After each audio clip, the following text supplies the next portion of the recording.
not to hear the profanities that followed. The entire street was in an uproar. Even Wang Xianji in the tall building let out a cry of surprise. A blurry figure vaguely appeared at the window. Su Fengnian's heart trembled.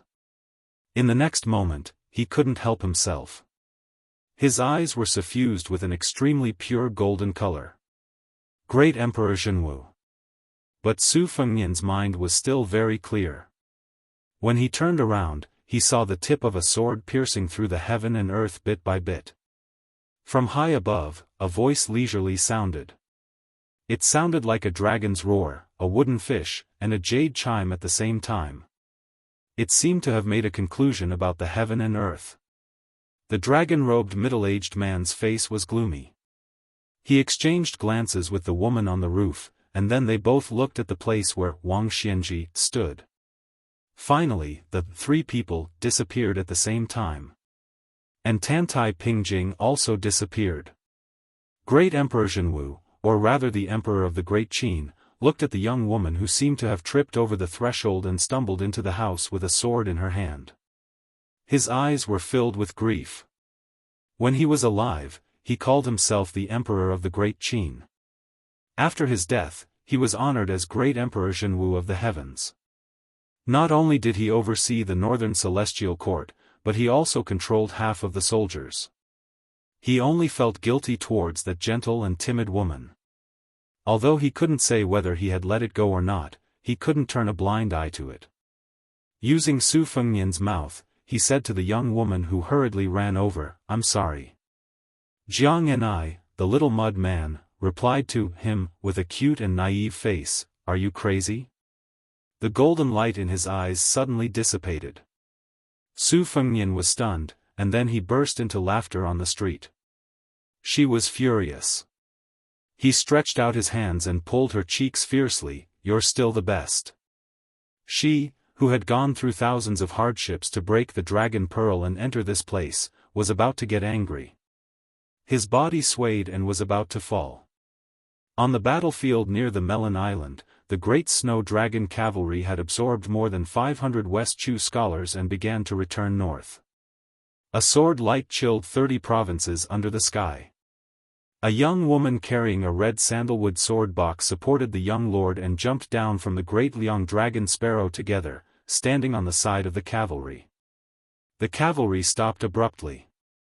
When the long sword returned to its sheath, a certain old soldier of the Su family who had experienced the War of the Spring and Autumn period suddenly woke up after seeing this scene.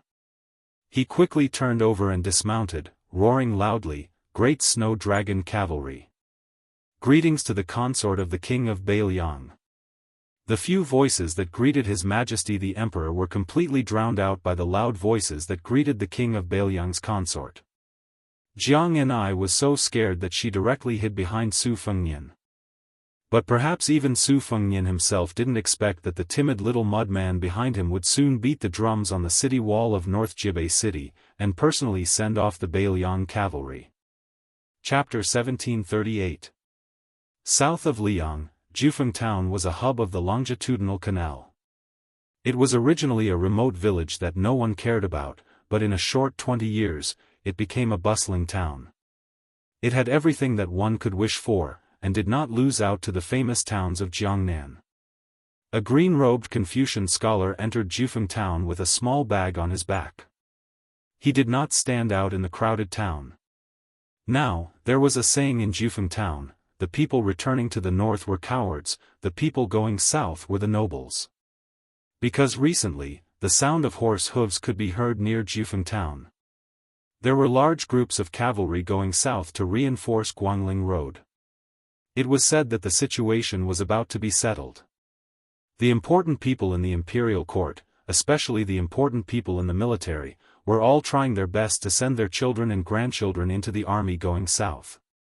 The most exaggerated thing was that a certain old general, who was one of the stabilizing forces of the Tu Liaodong border, had just let his grandson get a position as a military officer. Very quickly, he chased his grandson out of the border army and threw him to the battlefield of Guangling Road. It was said that in a flash, he became the military advisor of the general of the southern expedition, Lu Shengxiang. Naturally, his future was bright. This Confucian scholar did not find an inn to rest at, but went straight to the famous book market of Jufeng town. On both sides of a 300 paces long street, there were large and small bookstores. Even though Jufeng town's history was not more than 20 years, but many of the bookstores dared to advertise themselves as century-old shops. It was just that most of the people who bought books laughed it off and did not care about it. The Confucian scholar did not choose those bookstores with golden signboards, but entered a small and dark bookstore at the back of the street. Even though it was small, it had all the essentials. The father and son of this bookstore engraved books, sold books, and edited books. They did not have any rare books to sell, and they definitely did not find any famous books that could not be engraved by the imperial court. But the value was in their careful selection. Occasionally, there would be a few West Chu Southern Edict Edition or Northern Edict Edition. Whether it was good enough or not depended on personal preference. Seeing this Confucian scholar cross the threshold, the middle-aged shopkeeper, who was entertaining a group of young customers, smiled and hurriedly put down his business to welcome him. The Confucian scholar in front of him was a regular customer of his shop. He didn't come often, and he didn't buy many books, but for more than 10 years, he would visit almost every 2 years. Most importantly, he had a good chat with his father, so much so that his father, who rarely drank, would always make an exception and insist on pulling the Confucian scholar to sit down and have a drink with him. It was said to be a drink, but as they drank, they could drink at least 2 caddies of wine. The Confucian scholar smiled and asked, "Where is Brother Chu?" Last time, he said that he could not find the face-painted version of The Insect Under the Light. I brought it for him. The middle-aged shopkeeper calmly said, "Mr. Chow, my father passed away last year." The Confucian scholar was stunned for a moment. He was a bit sad, but he still took out the book from his bag. The middle-aged man smiled and said, "He left. When my father passed away, he was 70 years old. Before he passed away, he often smiled and said that it was rare to live 70 years old. Mr. Chow, my father was not sick or injured. He passed away after a good night's sleep. As his sons, there is no need for us to worry too much. However, before my father passed away, he often said that if he could have a drink with Mr. before he died, his life would be complete." The Confucian scholar with the surname Chow said apologetically, "I originally had the opportunity to come here last year, but I left in a hurry and felt that it was inconvenient. If I had known, I would have come no matter what. Take this book. When you go back to Brother Chu's grave and offer him a toast, just burn it." The middle-aged shopkeeper smiled and joked, "Mr. Chow, then I won't give you any money." The Confucian scholar quickly smiled and waved his hand. After drinking so much wine for so many years, how could he have the nerve to ask for money?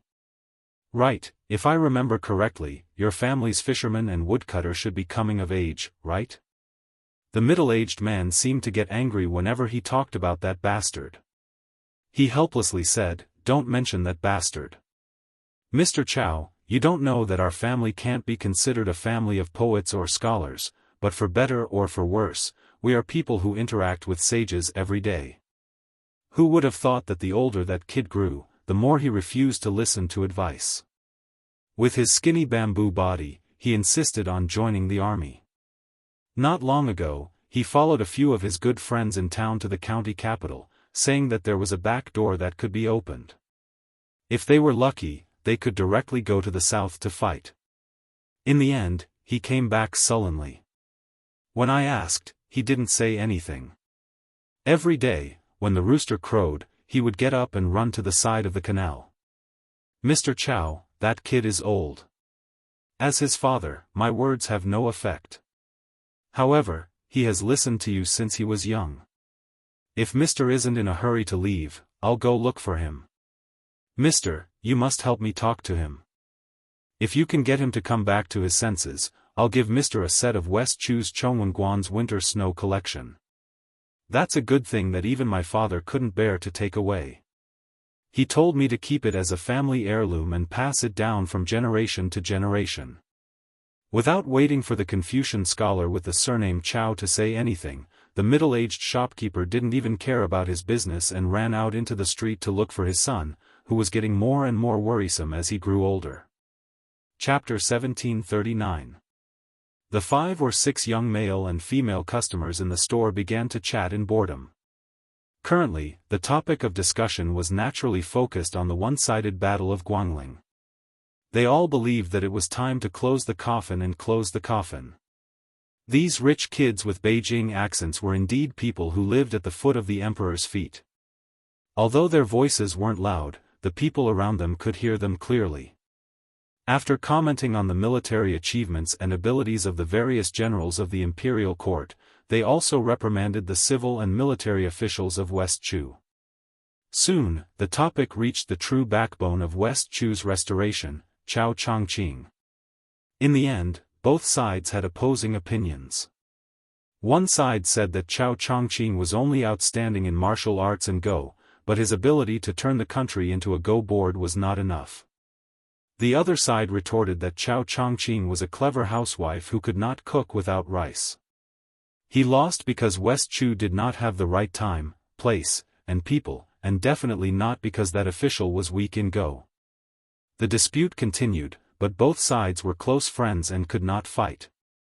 Finally, the topic inexplicably shifted to the previous empress of West Chu. Two young women spoke of her with pity. A young man dressed in embroidered robes sneered and said that she was nothing more than a femme fatale who could bring disaster to the country and its people. After West Chu was destroyed, it was rumored in the streets of the old capital that it was this woman who ruined the fate of Dechu. Otherwise, with West Chu's original fate, it should have been able to survive for another 160 years. Soon, another young man laughed and said, "Why is the popular saying that 9 out of 10 sheep are incomplete? Isn't it because the Empress of West Chu was born in the year of the sheep?" Not far away, the green-clothed Confucian scholar with white hair on his temples was silent. A young man who was playing with a small bronze seal laughed softly and said, "Not to mention that Chao Chongqing's reputation is unmatched, the king of Beiliang really made a big mistake. The imperial court has clearly relaxed the transportation of Guangling and actually led 10,000 cavalry south to Guangling under the banner of pacifying the rebellion. However, everyone knows that they are actually helping some remnants of West Chu to get out of trouble. However, Beiliang is domineering, but our imperial court can't do anything about it. After all, they control the northwest gate and claim to have 300,000 cavalry. My father has calculated with people in the Ministry of War and estimated that there should be around 120,000 to 30,000 cavalry. Sigh, we are really sullen. If it weren't for Beimang, the Beiliang Su family would have already handed over their military power." The Confucian scholar put down a yellowed ancient book and said with a smile, "Why else would I say that the world is afraid of the word if?" In fact, the group of people had long noticed this scholar in green robes. Although he didn't look like an official, the Liang court was generally more polite to scholars. Moreover, most of the reclusive scholars in the world had such a high standard. These young people who had come because of their fame came from the capital's official families, so naturally, they wouldn't treat this person with hostility. The Confucian scholar smiled and asked, "I've always been curious. Why did the young Northwest vassal king want to fight to the death at the border? Can you explain to me?" A young man with a crooked appearance said loudly, "Isn't Su Fengnian a grandmaster of martial arts evaluation? Since no one will die, why didn't Su Fengnian lead the Beiliang cavalry into battle? If he lost, he would just run away. If he won, his name would go down in history for all eternity. If it were me, I would also fight the Beimang, and beat the Beimang to death." The Confucian scholar asked again, "Then why didn't he join forces with the Beimang? 300,000 Beiliang frontier army and 1 million Beimang troops to go south to the Central Plains. Wouldn't that be a better chance than defeating the Beimang?" The young man was stunned for a moment, and then said righteously, "It must be because Su didn't dare to ask a tiger for its skin. The Beimang barbarians are naturally bloodthirsty. In addition, they would definitely use the Beiliang cavalry as the vanguard. When they finally conquer the Central Plains, the Beiliang troops would be left with only a few tens of thousands. Wouldn't that old woman of Beimang burn the bridge after crossing the river?" In the end, not only did Su not get any benefits, but he also got his head chopped off. Su isn't a fool. Why would he do such a loss-making business? What do you think, sir? The Confucian scholar nodded and smiled, that makes sense. Then, as if he remembered something, the Confucian scholar waved his hand and said, I don't deserve to be called Mr., and I've never been an official in Liang. My surname is Chao. You can call me Old Chao. The handsome young man playing with the bronze seal asked tentatively, judging from your accent, Mr. Chao. Oh, no, Old Chao, are you from Guangling Taoism? The Confucian scholar nodded and said self-deprecatingly, that's why I haven't been an official. Everyone was relieved. Naturally, they felt that this person couldn't be a high-ranking official in Liang imperial court because of his background as a Guangling Taoist. Probably because he had some knowledge and integrity, but he didn't want to be a low-ranking official in Liang imperial court. Thus, he chose to be a poor scholar who traveled all over the world. The travel-worn Confucian scholar suddenly looked towards the south. Then, as though he had the intention to leave, he turned to the group of young men and women and said gently, originally, I also have an if to say to all of you, but there's something I need to do first. I'm afraid I won't be able to wait for the owner of this shop. Please help me pass the message. A woman said sweetly to persuade him to stay, it won't be too late to leave after you say the if. The Confucian scholar, whose hair was already white but had a unique style, shook his head and said, there is something that really can't be delayed. After he finished speaking, the Confucian scholar walked out of the bookstore and walked along the small street towards the outside of town. On his way north, he deliberately concealed his presence, so he didn't walk very fast. This was because he wanted to see some old friends like the bookstore owner of Jianghu town. He was afraid that they would be implicated after he died. The world was afraid of what if, and the world was afraid of what if. So his if was destined that no one in this world would know. If, during his official period, West Chu would be revived, he would personally lead the army north, and Gu Jiantong's Liang and Liang border armies would go south to Greaton City. Wang Sui would resist the Beimang and take the chance to go south, and Su Fengnian's 300,000 Beiliang cavalry would choose not to move because of a certain woman surnamed Jiang. Also, with Chen Zhibao leading the Shu army in Guangling Road, they only needed to tie down Wu Zhongshuan and Su Gong's armies. They didn't even need to stop the Yen King Xiaobing's Nanjiang army from coming to Greaton City because they wouldn't be able to make it in time. Then would the world still be surnamed Zhao? He didn't think so. He, Chao Chongqing, didn't think so.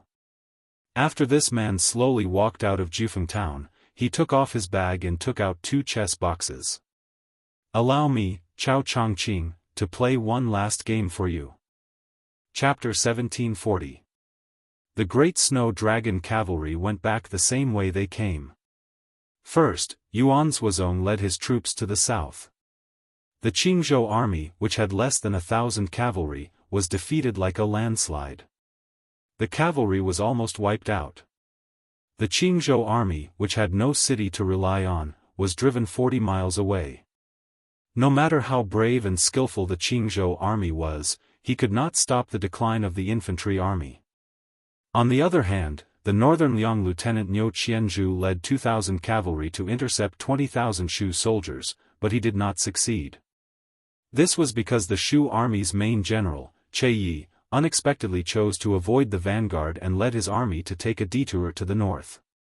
His army's route directly drew a large arc. Niu Qianzhu's 2,000 cavalry under his command approached the Shu army several times. Amidst the flying dust, the Shu army was ready for battle, completely ignoring the Great Snow Dragon cavalry's provocation. Not only that, this lone Western Shu elite army that had penetrated deep into the Central Plains, in order to show weakness, they withdrew all their mounted scouts and were actually willing to be blind. Niu Qianzhu also did not dare to start a battle without permission and delay the military's plan. However, he was really sullen. Before he joined the Beiliang cavalry in the south, he led 20 retainers to the side of the Shu army. He stopped his horse and raised his spear. The Shu army still did not move. They just buried their heads in the east. In the end, Niu Qianzhu spat, turned his horse around and led the army back to the south. As the 4 armies collapsed and were afraid to fight, the defense line built by Li Yang's assistant minister Su Gong was full of holes. In addition, Ji Zhou's general, Yuan Tingshan, was not willing to send out troops alone to stop them. He could only watch the great snow dragon cavalry easily break into Guangling Road. This made the southern expedition general Wu Zhongshuan furious. Accompanied by his trusted aide Tang He personally rushed to Chaisang County to denounce Su Gong. The Minister of War and the left Assistant Minister of War met in this way for the first time and parted on bad terms. After that, Wu Zhongshuan and Yuan Tingshan led over 10,000 northern Ji cavalrymen to the front line, while Su Gong merged with 20,000 western Shu soldiers and gathered the defeated soldiers from Qing province. Together, they slowly made their way to the front line of Guangling. After this, the great snow dragon cavalry was like a hot knife through butter. According to the established strategy, at the front lines of Melon Island where the two armies intersected, they successfully received more than 500 West Chu scholars dressed in light armor. In order to secretly escort this group of weak scholars out of the border, the West Chu army crazily counterattacked in Melon Island, Old Du Mountain, and other battlefields. In a short day, nearly 10,000 people died in battle, and 500 young carps almost died of thirst. Only then did they finally jump into the pond of the great snow dragon cavalry and were able to take a breather. The Beiliang cavalry, including Su Yanbing, still had a fresh memory of the 500 West Chu people. After being escorted by the main force of the great snow dragon cavalry, they did not have much joy of surviving a disaster. Instead, they all looked dejected and pained. The 500 people neatly dismounted from their horses and knelt to bid farewell to the east, crying silently. That scene was like a homeless dog that had no home to return to, lying under the roof of someone else's house and sobbing in pain. After Yuan Zhuozong took over the name list with sloppy handwriting, he had mixed feelings. This time, Beiliang had surrendered 496 people, and there were 416 young West Chu scholars. Excluding the 70 or so ladies from Guangling Daoist families, there were only a dozen West Chu generals. The name list in Yuan Zhuozong's hand was not recorded at the beginning. There were only a few lines of small characters written by someone. It was a shocking sight. De Chu has 500 people. Can't talk about reviving the country. The surname Chu stays in Beiliang and can't leave the northwest.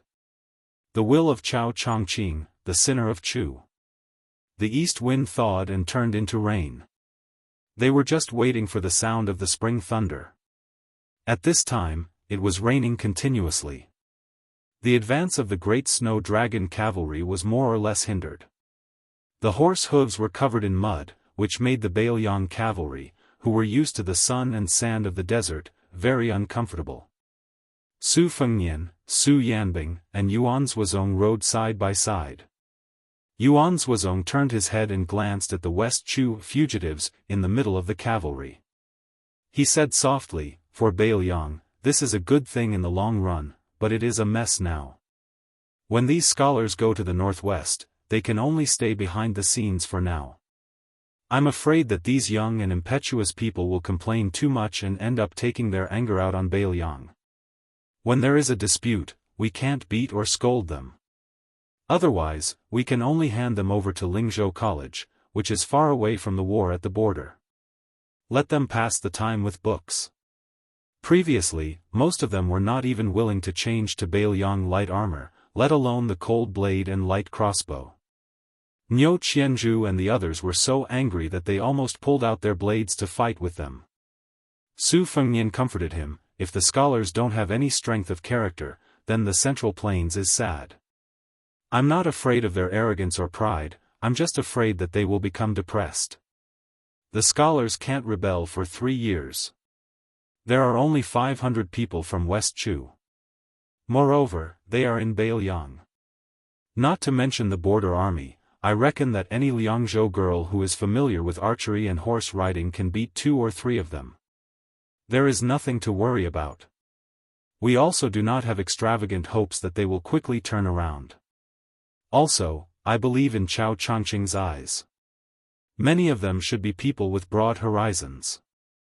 When they truly experience the scenery of the Northwest, and with Yozhou's Yulwan Dao and Liuzhou's Ko Jianghuai in front of them, they will naturally put aside their grudges. In the end, the old people of West Chu may hate the Su family more than they hate Bailiang, but they are not the same. Most of them are in their 20s, and hate Bailiang more than Bailiang. I'm worried about these people.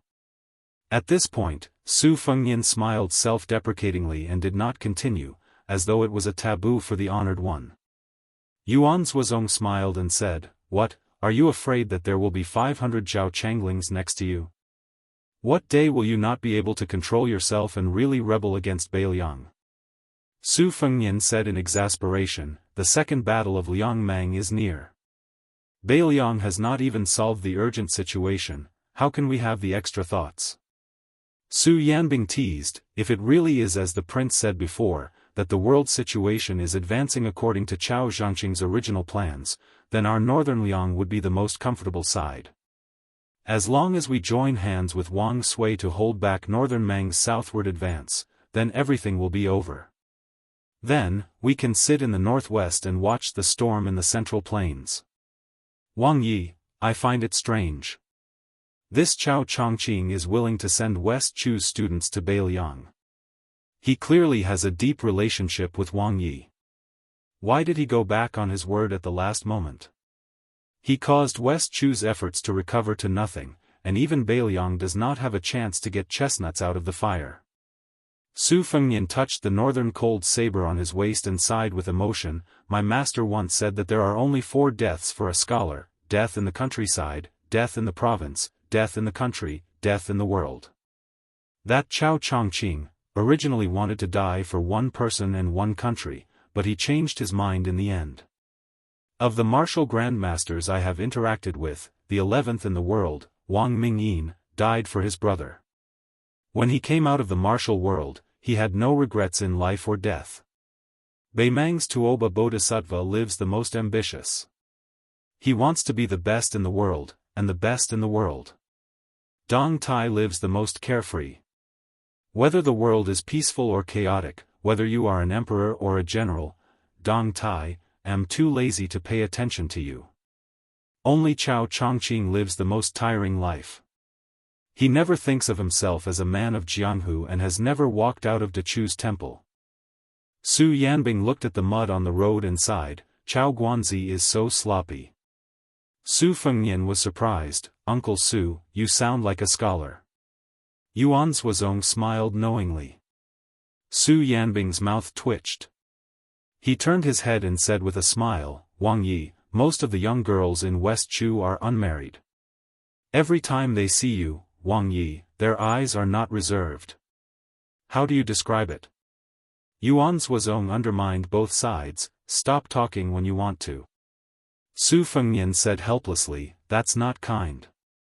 Chapter 1741.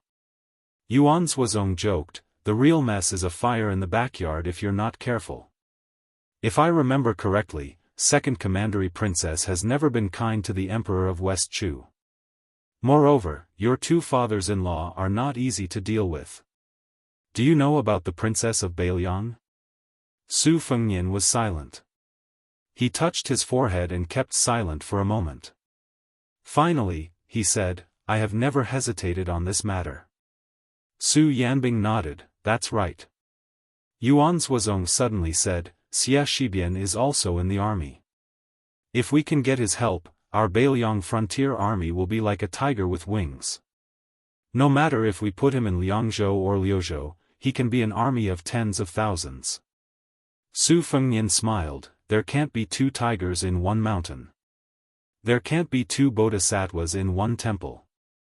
In case Ko Jianghuai feels that I don't trust him, even if Xia Shibian wants to join the army, I won't put him in Liuzhou. Moreover, Xia Shibian is not familiar with the affairs of the army. Why don't we put him in Liuzhou first?" Yuan Zuozong shook his head, Yuan Zuozong, will use Xia Shibian alone. It's better to use Xia Shibian in Liangzhou. He and Ko Jianghuai are the top military geniuses in West Chu. After a series of battles in Guangling, they can be independent. both of them had their own ideas when it came to using troops. It seemed that they were both abandoning the main course for the strange, but in fact, they were very different. When Jianghu used troops, he was good at abandoning the city and often found a way to survive. Relying on his erratic deployment of troops, he was able to win a battle where the overall military strength was inferior, slowly nibbling away at the enemy and suddenly gaining momentum. Back then, on the Eastern Front battlefield of Guangling Road, he had caused Zhao Yi's army to lose inexplicably. They always felt that Jianghui's army was pressuring the border in every battle. Although Xia Shibian's use of troops was unexpected and extremely dangerous, in fact, Xia Shibian was more inclined to be open and aboveboard, striving to make the final decision. Therefore, they needed Jianghui's gentleness in the Liuzhou battlefield, and Xia Shibian's strength in the Liangzhou battlefield. Right now outside the Liangzhou Pass, after the left and right cavalry were transferred, their vitality has been damaged. Why don't we give Xia Shibian to He Zhonghu or Zhou Kong? It can also be considered a compensation. As for the official position, first, it will depend on Wang Ye's boldness, second, it will depend on Xia Shibian's confidence. Su Fengnian asked in a low voice, did Brother Yuan help to lay the groundwork? Yuan Zuozong squinted his eyes and smiled, Your Highness is more skilled than me in buying people's hearts. Su Fengnian remembered Xia Shibian's sorrowful face in the team and muttered angrily, Isn't it because you're afraid that you'll be snubbed? Although he was nagging, Su Fengnian still turned his horse around and rode in the opposite direction of the army. After the young vassal left, Yuan Zuozong curiously asked, How is Confucian Saint Chao Changqing's cultivation after he turned to hegemonic path? Su Yanbing said in a deep voice, Among the 4 martial arts experts in the world, Tuoba Bodhisattva already has a gap with 3 of them. If Wang Ye, Chao Changqing, and Dong Tai fight with each other, I'm afraid they won't be able to determine the winner, only life and death. However, if it's life and death, I guess the 3 of them will be in a cycle. Wang Ye will defeat Dong Tai will defeat Chao Changqing, and Chao Changqing will defeat Wang Ye. Of course, if Tuoba Bodhisattva can find a suitable weapon, he can immediately step into the celestial being realm. As for the others, I only suspect that Gu Jiantang has a trump card that can't be underestimated. Well, there are 2 others who also have a chance. One is the one called White Fox Face by Wang Ye, and the other is the missing Guanyin sect's Tantai Ping Jing. Yuan Zuozong smiled and asked, What about you and Chen Jibao? Su Yanbing said indifferently, It's not worth mentioning. Yuan Zuozong, who knew Su Yanbing's terrifying strength, frowned and asked, Why is that? Su Yanbing smiled and said, After fighting to the death, those who survive will be ordinary celestial being experts at most. What more do you need to say? Yuan Zuozong was speechless. Among the mighty great snow dragon cavalry, the 500 riders of West Chu seemed out of place. It was not only the difference in physique between the north and the south, but also the difference in momentum. Su Fengnian dismounted and led the horse to the vicinity of the 500 people. Facing the northwest vassal king who was entangled with the fate of Dechu, some looked unfriendly, some looked apathetic, and some looked hateful. As for those who looked curious and longing, they were a negligible minority. Su Fengnian came to the side of Jiang Enai, who was carrying a sword and wearing armor. She had been avoiding him recently. She was not even close to the officials of West Chu who continued to call her Her Majesty. Today, Jiang Enai and more than a dozen women of West Chu families were together. They followed the Bailiang cavalry all the way to the north. All the women looked after each other. Most of them thought that entering the Bailiang army was tantamount to entering the tiger's mouth. They were not without all kinds of worries, especially those who were used to seeing all kinds of banquets in Guangling since childhood. They were used to seeing romantic and talkative scholars. Suddenly seeing so many armored and silent Bailiang cavalry, as weak women, how could they not be worried about their future? Only when Her Majesty arrived on her sword and saw the young vassal king whose name shook the world with their own eyes did they relax slightly. They followed the army north for half a day and found that the valiant Bailiang cavalry did not make any trouble, especially when the king of Bailiang took extra care of the 500 people of Dachu. They began to smile intermittently. Occasionally, when the army stopped by the river, they could not help but laugh and play. They also did a good job of washing the horses' noses, brushing their backs, and feeding them fine grain. Su Fengnian walked to the willow tree beside the official road. He did not walk directly into the shade of the tree. He was still 7 or 8 steps away from Jianghu and the young women of the wealthy families. Without waiting for Su Fengnian to speak, 4 or 5 young men with blades and swords at their waists quickly walked over. Their boots were covered in yellow mud. They were no longer as handsome as they were in the past. These young men did not speak. They only stared at Su Fengnian with dark expressions. Su Fengnian looked at Jiang Yanai and said softly, "Chao Chongqing will arrive outside Great Peace City soon. Do you want to take one last look? I can accompany him." One of them pressed down on the sword that he was still unwilling to take off. With a face full of grief and anger, he said, "Su Fengnian, are you going to stop the minister from entering the city? Are you going to be a guard dog for the Zhao family of Liang?" Su Fengnian shook his head and said, "I am not going to go that far." In the distance, a group of cavalry from the Phoenix Battalion glared at them. The madman Hong Shuwen stood with his blade in his arms, his eyes fierce. Another person said angrily, "I, the Chu Minister Ling, do not need you, Su Fengnian, to send him off." Su Fengnian said warmly, "There are some things that you do not have the right to say." Jiang Yanai finally lowered her head and said, "Chess waiting for the imperial decree. Uncle said that the farewell in the capital was a farewell. He did not allow me to go north." Su Fengnian said calmly, "Don't listen to him.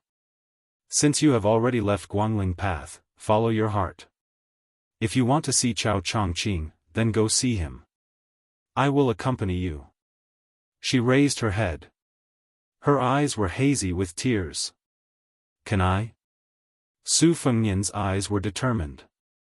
He smiled slightly and said, "With me here, there is nothing in the world that is impossible." Before the students of West Chu under the willow tree could stop them, the women who had heard those words blushed. Their eyes lit up and they all spoke up. All of them tried to persuade the emperor and the king of Bailiang to go north to Greaton City. Not far away, Xia Shibian was helpless. He did not know whether to laugh or cry. Fine, they had not even reached Bailiang and there was already internal conflict. Jiang Yanai took a deep breath and nodded vigorously. Then she flew away on her sword. Seeing the young king's defeated face, almost all the women nearby covered their mouths and laughed. Hong Shuwen and the Phoenix Battalion also had a hard time holding back their laughter. Su Fengnian turned his head and glared at Hong Shuwen and the others. The latter quickly pretended that nothing had happened and looked as if they deserved a beating. Su Fengnian rose from the ground, like a white rainbow rising from the ground. The people on the ground, whether it was the Bailiang cavalry or the West Chu refugees, were all dazzled. Chapter 1742.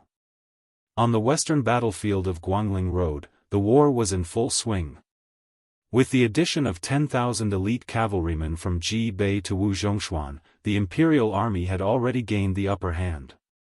Then, Su Gong led the elite soldiers from the capital and 20,000 soldiers from Shu to the battlefield. Therefore, the imperial army was like a lion hunting a rabbit in West Chu. Wang Tongshan's old subordinates broke through the defense line at Laoda Mountain and broke the stalemate. The second battle of West Rampart was a foregone conclusion. At this moment, Wu Zhongshuan, as the Minister of War, held a military meeting in a small place called Wudong Town. Other than Song Li, the main general of the eastern battlefield, who was separated by West Rampart, almost all the generals of the imperial army who participated in quelling the rebellion in Guangling Road were gathered in the town. For a moment, the number of scouts and cavalrymen outside Wudong Town was as many as carps in the river. In the twilight, a middle-aged man dressed in black and wearing a tall hat stood on top of the city wall and looked into the distance. Beside him was a tall young man in iron armor. The latter looked angry and said through gritted teeth, "That old Wu is really cunning. He knows that he can't command the troops with his identity as the great general of the southern expedition, so he uses his title as the Minister of War to show off.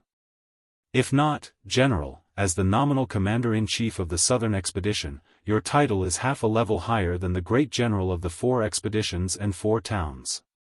Although you are not a permanent general of the imperial army, it is wartime now. Old Wu shamelessly asked you to come to this godforsaken place. Old Wu is detestable, and that Yang Jian is even more shameless. He is also one of the few veteran generals of the spring and autumn period. Not to mention old General Yan Zhenshuan, in my opinion, he is even worse than Yang Shenxing, who was demoted to northern Liang to drink the northwest wind." At this point, the young man was a little puzzled. He lowered his voice and asked carefully, "General, why didn't you say anything today? Do you think what I said is reasonable?" The middle-aged man who did not wear any armor or official uniform turned a deaf ear. He put his hand on the rough arrow pile on the wall and looked solemn. He looked into the distance. The greenery in the city was thick and the spring breeze was gentle. From time to time, small teams of elite riders belonging to the Nanjiang border army in the past would gallop in and out of the small town. Their horsemanship was exquisite, not at all inferior to the Liao border army. It was hard to imagine that they were soldiers from a place overflowing with miasma. This guest from Wudong town who had come from afar was Lu Xianxia. In the middle and later stages of the spring and autumn period, he was as famous as Chu Lushan, who had taken over Shu with thousands of cavalry. Tang He and Li Chunyu of the southern border were inferior to him and Chu Lushan in terms of military achievements and reputation. The original Longxiang general Su Gong, who had never experienced the fires of war in the spring and autumn period, held this future colleague of his from the Ministry of War in high esteem. He had once praised Lu Xianxiang as, "Lu Xianxiang is worthy of being the pillar of the southeast." The young general beside Lu Xianxiang was Guo Dongfeng, who had been feeding horses at Yolu Pass for a long time. He had been the vanguard general during the attack to the south at the beginning of the year. His military achievements were notable and it was said that he was already in the emperor's heart. Regardless of whether Lu Xianxiang was promoted or demoted in the future, Guo Dongfeng's future would not be hindered. The rebellious Guo Dongfeng was used to speaking without thinking and was even more used to being scolded and beaten by Lu Xianxiang. This time, Lu Xianxiang surprisingly did not stop him from speaking rudely. On the contrary, this made this young general, who was aiming to be made a marquis at the border, feel somewhat uncomfortable. He originally had a bellyful of complaints, but he could not say them. Lu Xianxiang's unusual silence brought great pressure to Guo Dongfeng. His temperament was jumpy and he could only take down the sword at his waist and knock it against the wall. Guo Dongfeng's gloominess was not completely without reason. The Battle of Guangling Road was nearing its end, but the main general, Lu Xianxiang, as the #1 person on the southern expedition in name, had first been ordered not to go out at Yolu Pass. Then, with great difficulty, he had put aside the deputy general of the southern expedition, Yang Jian, who was not willing to take the risk and insisted on seeking victory through stability. Lu Xianxiang had personally led the army to attack, but this had caused much criticism in the Great Peace Imperial Court. There were even court officials who had delivered heart-wrenching words. Their choice of words and sentences could be said to be extremely sinister. They did not dare to say that General Piao Yi was unbearable. On the contrary, they only said that Lu Xianxiang was worthy of being called a talented general. He was a talented general and not a talented commander. This clearly meant that Lu Xianxiang was not a problem as a general who led an army on his own. However, if one were to say that he was the commander of a southern expedition that needed generals, then he was not as capable as he wished. Guo Dongfeng hated the old general Yang Chang because Yang Chang was truly old and did not have the ambition to expand his territory. He only wanted to make no mistakes and make no contributions. He only had 20,000 to 30,000 men under his command, yet he had stuffed 200 or so children of officials from Great Peace City into his ranks. This was even more exaggerated than Yang Xianxia's original actions. After all, the latter only accepted children of generals. Yang Chang's table manners were even worse. It could be said that he did not reject anyone who came. Mixed in with so many embroidered pillows who ran to Guangling Road to fish for military merit, Yang Chang did not dare to have the slightest desire to advance. Thus, after the old general led his army south, he wanted nothing more than to hug Lu Xingxiang's thigh and make him unable to move. He only wanted to wait until West Chu's power was gone before he could safely take a share of the spoils. It was clear that after Yang Xianxia's example, the experienced and prudent Yang Chang had no choice but to be even more cautious. Earlier, Guo Dongfeng had seen Yang Chang's main army advance at a tortoise's pace. The frequent use of scouts and mounted scouts was at the peak of perfection. Guo Dongfeng felt that it could be recorded in the annals of history. Almost every 3 li, there would be a scout that filled the sky. When he heard that the Bailiang cavalry headed straight for Guangling Road, Yang Chang's army, which was located to the west of Lu Xingxiang, even though there was still a path of the Ji province cavalry and a path of Su Gong's army, Yang Chang had already given the order to stop advancing. Guo Dongfeng heard that almost half of the 200 or so children of officials had retreated in the name of escorting the provisions of the capital. Because of this, Guo Dongfeng almost laughed his teeth out. A scholarly man wearing the robes of a military official did not have any retinue following him and walked up the city wall alone. Guo Dongfeng turned his head to look. Although it was an unfamiliar face, he was a third-rank official. His prominent identity was clear. Assistant Minister of the Ministry of War Su Gong, the pillar of the Gangnam-do Gumu Su family. After the Minister of War Liu Baijie, who had originally been the leader of the Jiangnan scholars, was defeated in Graden City, Su Gong had undoubtedly become the successor of the Gangnam-do officials in Jingdo. Guo Dongfeng did not have any ill feelings toward this person. Su Gong and his benefactor, Lu Xingxiang, were in the same boat. Su Gong had entered the capital to work in the Ministry of War. Before he could even warm the chair of the Assistant Minister of the Ministry of War, he had been thrown to patrol the borders of the 2 Liao provinces. With great difficulty, he had relied on the string of successful reports from the Great Pillar State Gu Jiantang on the Liaodong border to gain control of military power. This time, he had gone south with a face full of dust. It could be said that if it were not for the fact that Su Gong had attracted most of the attention of the imperial censors in Jingdo, Lu Xingxiang's days would probably be even more difficult. Thus, there was already the joke of the Assistant Minister of War in the Graden City officialdom. Lu Xingxiang's personality was cold. Whether it was in the spring snow building of Guangling Road or in the officialdom of Graden City, he had always had the good reputation of being resolute and virtuous. However, when he saw Su Gong climb up the city wall, he smiled slightly and took a few steps forward. He cupped his fists and said, "Greetings, Assistant Minister Su." Su Gong had a dignified appearance. He had the heroic aura of a warrior on the battlefield, as well as the elegance of a scion of an aristocratic family. Compared to Lu Xingxiang, who did not have a prominent background, Su Gong was more in line with the image of a scholarly general in the minds of scholars. He saw Lu Xingxiang take the initiative to express his goodwill and also smiled sincerely. Su Gong has admired General Lu for a long time. Finally, I can see you in person. Seeing you once is better than hearing 100 times. Lu Xingxiang smiled and said, Ancestor Gu of the Southern Tang dynasty created the theory of the military situation in Collection of Ashes. I originally thought that the great words of the military had already been said in this book, and that it would be difficult to find a higher view in the world. Only the military book of Chen Zhibao, the king of Shu, could compare. There were no details, big or small, tens of thousands of words, and it taught the generals in the army that everyone should follow the prescribed order and perform their duties. When Assistant Minister Su entered the capital, I was no longer in the capital. However, coincidentally, there was a military book that Assistant Minister Su wrote in his early years.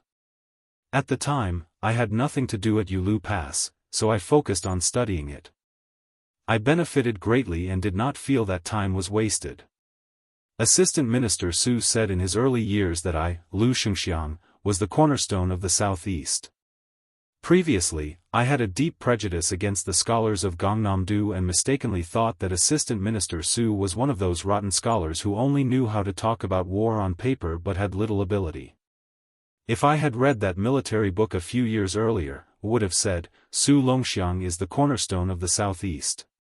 Even if the world mistakenly thought that you and I were inviting each other, it was fine. Su Gong laughed heartily and said, to be able to hear the words of Lu Xianxiang in front of me, it is better than thousands of words from afar. The from afar that Su Gong spoke of was naturally the uproar in the court of Great Peace City. The meaning behind his words was that even if he, Su Gong, lost his position and left the capital, not being the assistant minister of the Ministry of War, it was not a great matter. Familiarity at first sight, this was probably referring to Su Gong and Lu Xianxiang. Guo Dongfeng interrupted, killing the mood, Assistant Minister Su, I heard that the famous Jizhou general, Yuan Tingshan, did not come here with you. Su Gong smiled calmly and said, General Yuan did indeed leave 2 days earlier than me.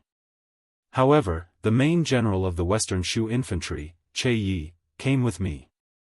Guo Dongfeng chuckled and said, no wonder when our old General Yang Kui entered the city yesterday, the young and highly accomplished General Yuan was standing next to the minister. What, Assistant Minister Su came to the city wall today to pay respects to the king of Jing'an? Su Gong did not mind this young and brave general's words. He shook his head and said, the minister will welcome the king of Jing'an. I heard that the king of Shu might arrive today, so I came to take a closer look. Lu Xianxiang said calmly, previously, the king of Shu and I worked together to defeat the enemy on the northern battlefield of the Guangling Road. We only saw each other from afar before we parted ways. It was a pity. Today, I am the same as Assistant Minister Su. Gu Jianteng, Chen Zhibao, Lu Baijie, Wu Zhongshuan, Lu Xianxiang, Su Gong, Tang Tai Zhuang. Chapter 1743. These 7 people were, without a doubt, the most influential figures in the Lianyang Ministry of War in the past 5 years. Other than Lu Baijie, who had to resign because of the Guangling War, Gu Jiantang led the military and politics of the 2 Liao provinces. Chen Zhibao was given the title of King of Western Shu. They were all well-deserved promotions. Wu Zhongshuan was like the sun in the sky. Among the assistant ministers, Tang Taizhuang was the latest to enter the capital. However, compared to Su Gong and Lu Xianxiang, who were at the top of the city walls, he was more of a late bloomer. Everyone in the court gradually viewed Tang Taizhuang as the best candidate for the next Minister of War. It was clear that Su Gong had lost a lot of people's hearts when he led his troops south to stop the Beiliang cavalry. At this time, there was a large group of people galloping out of Wudong town. There was no lack of high-spirited young people sitting high on their horses. Guo Dongfeng lay lazily on the arrow mound and looked at their figures. He twisted his mouth and his face was full of disdain. Su Gong stood beside Lu Xianxiang and smiled. It seems that the king of Jing'an is quite popular. Lu Xianxiang smiled playfully and said, who in the world doesn't know that the king of Jing'an is loyal to the court? Everyone says that he is the role model of the vassal kings. In the past 4 to 5 years, the court had not given him the title of king. Among the vassal kings, Su Fengnian of Beiliang was famous for being a playboy. Zhao Zhu of Nanjiang was famous for his bravery. Zhao Yu of Guangling was known for his ruthlessness. Zhao Yi of Liaodong was relatively unknown. At that time, Zhao Sun was only a little famous in the literary circles of Jianghu, but no one thought that he could inherit the title of vassal king. No one thought that in a short 2 to 3 years, he would first shake the capital with his 13 strategies. Then, he would save the Duke of Huainan Zhao Ying and fight to the death. He was praised for being both intelligent and brave. The group of young nobles who followed General Yang Chang to Wudong town probably came because they admired their peer, the king of Jing and Guo Dongfeng. What's the saying? Guo Dongfeng, who suddenly heard Lu Xingxiang's question, was stunned for a moment. He was at a loss. Su Gong softly said, "Along the way to the south, I have indeed heard of the saying, the northwest has Su, Chu, and Song, it's a pity that our central plains has Sun." Guo Dongfeng, who heard this for the first time, flew into a rage. He is just a suicidal vassal king, who knows nothing about military affairs. How can he deserve to be called Zhongyuan Yuan Sun? That guy surnamed Su at least blocked the iron hooves of Beimang's million-strong army. I, Guo Dongfeng, am somewhat convinced. As for that Song Maolin, who is brilliant in literary talent, is only famous for his beauty. I, Guo Dongfeng, disdain to compare myself with him. But who is this Zhao Sun? There were no soldiers near the city wall where the three of them were standing, so Guo Dongfeng's arrogant words did not matter. Su Gong smiled faintly. What a pity. Almost at the same time, Lu Xingxiang said, "What a my central plains." The two famous generals who had been friends for a long time and met for the first time in the small town looked at each other and smiled. Not long after, the king of Jing'an, Zhao Sun, dressed in the official robes of a vassal king, withdrew from the Guangling River Navy and headed north. He only brought a small group of elite riders to Wudong town. Next to him were the children of the eunuchs in Jing who had come out of the city on their own to welcome him. After they met, Zhao Sun was gentle and courteous. All of them felt regret that they had not met sooner. The large group of people and horses surged into the small town. When Zhao Sun saw the two people on the city wall, he quickly smiled and cupped his fists in greeting. Su Gong and Lu Xingxiang also cupped their fists in greeting. Zhao Sun did not feel that the two generals of Liang, who had been assistant ministers of the Ministry of War, were lacking in manners. However, the group of young people who had been able to call the wind and summon the rain in Graydon City when they were young felt injustice for the king of Jing'an. They felt that Lu and Su were only people of high status but little power, and should not be so restrained. Not to mention coming out of the city to welcome him, at the very least, they should have come down the city wall to greet this vassal king. However, something that made these people even angrier appeared. On the street, three riders suddenly appeared. Facing their cavalry army, almost all of whom were of noble status, they were not willing to give way. If not for the king of Jing'an and Zhao Sun taking the lead to give way, the two sides would have collided. The domineering three riders directly exited the city in the middle of the road and did not even look at the people. When someone was about to get angry, someone would quickly remind them in a small voice and then everything would be calm. The three riders of Shishu were Che Yi, Dian Xiongzhao, and Wei Fucheng. Dian Xiongzhao and Wei Fucheng had been the four fangs of Bailiang, outside the Northwest Pass. Later on, the two of them followed Chen Zhibao into Shu without bringing a single soldier. This was like thunder in the ears of the Liang court. Su Gong looked at the backs of the three riders with a calm expression.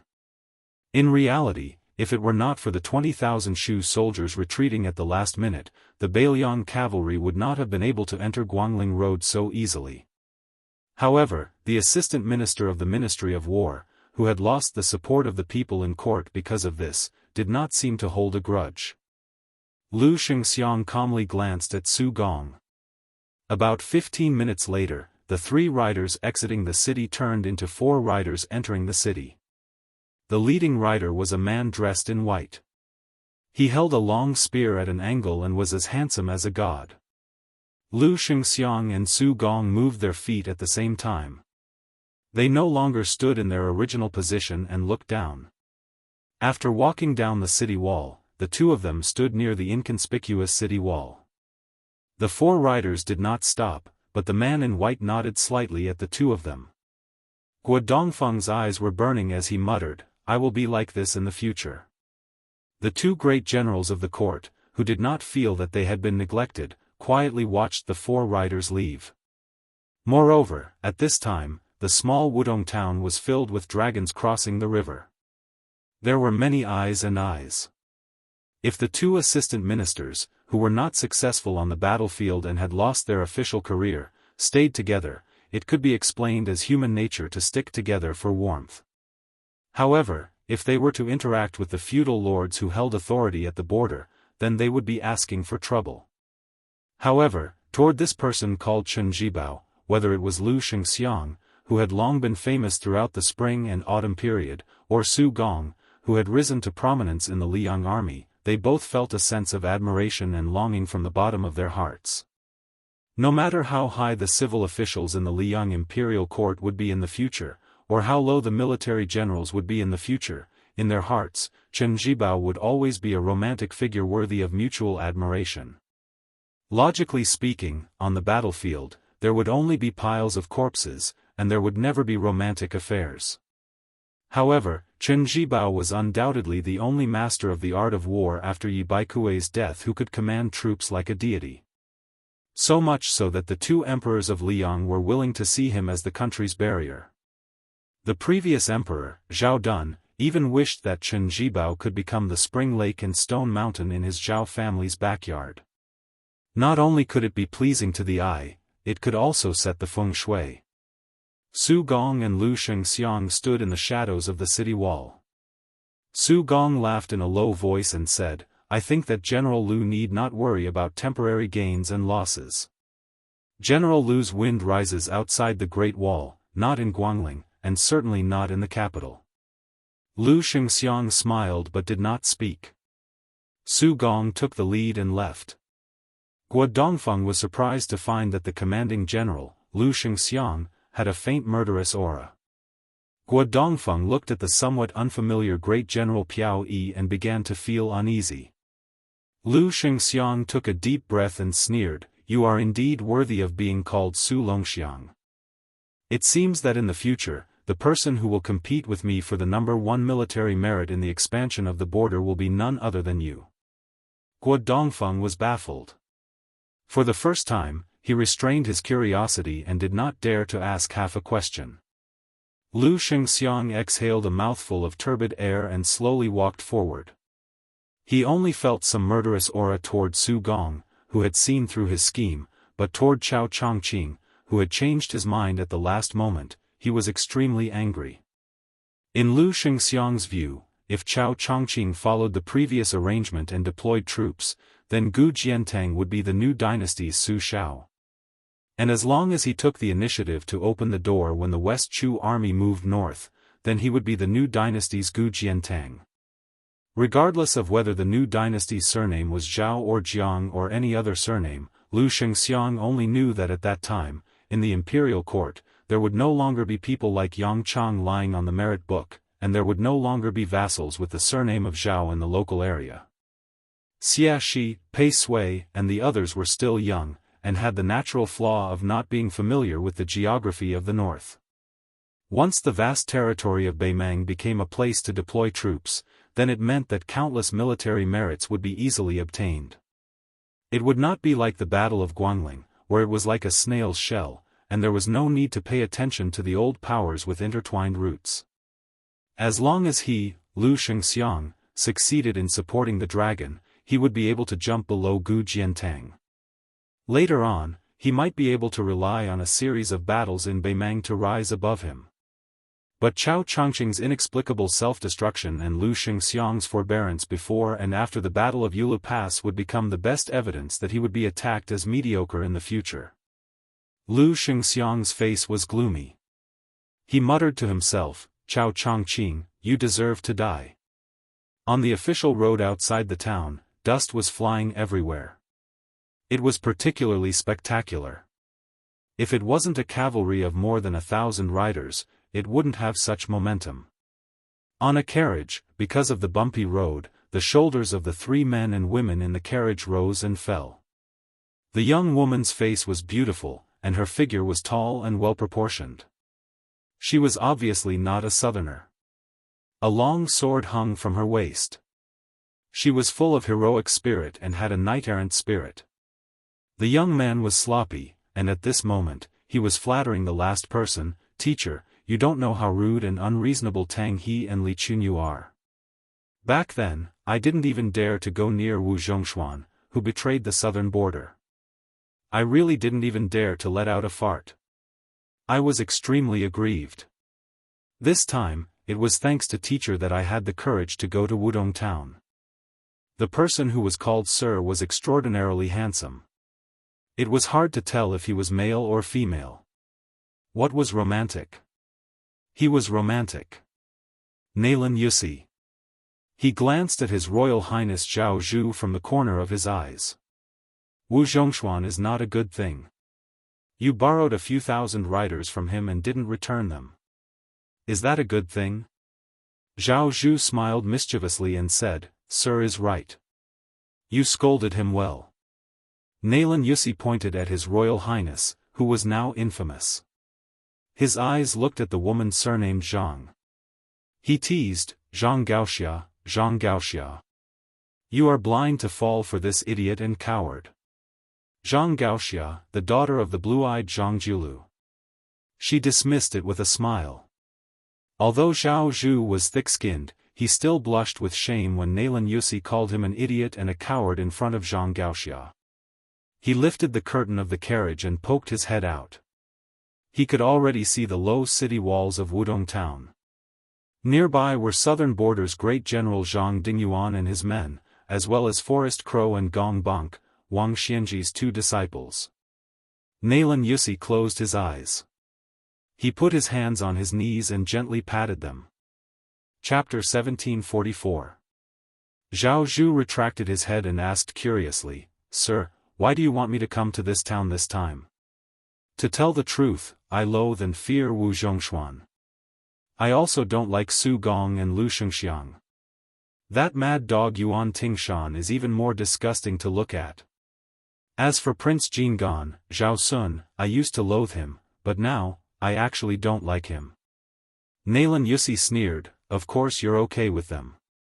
There are so many heroes in this small Wudong town. You can only wrestle with this king of vassal. Zhao Zhu was resentful. Zhang Gaoxia raised the corner of his mouth. Nalan Yusi stopped smiling and said in a deep voice, I have 4 things to do here this time.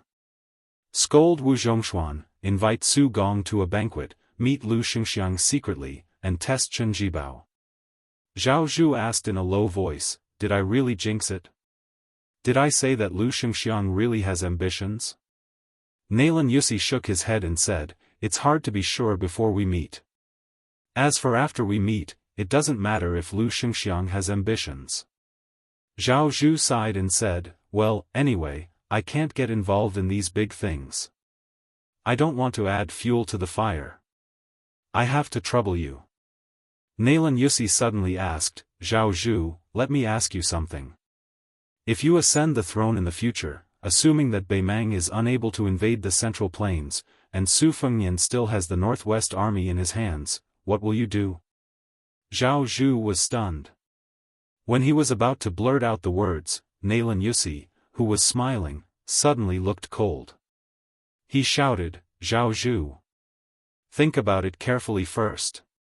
After Zhao Zhu was shocked, he raised a bright smile. The old emperor of Liang, Zhao Li, and Xiaonian's father call each other brothers. It's different from me and Xiaonian calling each other brothers. Nalan Yusi sneered, Where are you sitting at this time? Zhao Zhu didn't know how to answer. He couldn't say that he was sitting in the carriage. Mr. Nalan was asking the obvious. Nalan Yusi's eyes were deep. He didn't answer his own question. Instead, he asked another question, Where did you sit in the past? Did you think that Zhao Li had the intention to kill Su Shao from the very beginning? He wanted to kill Su Shao, and his son, Zhao Dun, wanted to kill Zhang Gaoxia's father. Were these the true intentions of the father and son? Isn't it because of one's position and politics? Isn't it because one has to face the general trend behind that chair? Zhao Zhu, who had never thought about these problems, paled slightly. He was in pain and unease. Nalan Yusi lowered his eyes. Huang Sanjia unwillingly chose you, Zhao Zhu, before he died. He gave all his accumulated wealth to me, Nalan Yusi. Now Jiang Fuding is on Wu Zhongshuan's side. Although Wang Tongshan, the idiot who thinks he is smart, died early. Wu Zhongshuan, a fence-sitter, is not worth mentioning. Even if he is wary of Jiang Fuding, it is easy for me to kill him. If you feel bored, you might as well guess which one of Tang He, Li Chunyu, and the others is the real spy. Zhao Zhu, if a person doesn't think about the future, there will be immediate worries. Now that the wind has risen, there will definitely be people who will soar to the top, and there will definitely be people who will fall from the top.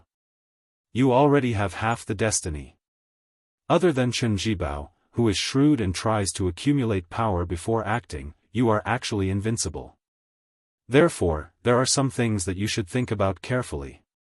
The family assets that Zhao Bing left for you, such as Zhang Dingyuan, Gu Ying, Yi Xiufeng, and Liang Yu, as well as those aides who are unwilling to stay in a corner of the southern border, you have to think about who is Wu Zhongshuan's man and who is the imperial court's man. Who will follow you to the central plains and gain power, and who will take the opportunity to wantonly start a war between the north and the south? Who would be Zhao Zhu's Zhang Jiulu? Of course, the most important thing is who will ask you to kill Su Fengnian in the future, or who will ask you to kill me, Nailan Yusi. Zhao Zhu said in a trembling voice, Sir, Zhao Zhu doesn't know. I don't know. Zhao Zhu held his head with both hands, as if he didn't dare to think about those questions. Grand hegemony was the most difficult to think about. Zhang Gaoxia's eyes were sad. She hesitated for a moment, then reached out and gently held his arm. Nailan Yusi was expressionless, and his eyes were complicated. It was unknown whether it was pity or sarcasm. His eyes instantly became dull, and he said in a mischievous tone, I have long been annoyed by your sloppy attitude. How is it? Have you suffered?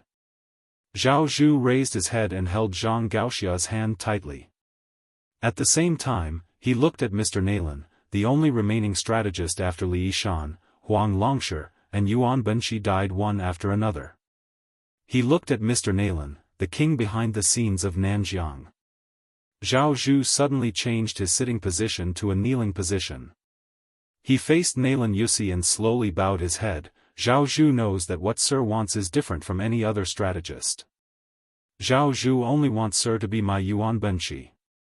If Zhao Zhu really sits on the dragon chair and wears the dragon robe one day, I can promise Sir that I will kill anyone who dares to kill Sir.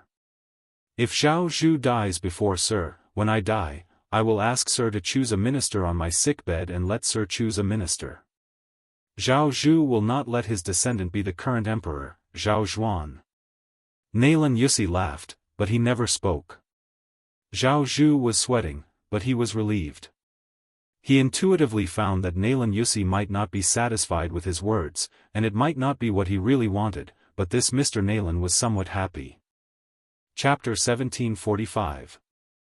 Nailan Yusi closed his eyes to rest and smiled faintly. He didn't care about the embarrassment and heaviness of His Royal Highness of King Yen at all. Nailan Yusi suddenly whispered, if you feel stuffy in the carriage, you can go out. Zhao Zhu hurriedly got up and left with Zhang Gaoxia, who was wearing a hat. Ishan, back then, the two of us heard Huang Longshi say that thousands of years later, many scholars at that time would not only be able to calmly sit on equal footing with emperors, kings, generals, and ministers, they would even lose their backbone in front of officials as small as sesame seeds and mung beans. They would truly regard officials as their parents. I laughed. You were angry. You used 20 years to teach your closed-door disciple to be a hero instead of a mighty lord. In the end, you died just like that, and your ashes were scattered outside the Northwest Pass. You laughed. I was angry. I could guess Huang Longshi's selfishness. He, Huang Sanjia, calculated people's hearts. There was a paladin who made him lose once. He felt that he could turn the tables after his death. He firmly believed that Zhao Zhu and Su Fengnian would turn against each other. Then I, Nailan Yusi, will make you and Huang Longshi lose once. Nailan Yusi opened his eyes and looked up at the top of the carriage. He softly hummed a song from his hometown. There was a young man who went to the mountains with a broken book box. There was a little girl who came from the mountains with the fragrance of orchids. Nalan Yusi lifted the curtain, and the spring breeze brushed his face. He narrowed his eyes and looked at the northeast. Chao Chongqing, you and I are bitter, but you are still luckier than me. Nalan Yusi suddenly put down the curtain and suddenly reached out to cover his mouth. After spreading out his palm, he looked down at his bloody hand and muttered to himself, but we are all young men. Outside the southern gate of Lian capital, the wide official road that connected to the imperial road in the city had been empty since 4 hours ago. The whole city was waiting for one person. Waiting for one person to attack the city. The city was full of iron armor. On this day, the elites of the 4 armies of the capital were all gathered here. Facing that green-robed man, they were still facing a great enemy. There was a green-robed Confucian who was walking slowly on the official road less than half a li away from the capital. He was alone, holding a go box in his hand. He stopped and sat down. He didn't face the number 1 city in the north. Instead, he sat cross-legged with his back to the east.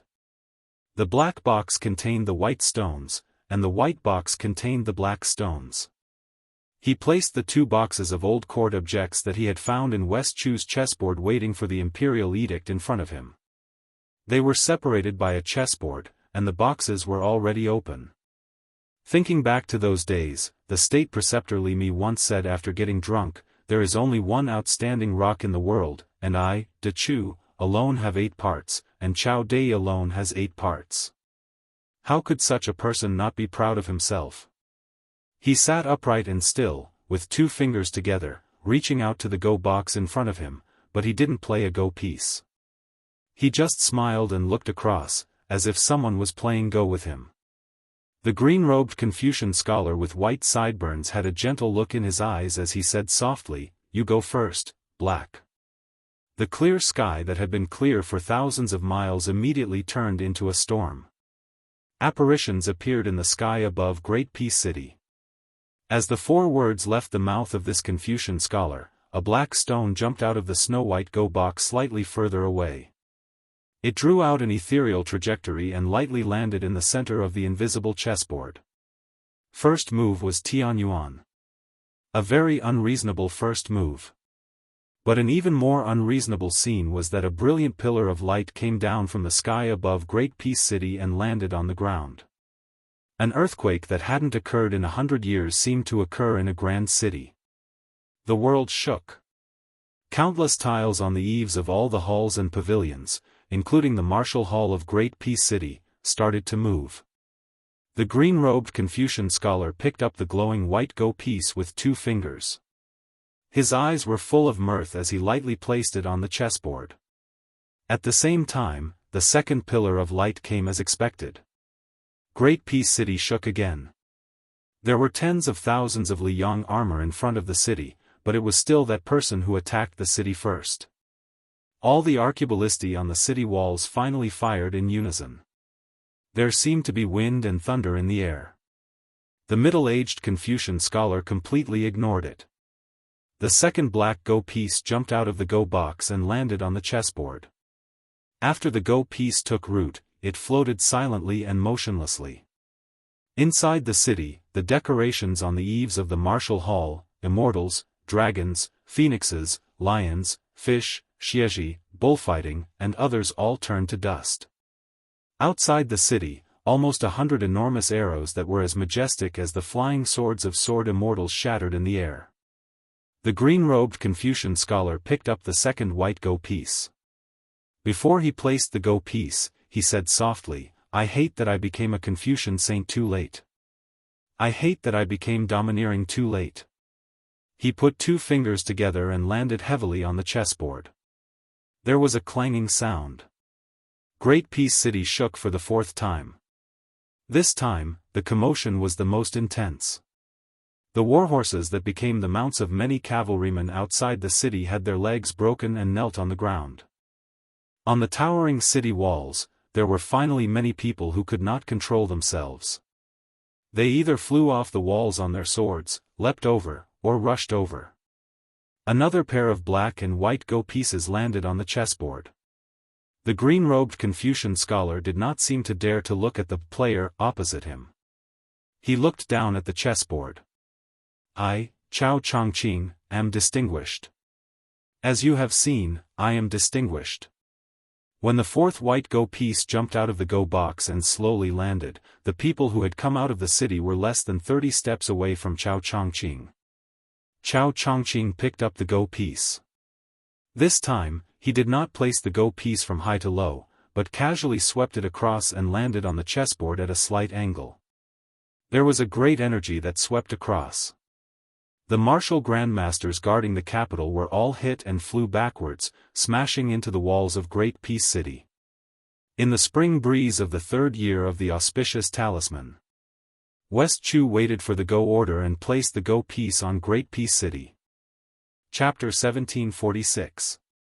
On top of the city wall in the south of Great Peace City, an old man and a young girl stood out among the clanging armor. The old man was dressed in linen and carried a long sword on his back. He looked like a normal swordsman. The young girl was in the prime of her life.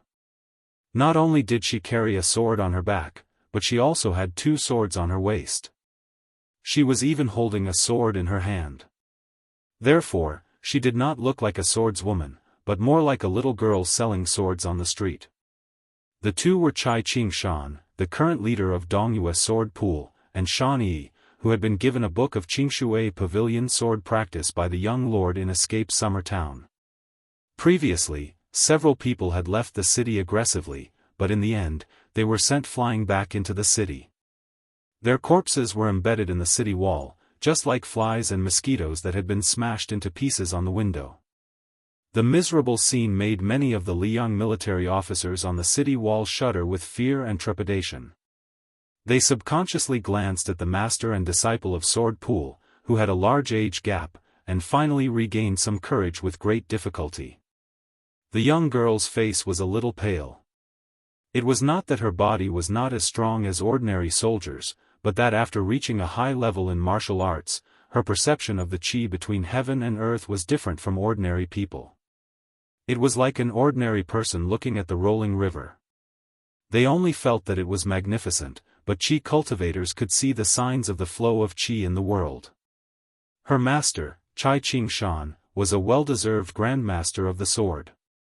Since he had chosen her as his closed-door disciple, it was natural that he had taken a fancy to her outstanding talent.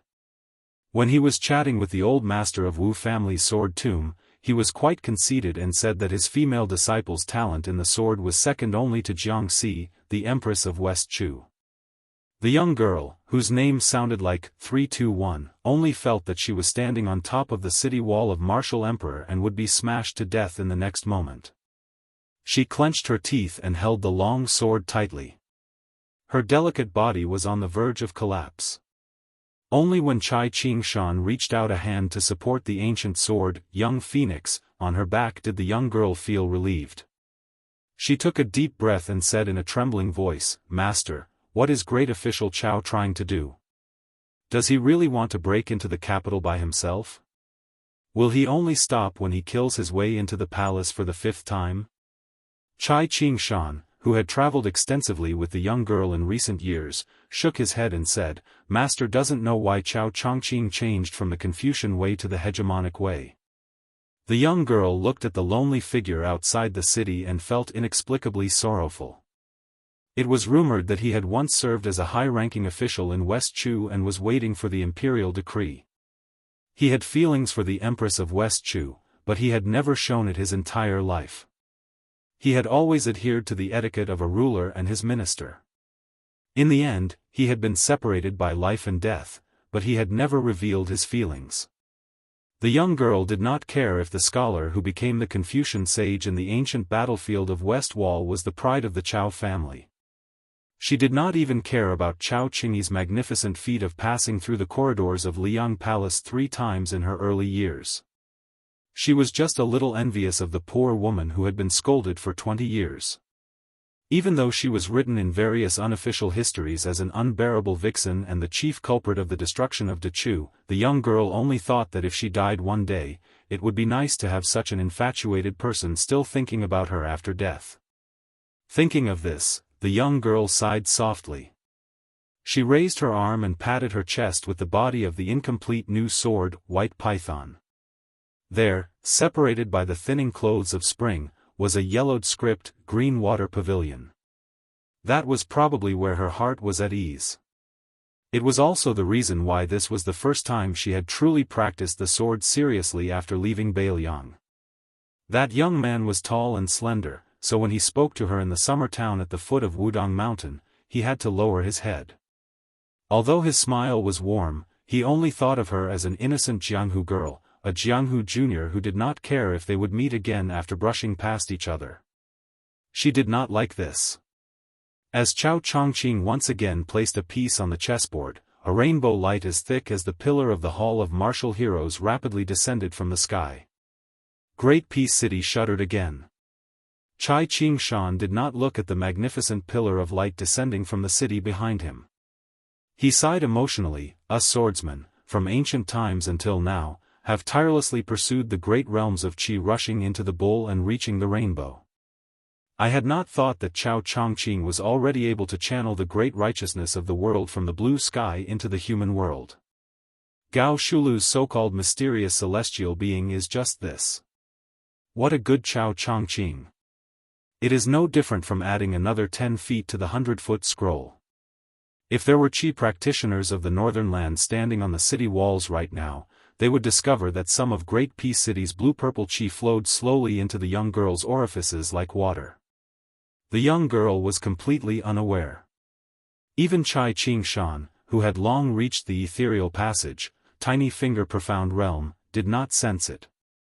Different professions were like different mountains. Celestial phenomenon and land immortal were only separated by one level, but they were two completely different worlds. The young girl suddenly asked curiously, of the people of the three sects outside of pure martial arts, Buddhism's eminent monks are Vajra when they enter the first grade, Daoist immortals are profound when they enter the first grade, and Confucian immortals reach celestial phenomenon in one step. Master, you have always been vague in the past. Why do you only say that there is no difference between the three? And why is it so difficult for Confucian people to become saints? Chapter 1747. The old man hesitated for a moment, as if he did not want to reveal the secret of heaven, or as if he did not want his proud disciple to come into contact with that level too early. In the end, Chai Qing-shan could not stand the girl's pitiful eyes. He said helplessly, Master, you can forget about what I'm about to say. Don't take it seriously, and don't put it in your heart. Otherwise, your sword heart will be unstable, and it will affect the way of the sword that you should be walking. Master often went to the snowfield of Mount Hui in his early years, and had many long conversations with a scholar named Xianyuan Jingcheng. He had a unique opinion on the matter of the saints of the three religions, and his words were always shocking. For example, he talked about the cliché of lay down the butcher's knife and become a Buddha on the spot. You must have heard this saying countless times. Xianyuan Jingcheng's view on this was not quite the same. What he said was very good, and it had the merit of advising people to abandon evil and turn to good. However, at the same time, it also caused a lot of harm to people. One must know that to become a Buddha, one could only rely on gradual ascetic practice, and it required hard work. Just like the saying, the writings of the heavens are miraculous. This saying was naturally very reasonable, but to many others, it was very unreasonable. Xianyuan Jingcheng had said that many pioneers, especially those scholars who had turned from nomads to tycoons in the past 1,000 years, all of them pursued the three immortals advocated by the saints of the Zhang family. Xianyuan Jingcheng opened up a new perspective on this, not because he disagreed with the teachings of the saints, but because he lamented that the later generations had gone astray. He gave an example of burying a child and worshipping his mother. This action was undoubtedly in line with the virtues of filial piety, and was praised by countless people. However, Xianyuan Jingcheng asserted that this person was destined to have a hard time achieving good results. If there was really an afterlife, and if there was really heaven's will in the underworld, then this person was destined to suffer the wrath of heaven and not be able to transcend. All living things in the world nurtured humans. According to common sense, an eye for an eye. Humans should repay the heavens and earth. The Taoist saints had long left behind 3,000 words to warn the later generations. Heaven and earth are not benevolent, they treat all living things as straw dogs. This was to say that the heavenly axiom was selfless, and not the so-called shallow, unbenevolent and unjust, that some people mistakenly thought. Xianyuan Jingsheng very much agreed with the 4 words heaven and earth are not benevolent, but at the same time he also said that they were scholars, and it was precisely because they knew that they could not go against the will of heaven and earth that they had to go against the current, and set rules for heaven and earth so that everyone could be content with it. Therefore, using the 5 words of benevolence, righteousness, propriety, wisdom and trust as a framework, it finally extended to the incomparably soul-stirring sentence, set your heart for heaven and earth, set your life for the people, inherit the lost knowledge for the past saints, and establish peace for all ages. However, my disciple, think about it carefully. If there are gods in this world, do they need us to tell them what to do? Taking a step back, is the peace of the world really in accordance with the rules of the cycle of the heavenly axiom? Therefore, the truly wise people of the Confucian school, especially those who have ascended to the ranks of the Confucian saints, do not worry about themselves or their future generations. All of them have an impassioned heart, and do not hesitate to burn jade and stone with the heavenly axiom. All of them are generously going to their deaths. The young girl made an "oh" sound. After the old man finished speaking, he repeatedly sighed, and all sorts of feelings welled up in his heart. Chai Ching-shan smiled and asked, "Do you understand?" The young girl grinned and said confidently, "I don't understand at all." The old man could not help but laugh, and rubbed her head, "I don't need you to understand. It's good to be muddle-headed. Life lasts for 100 years, and it's easy and carefree. Otherwise, it's too tiring to live with a heart full of depression. For us swordsmen, it's enough for us to be able to cry out against injustice." Chai Ching-shan said softly, "After going to Bailiang and seeing the desolate scenery of the border with your own eyes, you'll know that the carefree and happy life of the people of Jianghu is too weak to stand up to scrutiny. However, my disciple, you don't need to be so disgusted with Bailiang because you want to fight for justice. Let me tell you, if there really is a day when the Beimang army breaks through the border of the 2 Liao provinces, the countless people in this city who are cursing Bailiang today will also disregard their own safety and die as they wish. Even if the Beimang barbarians fight all the way to Guangling River, they won't be able to walk as if there's no one there. Instead, they'll only be flanked by the cavalry's hooves and the people of Liang who have died in battle. The people of Liang revered martial arts and chivalry. Since ancient times, there had been a saying, the scholars of the Central Plains travel north to study, while the wanderers of Liang go south to uphold justice. The latter often relied on martial prowess to violate prohibitions. This was why the countries of the Central Plains led by De Chu had always viewed the people of Liang as uncivilized northern barbarians. However, in the past 20 years, especially after Gu Jiantang resigned from his post as Minister of War and entered the Liao Kingdom, along with Su Zhao's Bailiang cavalry guarding the border with Beimang, Beimang was unable to take even half a step south. The entire Central Plains was filled with singing and dancing, while the smoke in the south only reported peace and no worries.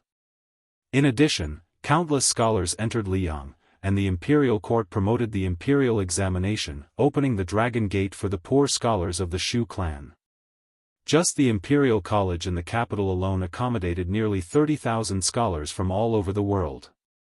Scholars flooded in like carps crossing the river, as well as the gathering of tycoons from all over the world. In a short 20 years, Taiyan City was no less prosperous than De Chu's capital in the early years.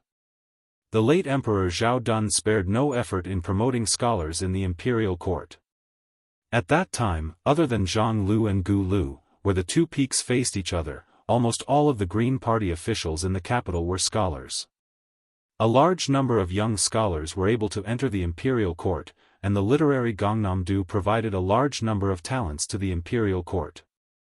Even the large number of remnants of West Chu, led by Sun Shiji, the Grand Preceptor of West Chu, put aside their national enmity and chose to serve Zhao Dun. In contrast, the generals in power were almost all old people without exception. The Liang imperial court, after 20 years of recuperation and following the example of their superiors and subordinates, had already displayed a pattern of having more scholars than warriors.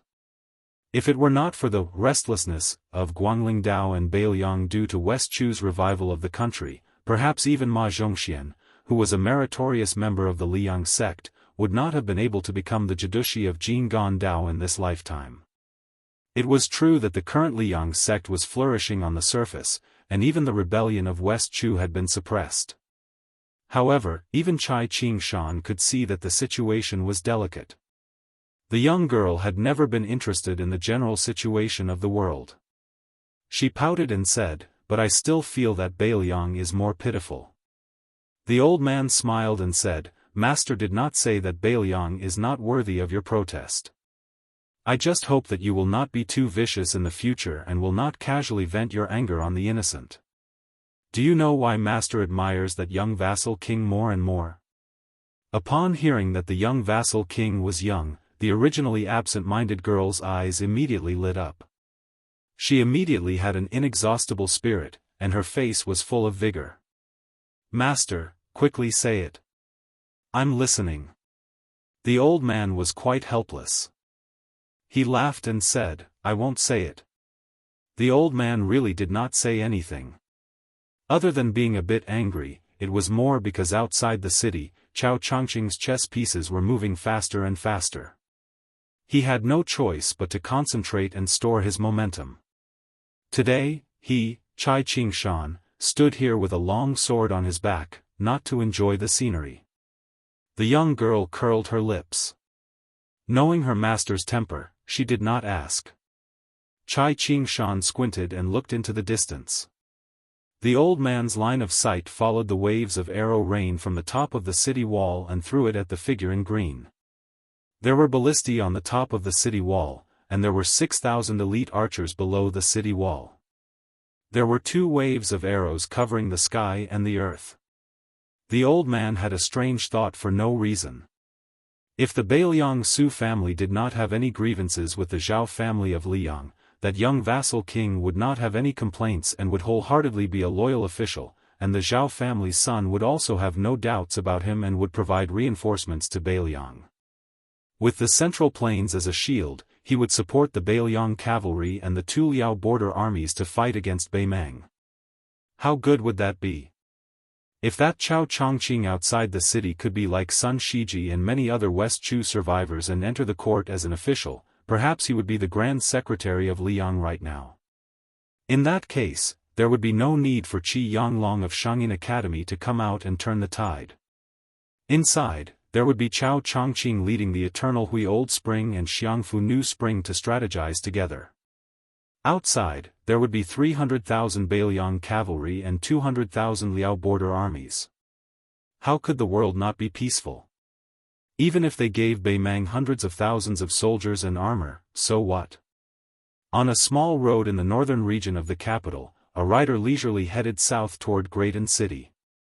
There was a stall by the road that seemed to sell everything, including dumplings and tea and wine. A young man and woman sat there, each with their head buried in the 2 large bowls of dumplings. The rider dismounted and led the horse near the table, asking, "Can I sit?" The young man glanced at him. "Since you didn't bring a knife, you can sit." Thus, Gu Jiantang sat on the long bench next to Su Fengnian and Jiang Ni. After this pillar of the country that could overturn the world sat down, he smiled and asked, "Su Fengnian, you treat me to a bowl of dumplings, and I help you become the emperor. Do you want to do this deal?" Chapter 1748. Gu Jiantang's words were no less than his mind grenade.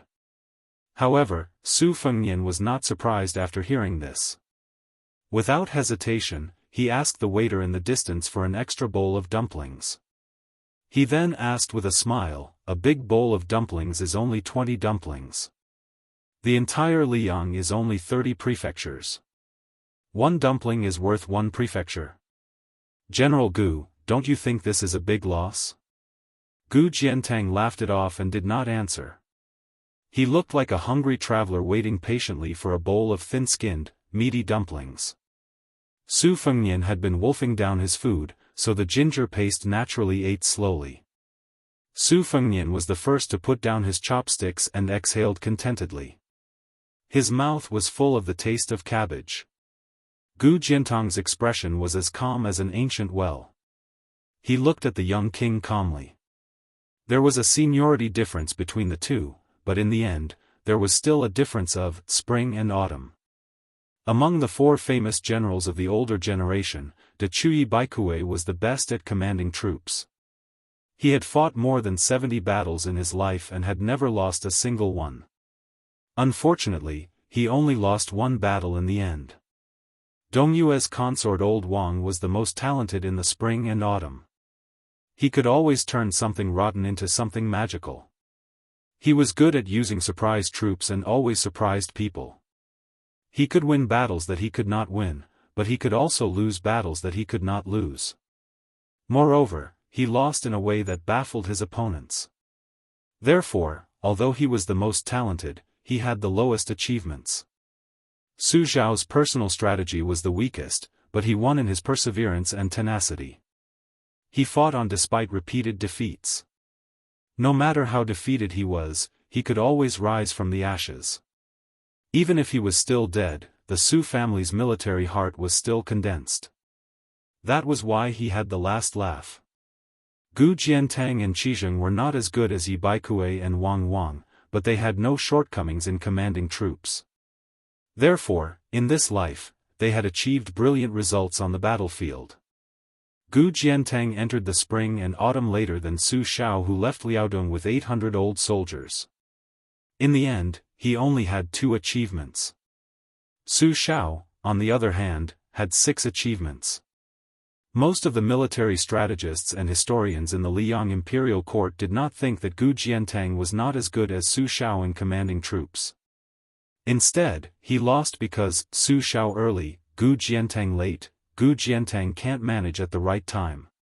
Gu Jiantang's life story was thought-provoking.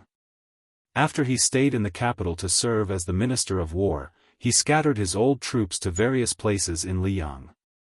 For example, Kainan, Donggong, Huanggong, and the others all served as officials of the border. Although great peace cities Gulu and Zhangjiulu had a two-peak confrontation, it was always said that the blue-eyed man had the power to overturn the court. There was no such thing as Gu Jiantang covering the sky with one hand. And Gu Jiantang, as one of the top 10 martial arts masters in the past, never cared about the ranking.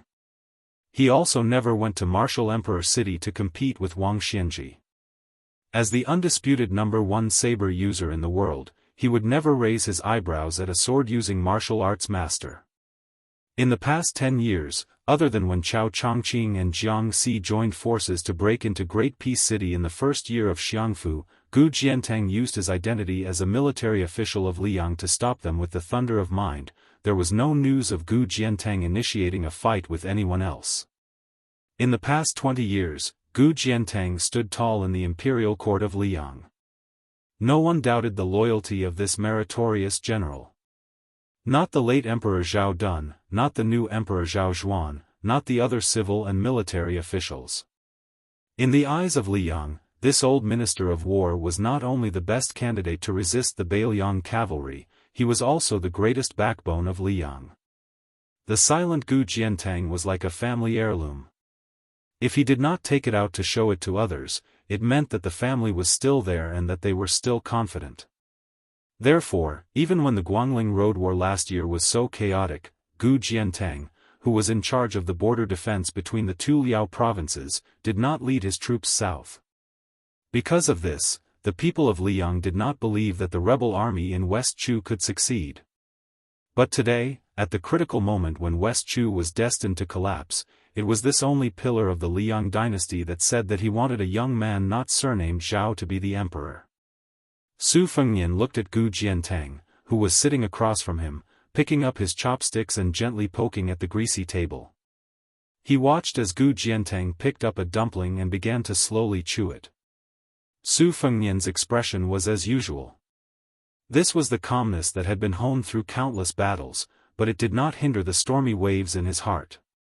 Gu Jiantang ate 7 or 8 dumplings in one go.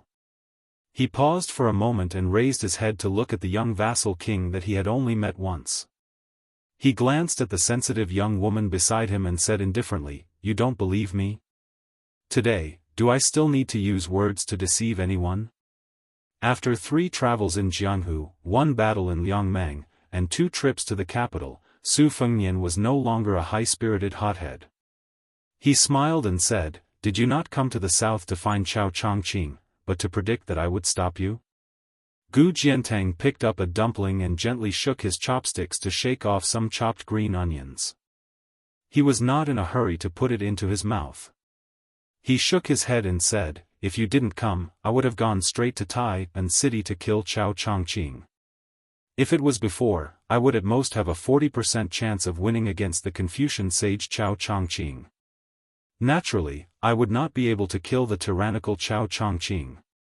At this time, no one can stop Chao Chongqing.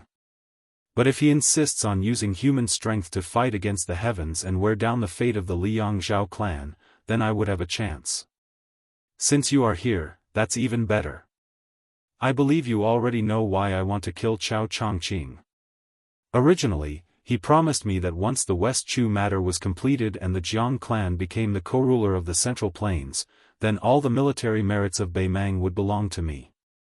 I will not refuse this invitation." Su Fengnian frowned and said, "Isn't it the same if the West Chu matter is defeated?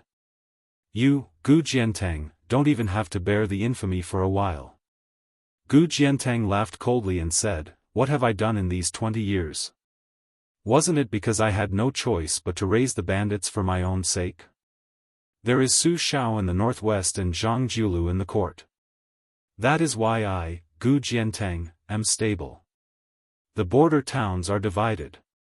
Other than you, the vassal kings, who are too big to get rid of, don't forget that there is still the word town. In the Battle of Guangling, how many generals who would not have died? How many generals' power was reduced? All the cavalry, including Yan Zhenchuan, were wiped out. Yang Shenxing's Jizhou infantry were not many left. The Prince of Guangling, Zhao Yi's navy infantry were all destroyed. The Prince of Huainan, Zhao Ying, died in battle. No matter how high and powerful the civil officials were, the emperor could find a crime and kill them. But how could the generals at the border be killed so easily? It's more like they rebelled. They have the capital to start a war and cause chaos, and they don't have the misgivings of being infamy in the history books. If I, Gu Jiantang, were the emperor, for the sake of the country in the long run, I would also emphasize the civil and suppress the military."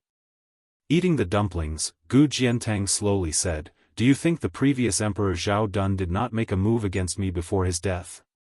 Let's not talk about my former subordinates Tang Taizhuang, Tian Zong, and the others who entered the capital to become officials. Let's talk about Lu Shengxiang and Su Gong, these 2 people, who were obviously candidates to replace me. Su Gong replaced the emperor to patrol the border, Lu Shengxiang used the Battle of Guangling to accumulate experience. But why? It's nothing more than to prevent their merits from being too early. The real use of them is still to be used in the Battle of Beimang in the future. They still have a long way to go before their wings are fully developed. To put it bluntly, if you give them 10 or 20 years of military service, at most they'll only be the second Gu Jiantang. By that time, the situation in Liang will have stabilized. Asking them to remove their armor and return to their fields is much simpler than asking me, Gu Jiantang, to pack up and get lost. The strategy that Zhang Jiulu and Yuan Benqi formulated for the previous emperor is not bad. But as the person involved, how can I, Gu Jiantang, resign myself to death? Do I need to say more about how the Zhao family treats their meritorious officials? Gu Jiantang picked up another dumpling. He couldn't help but glance at the female emperor, De Chu, who was carrying a sword case on her back. He smiled playfully. Su Fengnian, do you know what kind of reasons Chao Chongqing and her used to convince me when they found me? Su Fengnian's face was suddenly filled with anger. He gritted his teeth and said, Motherf****. Did Chao Chongqing agree to one of your sons becoming empress? If that's really the case, I won't stop you. I'll be Gu Jintang's assistant. See if I don't beat Chao Chongqing until he can't be domineering anymore. Under the table, one of Su Fengnian's feet was ruthlessly stepped on and crushed repeatedly. Perhaps he felt that one foot wasn't strong enough, so he lowered his body and stepped on Su Fengnian's feet with both feet. Gu Jiantang couldn't help but laugh. Chao Chongqing wouldn't be so boring. Chao Chongqing only said that he could let me flatten Beimang and that he dared to let me lead an army to complete a feat that even Su Shao couldn't accomplish. The reason was very simple. When Chao Chongqing was alive, no matter how great my military achievements were, I couldn't rebel because Chao Chongqing could die together with me. Even if Chao Chongqing died before me, when the time came to unify the Central Plains and swallow up Beimang's Dechu, there would still be someone. As long as I dared to plot against him, there would still be someone who could single-handedly kill me, Gu Jiantang. Moreover, that person would definitely live longer than me. Therefore, no matter how powerful the Gu family was, it was destined to be peaceful for the next 50 years. As for the specific situation after 50 years, the Jiang and Gu families were simply following the will of heaven. Since that's the case, I don't have any worries and I'm not afraid of shocking the master with my achievements. I'm well aware of how to choose Jiang family treats Yi Baikue and how Li Yang's Zhao family treats Su Shao. Su Fengnian rubbed his chin and smiled. That's more like it. Looking at the smug fellow, Jiang and I, who hadn't finished eating the dumplings, slammed his chopsticks on the big white bowl. Su Fengnian didn't feel guilty at all. Instead, he stared and said, "A bowl of dumplings costs 5 copper coins.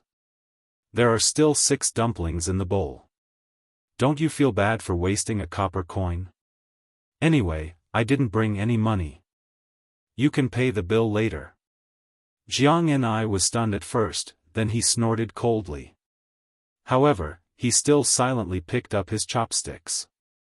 Even Gu Jiantang, who had a heart as strong as iron, didn't know whether to laugh or cry. Gu Jiantang shook his head slightly and smiled. In the same way, you, Su Fengnian, are the emperor. Su Shao treated his former subordinates well, and you personally went to war.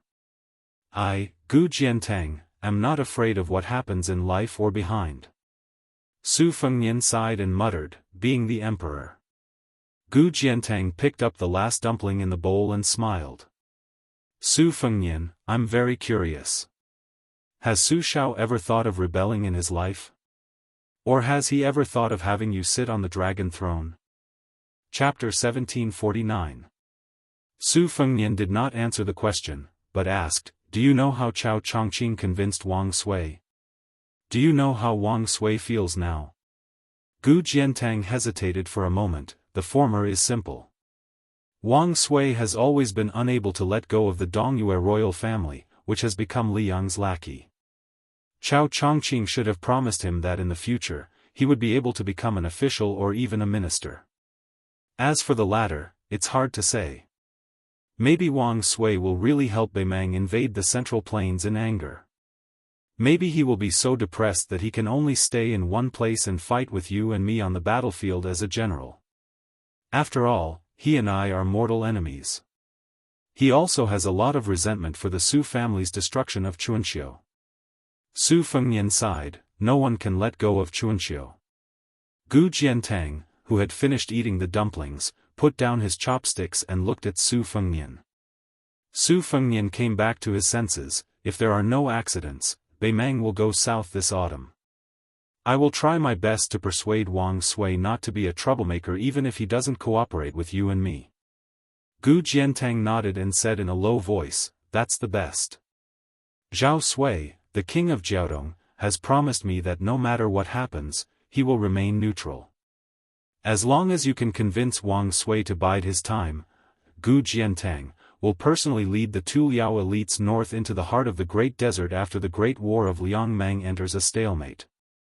We will sever the connection between Northern Mang and the Northern Court in one go. At that time, you and I will use Beimang and Nanchao as our depth. We will have a total of 500,000 soldiers and 200,000 iron cavalry. We won't have to worry about the lack of soldiers and can advance and retreat freely. Even if we are sandwiched between Beimang and Liang, what is there to be afraid of? Su Fengnian was silent for a moment, and then suddenly slammed the table. Jiang Ni was shocked, and Gu Jintang's eyelids trembled. Su Fengnian shouted, "Waiter, 3 more bowls of dumplings." Jiang Ni took a deep breath and muttered unwillingly with a dark face, 2 bowls is enough. However, the next sentence of the prodigal son, who did not feel bad about not spending his own money, made her feel relieved. Su Fengnian said to Gu Jiantang, "Let's put it on credit. I'll have to trouble Master Gu to help pay for it today. My wife and I are embarrassingly short of money. We can't wait to split a copper coin in half," Gu Jiantang said with a fake smile. "Oh? That 1 bowl was enough. Like Miss Jiang, I'm not hungry." Blushed and whispered said 2 bowls. "I'll have another bowl too." "You ask, how many bowls, how many bowls, how many bowls, how many bowls? 3 bowls do you have to pay?" Gu Jiantang, the great pillar state of Liang, said 1 bowl. Jiang Si, the emperor of Dechu, said 2 bowls. Su Fengnian, the king of Beiliang, said 3 bowls. The waiter looked at the 3 of them and said angrily, "All right, you 3 don't have to be so stingy. I will treat you to 3 bowls of dumplings for free today." 3 bowls of hot and fragrant dumplings were placed on the table. Gu Jiantang was the first to finish eating. After bidding farewell to Su Fengnian, he led his horse to the stall owner, leaving behind the Liaodong horse that was worth hundreds of taels of silver, and returned to the north alone. The stall owner and the waiter looked at each other. In the end, the 2 of them could not stop smiling. After Su Fengnian finished eating the dumplings, he quietly waited for Jiang Ni to finish eating. When he saw Jiang Ni put her chopsticks on the edge of the bowl, he smiled and helped her take the chopsticks off the bowl and neatly placed them on the table next to the white bowl. One of the few rules of the old Su family is not to put the chopsticks on the bowl after eating. She blushed, blinked her eyes, and asked softly, "Are you really going to be that?" Su Fengnian said softly, "Gu Jintang's words can be trusted, but not completely. It is too scary for a person to be able to go from Hongjia to Yonghui and then to Xiangfu." Jiang Ni nodded and said, "I don't like this person. Uncle Chui Wai Zhao said that your father is a tiger out of the forest, Yi Baikue is a flood dragon by the river, Wang Sui is a python by the stream, and Gu Jiantang is a snake by the hole. The first 3 are all heroes who do not care about personal life and death, honor and disgrace. Only Gu Jintang's thoughts are the most gloomy and unpredictable." Su Fengnian grunted, "I will be careful." Jiang Ni had a big heart. She had heard of Gu Jiantang being the emperor, so she did not care. She suddenly became sad and said pitifully, "Can't you save Uncle Chui Wai Zhao? If Beiliang had Uncle Chui Wai Zhao to come up with plans, you would not be so tired." Su Fengnian said helplessly, "It is not that I do not want to save him, but that I cannot save him." After a long silence, Jiang Ni suddenly said carefully, "Uncle Chui Wai Zhao schemed against you. Do not be angry."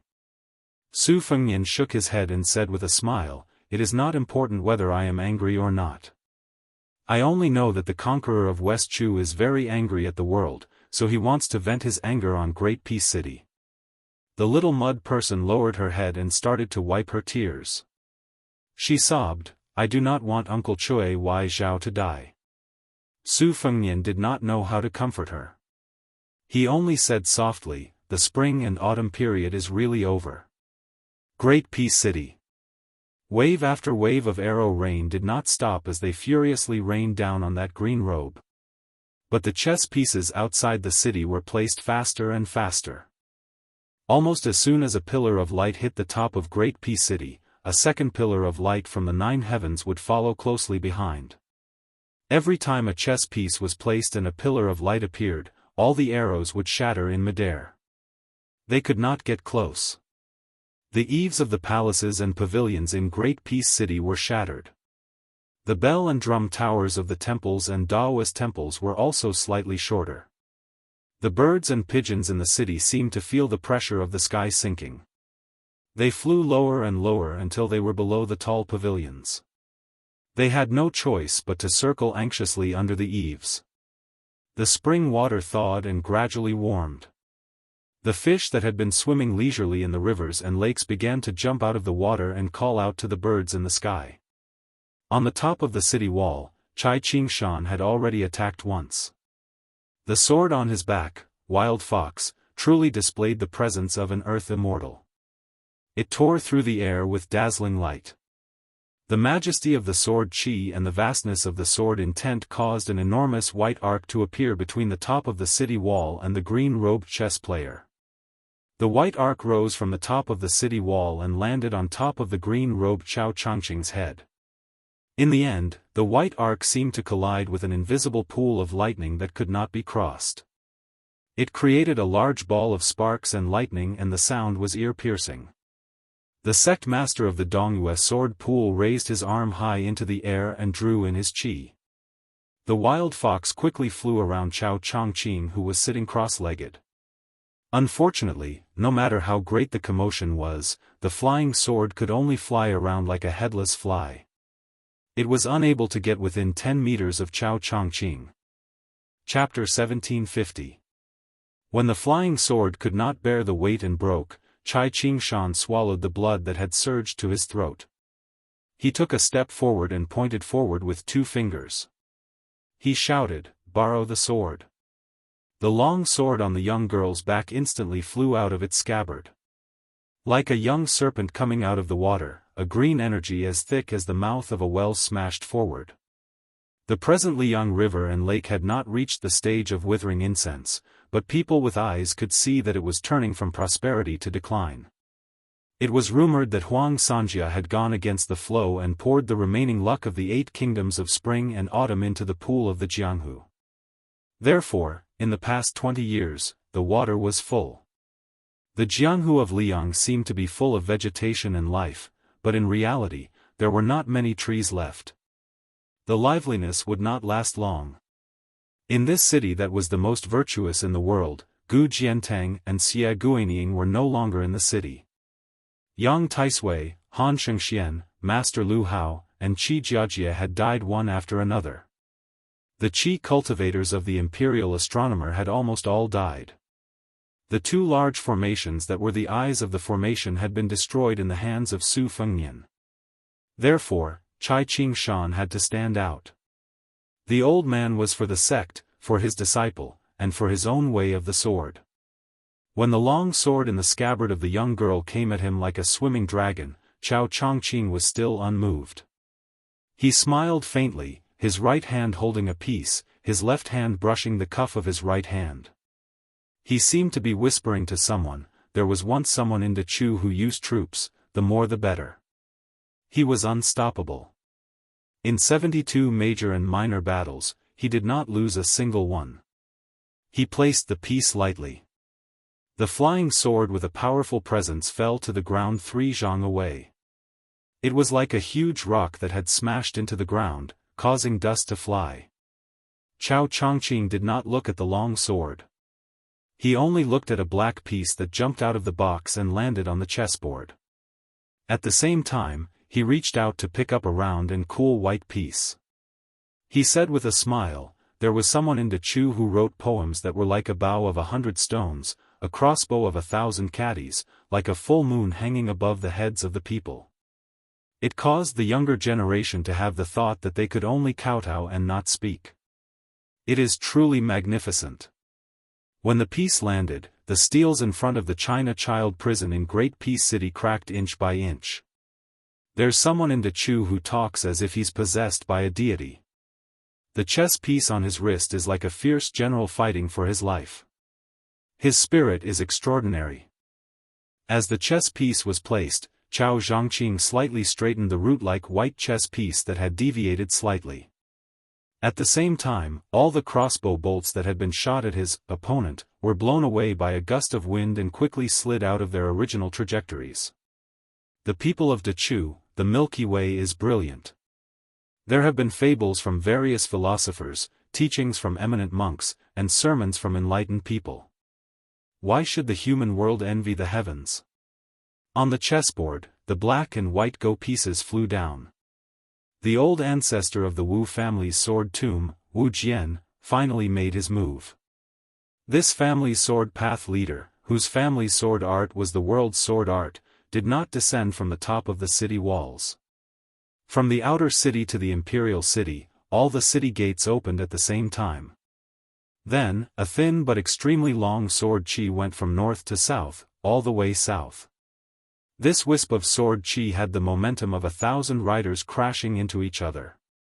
After Cai Qingshan attacked, he did not turn his head. After Wu Jian attacked, he still did not turn his head. Chao Chongqing said softly, "In the spring and autumn, the wind and rain are turbulent. Some people cry, some hide from the rain under the eaves, some use umbrellas. Only Dachu will not hide from the rain. I would rather die in the rain than live under someone else's roof." The sword chi paused slightly when it was 3 zhang away from Chao Chongqing. Then it suddenly exerted force and charged out 2.5 zhang. The sword chi didn't dissipate until it was 20 feet away. When the second sword chi came out of the city, a pillar of light coincidentally hit the head of the old man at the gates of the imperial city. The old master of the Wu family sword tomb raised his hand and shattered it with a wave of his sleeve. His face paled slightly and the ground he was standing on caved in. The old man with his back to the gates of the imperial city slowly walked out of the large hole and stepped out. There was a straight line from the front of him to the imperial road south of Great Peace City. The crack that appeared on the ground was like a long sword. This sword was not more than an inch wide, but it was several li long. In this moment, the sword chi was about to leave the city. Chao Chongqing had coincidentally placed a piece closest to the chessboard in front of him. At the beginning of the imperial road inside the city gates, a pillar of light fell down like a long sword cutting a snake. Wu Jian, who had left the city with the sword chi, stood at the gates of the city. He did not have a sword in his hand but made a sword-drawing posture. He shouted, "Chao Chongqing!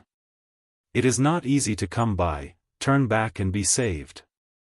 Chao Chongqing picked up a piece. This time, before he could place it, the piece at his fingertips shattered.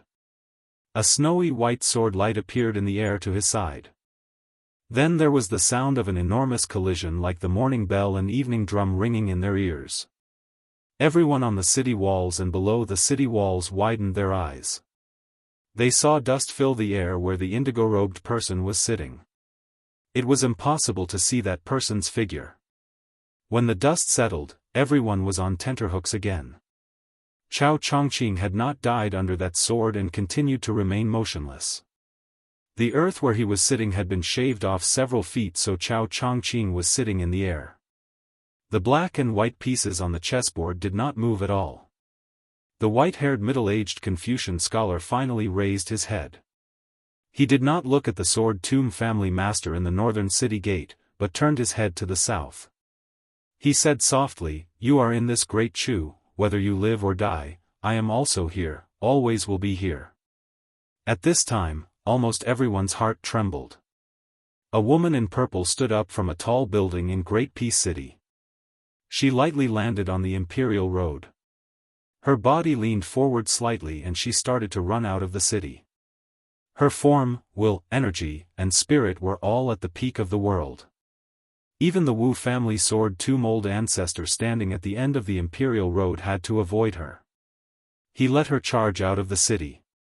Chao Chongqing placed his piece extremely slowly this time. The purple robe, purple aura, and purple rainbow charged to within 10 feet of Chao Chongqing. Xianyuan Qingfeng on the snowy plains of Mount Hui. The purple robe crashed within 10 feet and then stopped. The woman's fingers were like hooks and were only 2 or 3 feet away from Chao Chongqing's head. Chao Chongqing, who was indifferent to this, leaned forward, one hand holding his sleeve to avoid messing up the chessboard. When this piece landed, the sound was especially crisp. The sound of the piece landing softly sounded on the chessboard. She was sent flying backward, her body tumbling in the air. Xianyuan Qingfeng's back was pressed against the city wall. Her eyes were cold, her elbows pressed against the city wall. Her knees were a mess and blood seeped out of the corner of her mouth. The blue-robed Confucian scholar, who had been defeated at some point, sat quietly where he was. He bit his lips and shook his head. The Confucian saint of Dechu, Chao Chongqing. He finally said something he had not said for 20 years. This world says that you caused the fall of Dechu. I, Chao Chongqing, do not agree. For the first time since he came to the city alone, he raised his hand high and then placed a piece heavily on the chessboard. The clouds tumbled as they descended together. The sky of the Central Plains dropped 100 feet. Chapter 1751. There were countless lofty mountains and precipitous ridges in the southern border. Someone was skimming across the peaks of the mountains. There was always a swift and fierce flying sword following him like a shadow. He suddenly stopped on the branch of a towering tree at the peak of the mountain and looked up. The flying sword also stopped chasing him at the peak of the mountain before him. It hovered in the air and hummed slightly. An average-looking middle-aged man stood near the flying sword. He also looked up at the sky and sighed. Then, he stood on one leg like a golden rooster. He lifted one leg and bent down to take off his hemp shoe and shook it. The man in a scholarly robe who had been chased all the way from Great Peace City to the deep mountains and forests of the southern border laughed and said, "Dong Tai, oh Dong Tai, Chao Chongqing is seeking his own death. The Empress of West Chu, Jianghu, has also left the capital of West Chu. Not long later, even you will be able to feel the collapse of the great pillar of fate of West Chu. At that time, other than Tantai Ping Jing, that old woman, who replaced me and stole a part of it, there will only be Chen Jibao and Zhao Zhu who will benefit greatly. As long as Chen Jibao absorbs half of the fate of West Chu, as the most important person supporting the dragon, let's see how you, Dong Tai, will kill me. Not to mention the 4 grandmasters of the martial arts assessment, even among the 14 martial arts assessment masters, the Peach Blossom Sword God, Dong Tai, was definitely the one who did not have the demeanor of an expert. However, it was this average-looking middle-aged uncle who had chased Xie Guinying, the number 1 on the immortal map of land and dynasty, into such a sorry state. Dong Tai put on his shoes and curled his lips. He said unhappily, "Are you saying that after a pure martial artist like me becomes an immortal on land, I will be hurt by fate if I kill someone with fate?" Sorry, back then, there was an old Daoist on Mount Longhu who had returned to simplicity. He was killed by me when he ascended. It's fine. Xie Guinying sneered, "How can I be the same as Wu Lingsu of the Celestial Master Residence?" Dong Tai rolled his eyes. "In my opinion, there's really no difference." Xie Guinying laughed loudly and said, "Then I'll wait and see how your cultivation realm drops." Dong Tai put away his casual expression and said seriously, "I don't care who should follow the will of heaven to suppress who, or who should follow the will of heaven to defeat who, and I don't care who the fate of the world flows to. I don't care about these things. I'm not even interested in becoming an earth immortal, let alone attaining the Tao and ascending." Xie Guinying said angrily, "You lunatic. You are even more unreasonable than Lu Dongxian and Li Chungang." Dong Tai turned his head to look at the flying sword, which was made of ordinary materials. He laughed heartily and said, "I, Dong Tai, have the 3-foot sword by my side for the rest of my life. It's enough." Xie Guinying clearly felt a monstrous murderous aura. It disappeared in a flash, and he fled even faster than before. The mountain under Xie Guinying's feet was flattened by the sword. Dong Tai did not immediately pursue him. He raised his head again and looked at the unusually low clouds. "Chao Chongqing, oh Chao Chongqing, Li Chungang left, Wang Xianji left, and now even you are leaving." Dong Tai suddenly laughed. One man and one sword flew into the sky. They passed through the clouds and arrived above the sea of clouds where the sun shone. Dong Tai stood cross-legged on the flying sword. He raised his head and looked at the golden sun in the sky. Dong Tai was bathed in the golden light. He stood on the flying sword and was lost in thought. In the end, Dong Tai gave a thumbs up to the sky and slowly turned to the ground. Dong Tai said loudly, I, Dong Tai, am already here in this life. In this life, I am already here. What can you do to me? Who dares to ask me, Dong Tai, if I can use my sword? No immortal in the heavens could answer this question. On the ground, Xie Guaniying muttered repeatedly, lunatic, lunatic deng. Chao Chongqing is a lunatic. You, Dong Tai, are also lunatics. An official wearing a golden embroidered robe walked up to the top of the city wall with a straight face. He was in the prime of his life, just over 40 years old. If it had been during the Yonghui era when the Liang court was stable, he would have been an eye-catching existence. At the age of 40, he had become a second-rank official, the head of the Ministry of Justice. How could he not be proud? His surname was Liu, and his name was Io. He was born as a Jinshi in the 8th year of Yonghui. Compared to Yin Maochuan's famous Yonghui Spring, he was a few years later. Liu Io's talent was not obvious. His family was unknown, and he only had a very poetic name. However, Liu Io's personality was ridiculed by Tai and City as a stubborn rock in the latrine pit. He had been the vice-director of the Ministry of Justice for almost 10 years and sat on the cold bench for almost 10 years. In the end, in the first year of Xiangfu, he was promoted to a doctor. Last year, he was promoted to assistant minister. This spring, in fact, it was only 3 days ago that he was promoted to Minister of the Ministry of Justice of Liang. In addition to being in charge of the 4 departments of the Ministry of Justice, he also held the power to kill all the people of Liang in name.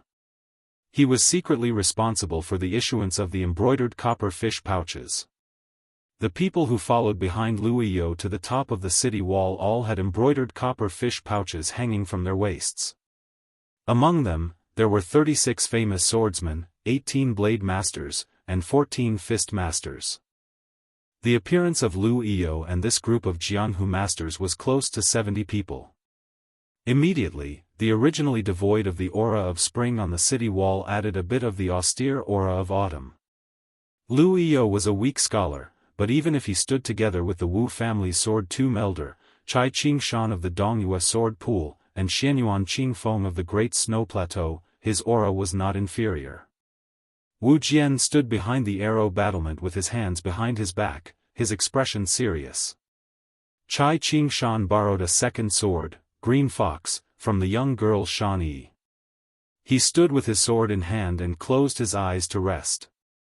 The purple-robed man sat directly on the battlement with his arms crossed and squinted his eyes to look into the distance. Liu Io faced the 3 martial arts grandmasters who were strong enough to look down on nobles and said calmly, the 68 people of the Ministry of Justice are willing to fight for a chance for the 3 of you. I hope that the 3 of you can cooperate sincerely. We can't let that West Chu Chao Chongqing continue to run amok in the capital. Wu Jian was silent. Chai Qingshan nodded slightly. Only Xianyuan Qingfeng sneered and said, the reason why I acted was because Chao Chongqing was worthy of my action. Are you worthy of ordering me around? Liu Io, who was considered a junior compared to the other leaders of the Ministry of Justice, said expressionlessly, as long as the Great Snow Plateau of Mount Hui is still in Liang's territory, as long as Jianzhou is still in Liang's territory, Liu Io, not waiting for this official to finish speaking, Xianyuan Qingfeng placed his hands on his knees. Chai Qingshan was standing in front of Liu Io at some point. However, there was still a trace of blood on the latter's cheek and some of his hair fell to the ground. Liu Io didn't even bother to wipe his wound. He gently pushed Chai Qingshan away and stared at the beautiful woman who was known for her arrogance. You can kill me, and I can also die. However, as long as you, Xianyuan Qingfeng, appear on the walls of Great Peace City, as long as you stand in my sight, you will have to leave the city to fight. It's not that I, Lu Iyo, am using the banner of the Ministry of Justice to threaten you, and it's not that I, Lu Iyo, am asking for your help. Other than His Majesty the Emperor, there is no one else in this city that I cannot do without. Xianyuan Qingfeng leaned back and tilted his head. For the first time, he looked directly at this young minister. He said mockingly, "You are that poor scholar Lu Iyo from Guangling Path, right? Did I remember your hometown wrongly?" Lu Iyo's eyes were dark. It was unknown whether it was the shrewdness of a high official or the temperament of a scholar, but he did not become angry out of humiliation. He said calmly, "Those who walk different paths cannot work together." Xianyuan Qingfeng smiled. "Oh." Standing between Xianyuan Qingfeng and Chai Qingshan, the old ancestor of the Wu family sword tomb frowned. He reached out a hand and casually grabbed. There was a bang in the air. He turned his head and said sincerely to the purple-clothed woman who killed people at every turn, "Little girl, if you don't change your personality, you won't be able to be number one in the world." For some reason, Xianyuan Qingfeng felt more respect for this old man. He was very cold to Chai Qingshan of the Dongyue sword pool. After hearing Wu Jian's kind reminder, she did not comment. She turned her head and continued to look outside the city. The qi in her body began to circulate rapidly. Her aura increased dramatically, and her purple clothes fluttered. She sat on the city wall like a unique scenery of the Jianghu. It seemed that no one in the Jianghu understood what this woman was thinking. Why did she suddenly become the patriarch of the Xianyuan family in the Great Snow Plains? Why did she go to the Guangling River to stop Wang Xianji? Why did she challenge the new Prince Liang in Great Peace City? Why did she go out of the city to fight Chao Chongqing today?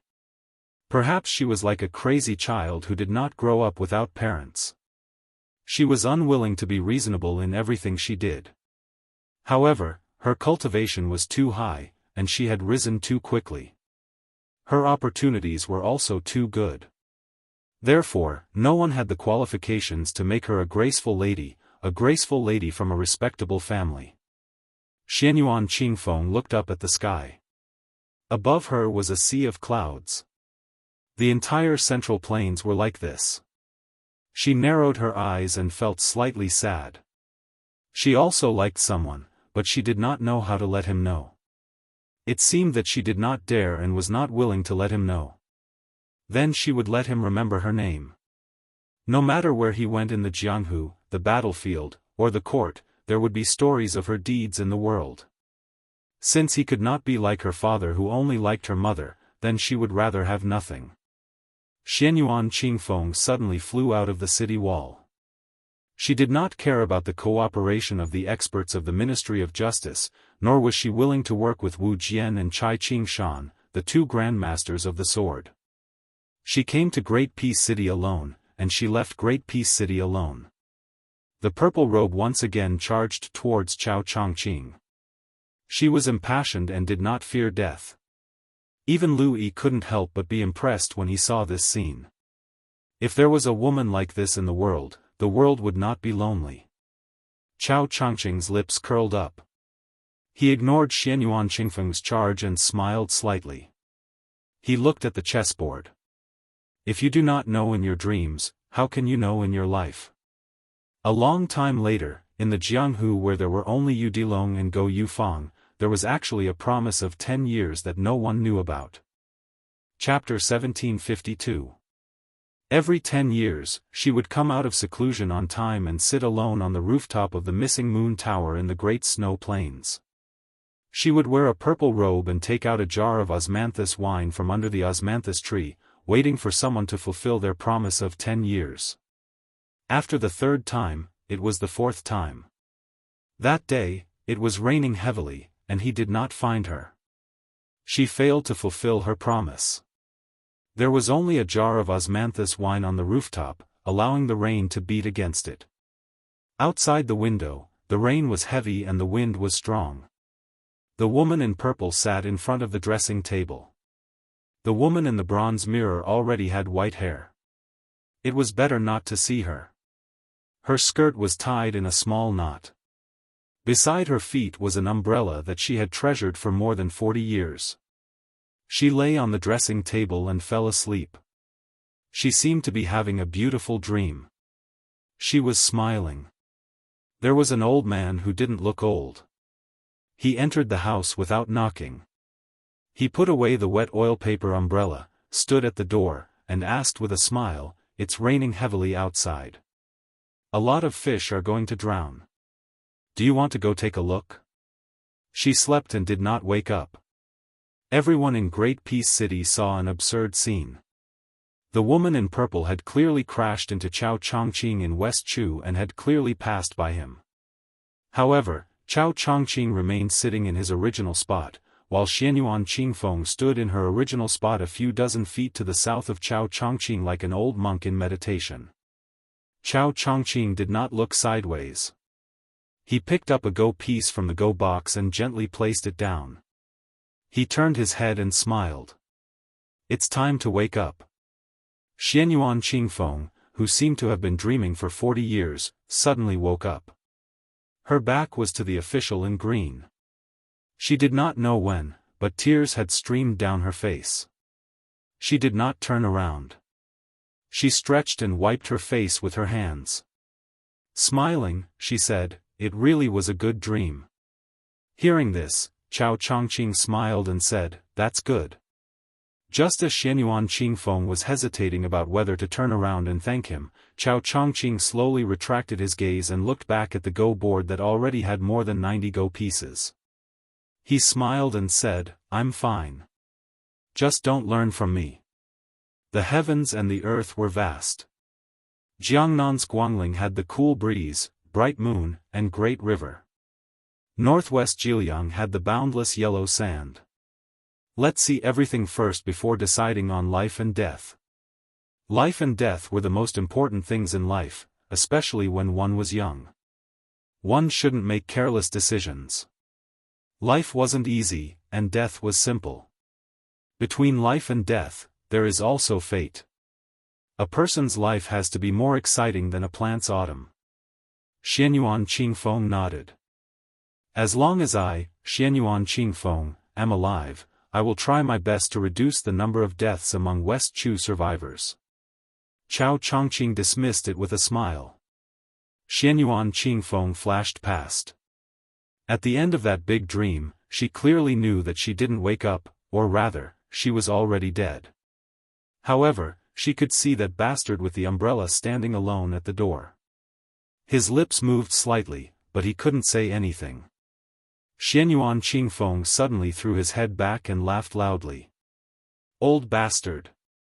The inexplicable abrupt departure of this purple robe did not delay Lu Yi from ordering the Ministry of Justice to go out of the city to kill the enemy. 68 Jianghu experts that the Ministry of Justice and Zhao Go had gathered from all over Great Peace City left the city together. They were like a flock of birds flying out of the branches. This time, Chao Chongqing placed a piece at the corner of the chessboard. Then, he pressed 2 fingers lightly on the piece and pushed it forward.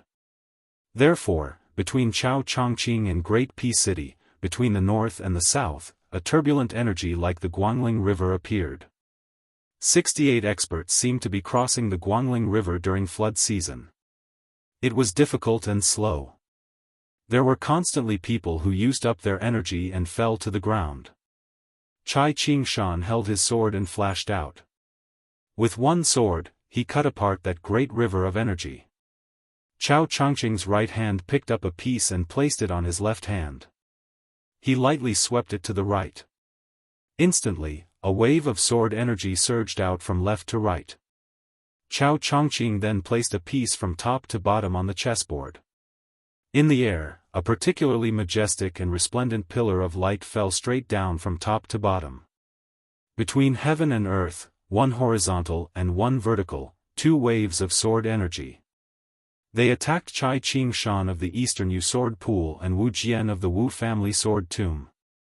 Chao Chongqing was not in a hurry to pick up a piece. He stared at the chessboard and said to himself, Chao Chongqing, also have the Haran sword. Chai Qingshan held half of the broken sword and landed 20 zhang to the north of Chao Chongqing. There was a large pool of blood on his chest. Wu Jian stood 100 zhang in front of Chai Qingshan. The clothing at his shoulder was in tatters. The old man reached out with his right hand. There was a snow-white sword energy that seemed tangible in his hand. He said in a deep voice, "Chao Chongqing, you will not hesitate to have your body and soul destroyed to finish this game?" Chao Chongqing did not answer. On the city wall, the Minister of War, Lu Yiyu, pressed his hands against the city wall, his hands trembling. As a poor scholar from the Guangling Taoism, he recognized Chao Chongqing. He was not in West Chu, but in Liang, an enemy state of West Chu. He was in this Tai-an city. However, before Chao Chongqing and West Chu's Empress Jiangxi came to the capital in the first year of Xiangfu, Lu Yiyu, who no one cared about in the Ministry of Justice's Yamen, only knew a traveling Confucian scholar he met by chance, knew the scholar who would treat him to a meal of wine every time he entered the capital. Lu Yiyu couldn't afford a residence, so he could only rent a small, remote courtyard in the capital's southeast. During those years, whenever he saw that smiling middle-aged man in front of his deserted door, Lu Yiyu would always be pleasantly surprised and happy. In the officialdom, the taciturn Lu Yiyu liked to complain to this elegant and cultured senior scholar, to this Mr. Chao who he only knew his surname. After he got drunk, he said that his teacher was that Grand Secretary Great One who had students all over the world. He was clearly the top scorer in that year's examination, his essay not losing to the top 3, yet in the end, he was only a jinsher. He felt like it was Grand Secretary Zhang Jiulu who purposely looked down on Guangling scholars, which was why everyone only knew that Bai Yan had students like Yi Mao Chun, Zhao Yuling, Yuan Gua, and the others, not Lu Yiyu.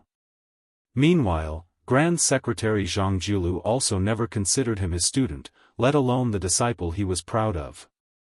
Meanwhile, after that Mr. Chao heard his essay for the examination word for word, he laughed and said that this essay was exactly the same as Bai Yan's when he was young, deeply understanding the essence of avoiding the high and dispersing, avoiding the empty and distant, a good essay. However, it was precisely because of this that Grand Secretary Zhang had you sit on a cold bench for many years like him, that you, Lu Yiyu, must not be impatient. Afterwards, half of Lu Yiyu felt relieved, half of it was because he had given up. He knew his place, kept his feet on the ground, burying his head in his work as a small official in the Ministry of Justice. However, what left him completely disheartened was that even when the Grand Secretary's reputation was in tatters, when he risked universal condemnation to pay him a visit, all for the sake of a teacher-student relationship, that Grand Secretary not only refused to meet him, he even had the gatekeeper pass him a message. "Who is Lu Yiyu? I, Zhang Jiulu, have this type of disciple? I don't remember." That evening, Lu Yiyu returned to his simple and crude small courtyard, dead drunk. However, after that Grand Secretary died, after he was promoted to Assistant Minister of the Ministry of Justice, Qi Yanglong found someone to give him an extremely ordinary scripture, only saying that it was something he accidentally flipped through in someone's house. Lu Yiyu discovered that there were 2 old examination papers that were already turning yellow inside the book. It was no more than 1,000 words, but there were actually 16 comments totaling more than 500 words. At the end was that sentence, "Good talent comes out of Guangling, can also become a pillar. I should carefully nurture him for the country. When I die, he will be of great use." Lu Yiyu's eyes were moist. He did his best to keep them open, standing on the city wall, staring fixedly at that green-clothed man. "Mr. Chao, I was born in Dechu, I do not dare forget my roots. Therefore, in the future, I will seek peace in the imperial court for the sake of all the West Chu survivors. Mr. Chao, as Zhang Jiulu's student, I do not dare forget your kindness.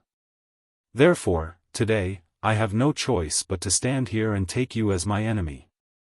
Chao Chongqing suddenly turned his head to look at this Minister of Justice who was rapidly rising in Liang's officialdom. He revealed a faint smile, only gratification in his eyes. nothing needed to be said. Rather than die heroically for one's country and one's surname, it was better to live dishonorably for the common people of the world. Lu Euu scholar, don't learn from me, Chao Chongqing. Chao Chongqing once again sat upright and still, facing the chessboard, unable to take his eyes off it. Silent and motionless. Heaven and earth resonated. Heaven and man forgot. Chapter 1753. In Taipan City, Sun Yin, the arrogant scholar who had once again found an excuse to ask for leave and not go to the yamen for the roll call, galloped madly out the door. He first found the small bookcase of the imperial astronomer, then pulled the youth with him and rushed straight to the Hanlin Academy. After finding the only 10th Dan of the Liang dynasty, Fan Jianghu, he asked for 2 boxes of chess pieces and picked a room near the window to store miscellaneous items. He pulled Fan Jianghu and the youth supervisor to squat on the floor and began to review Chao Chongqing's game. The supervisor was responsible for explaining where Chao Chongqing's pieces were placed. Fan Jianghu followed the order of placing the pieces and at the same time explained the mystery behind them. However, the further they went, especially after 20 moves, whether it was Fan Jianghu or the youth supervisor, they all said that the person who played black first was mediocre. The first 10 moves could be considered passable, but it was also because they were familiar with the exquisite moves of the older generation of West Chu players. According to this person's level, not to mention entering the Liang chessboard to await the imperial decree, even Sun Yin himself would be able to win. Ignoring Sun Yin, who was being mocked and ridiculed, he sank into deep thought.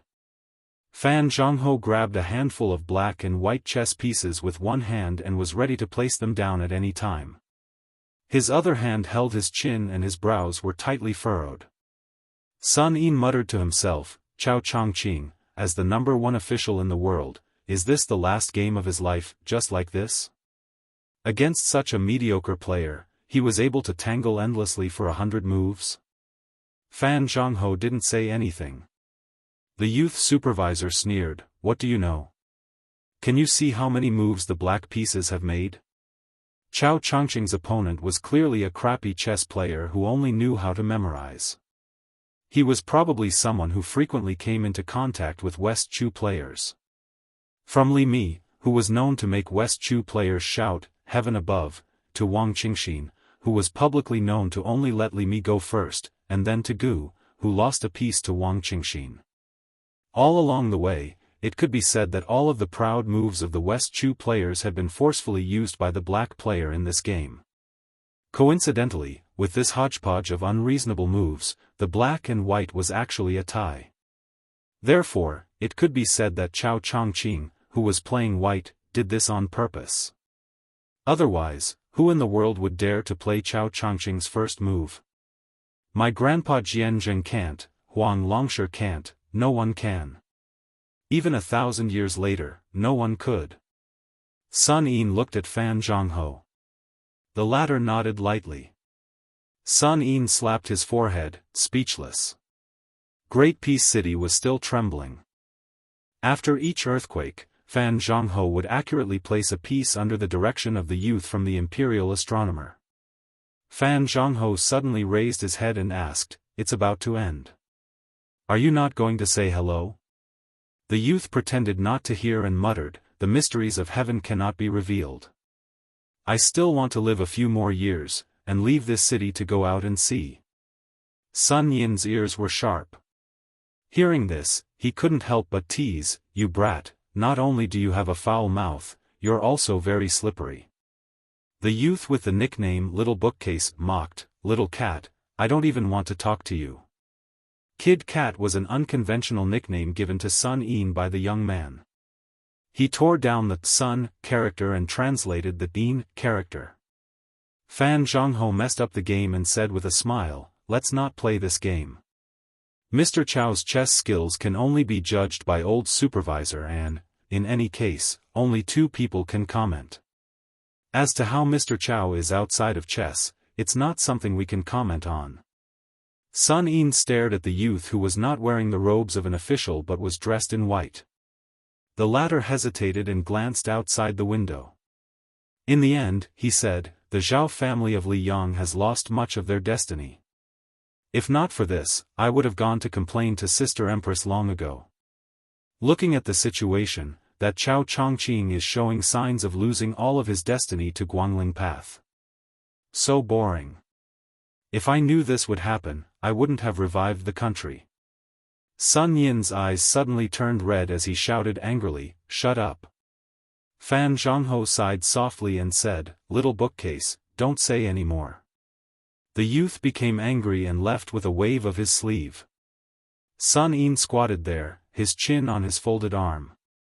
He said to himself, Chao Chongqing wants to let Li Yang know that, whoever wins Guangling wins the world. Fan Zhongho nodded. It's a good thing. Guangling Path will have fewer deaths. Sun Yin said with a wooden expression, feelings naturally can't be eaten as rice. But without feelings, it's like cooking without seasoning. Every meal is plain white rice with tasteless vegetables. Over time, there really won't be anything to chew. Some tastes can make your eyes fill with tears, make your teeth chatter, and make your liver and gallbladder break. This is probably feelings. Fan Zhongho silently began to pack up the chess pieces.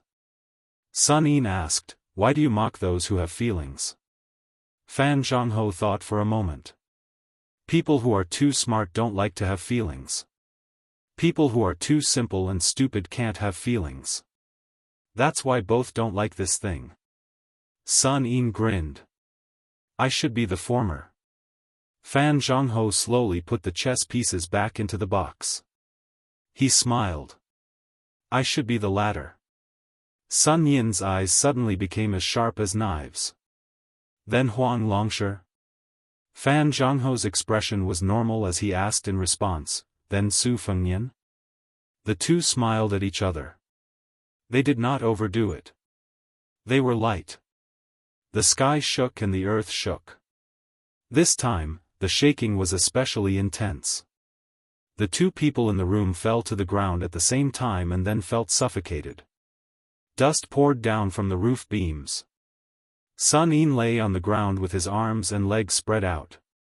Fan Zhongho continued to pack up the chess pieces. Outside Great Peace City, in front of Chao Chongqing, in the black and white chess boxes, there was only one chess piece left. Wu Jian of the Wu family sword tomb and Chai Qingshan of the Dongyue sword pool could not break through that one zhang of distance. Chao Chongqing remained calm. Great Peace City was shaken again and again. There was no one in the cavalry outside the city who could ride on horseback. How could they charge and kill? The archers outside the city had spasming arms. There were no arrows in their quiver, so how could they rain arrows? Chai Qingshan was bathed in blood even though that indigo robe had not intentionally attacked him. Wu Jian's palm was a bloody mess and white bone could be seen. Chai Qingshan spat out a mouthful of blood and grimaced.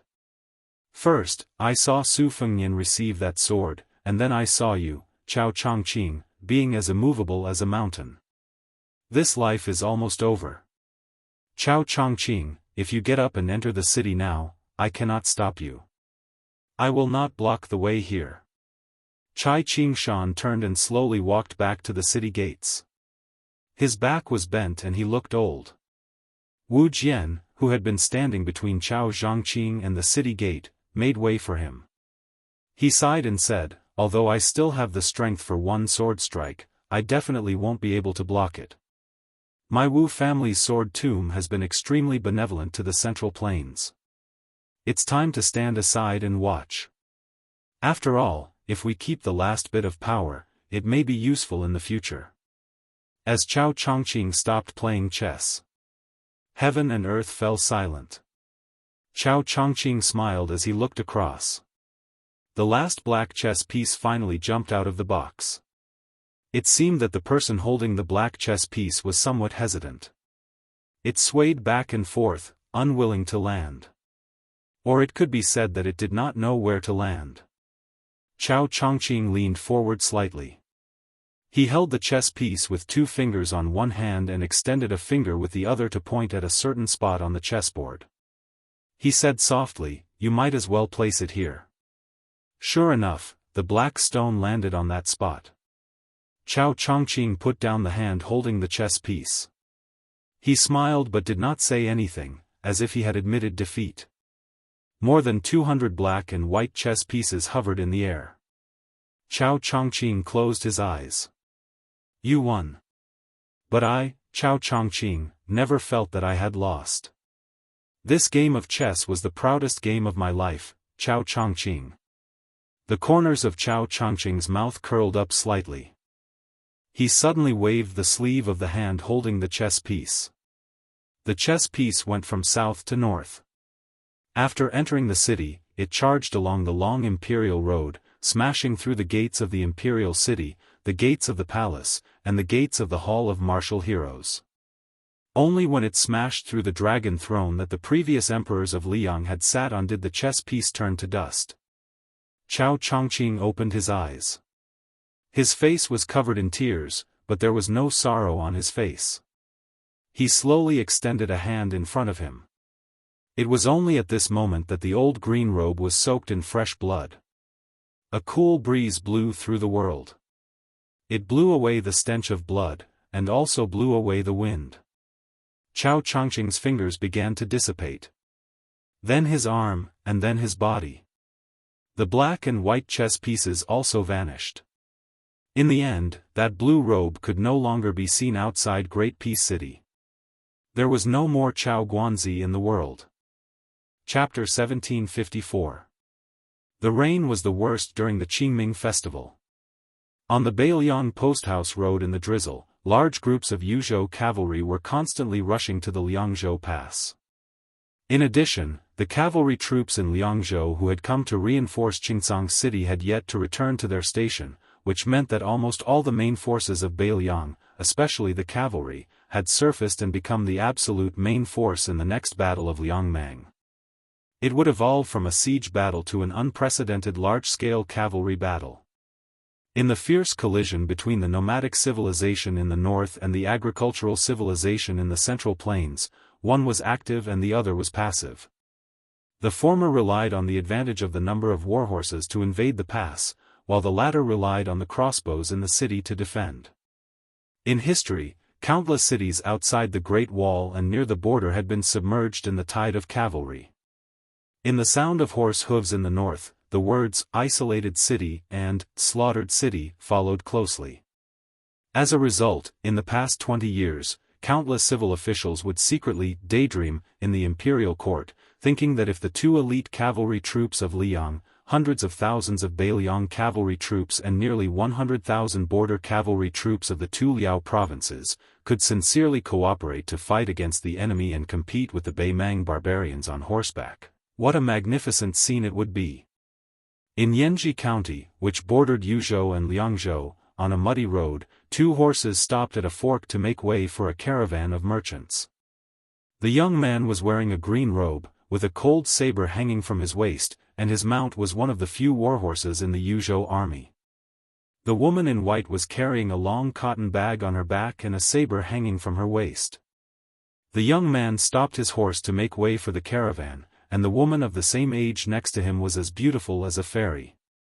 This made the head of the guards in the caravan, who was in charge of clearing the way, tremble in his heart. He hurriedly told his subordinates to pass a message to the arrogant guys in the caravan behind him, who were used to speaking dirty words, telling them not to be unscrupulous just because they had some connections with the Beiliang frontier army. A young man who dared to openly hang a new cold saber on himself was definitely not someone that the second or third-rate members of the Fish Dragon gang could provoke. Perhaps it was because of the leader's warning that although the caravan guards' eyes were burning, none of them dared to flirt with the woman or whistled at her. The caravan slowly moved forward.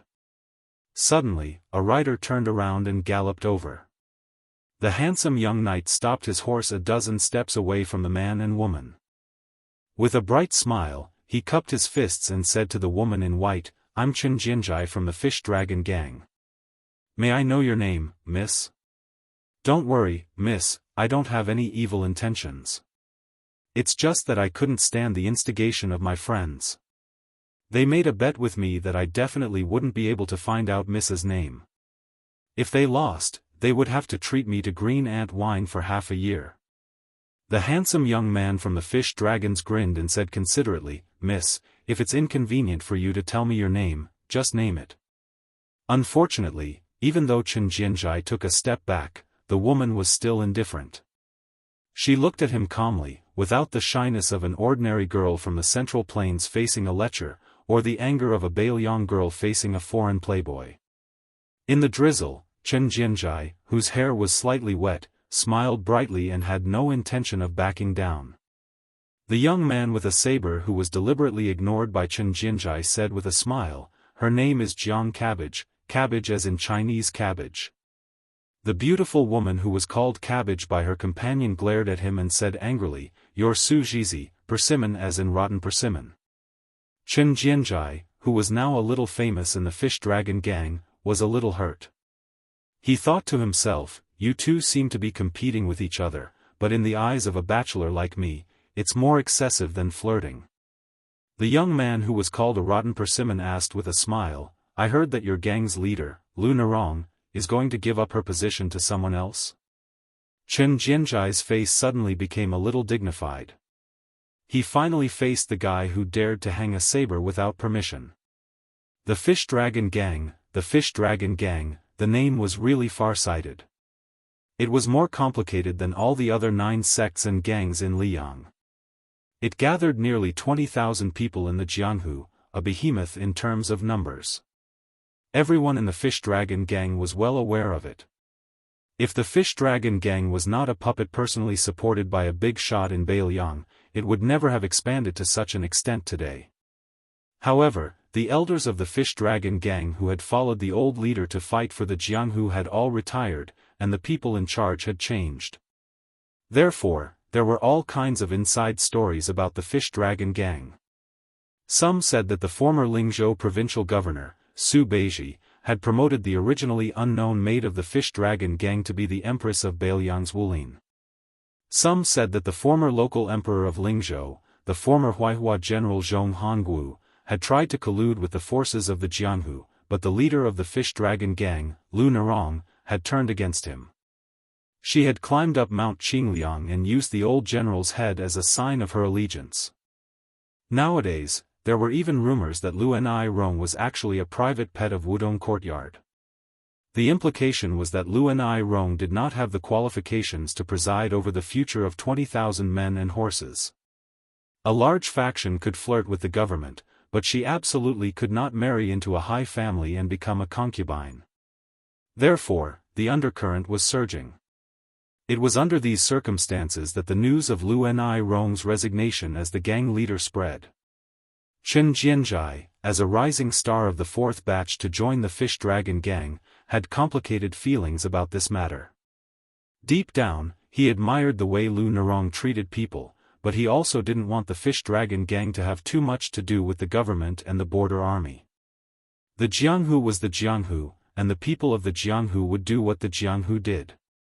Otherwise, in the Second Battle of Liangmang, once the war outside the Great Pass was in an emergency, the more than 20,000 people of the Fish Dragon Gang would have to fight for their lives outside the Great Pass. Putting their lives on the line was something that small gangs would do when they had no territory and no money. Now, the Fish Dragon Gang was deeply rooted in Bailiang and vaguely had the momentum of a military town. Moreover, it was located in Lingzhou, which was far away from the border and had a relatively weak garrison. Chen Jianzhai believed that there would be many people who were active in the Fish Dragon Gang. Chapter 1755. Chen Jianzhai's long silence made the man with the saber laugh. He no longer had the patience to continue waiting. He turned his head and told the woman to go. He squeezed the horse's belly and the two of them rode past Chen Jianzhai. Chen Jianzhai did not stop them from leaving. He slowly turned his horse around and stared at the two figures who were heading into Liangzhou. They were Su Fengnian and Jiang Enai, who had just entered Yuzhou from outside Jibei Pass. Jiang Enai glanced at Su Fengnian without showing any expression. There were many versions of the Fish Dragon Gang's sudden appearance in the Jianghu of the Central Plains. She knew that when he went to Beimang, he seemed to have come out with a group of fish dragon gang members. Su Fengnian, who had guessed her thoughts, smiled and said, "When I was young, I didn't have to worry about life and death. When I was younger, I often heard my mother telling me that the girls in the world were cute and pitiful, and that I should take care of them. So, I always thought, why wouldn't I like such a good girl? If I could have her, why wouldn't I? In the past, I really liked to collect the ancient people's rare calligraphy. For example, I spent a lot of money to collect the Tenli Spring Breeze calligraphy, Heavy Rain Relieving the Summer Heat calligraphy, High Branch Autumn Cicada calligraphy, and Early Clear Snow calligraphy, this set of calligraphy of the 4 seasons. Even the Frost Descends calligraphy, this set of calligraphy of the 24 solar terms, was only 3 short. At that time, I only cared about liking the women I liked, and they had to like me. I hoped that they would be like those precious and exclusive copybooks, all in my Wudong courtyard. That way, the copybooks could be preserved well, without wind, rain, and insects, and the women could live without worries, without being homeless." Jiang and I clicked her tongue and said, "I think Gu Jiantang was secretly happy when he wanted to help you become the emperor. Once you become the emperor, you will be able to have 3 palaces and 6 courtyards. The officials will cry and beg for help in finding concubines, and then they will say that this is inappropriate and happily accept it. What 4 seasons and 20 solar terms posts? Even 100 posts are too few." It was rare that Su Fengnian did not argue with her. He raised his head and squinted his eyes, as if he was feeling the coolness of the hazy drizzle.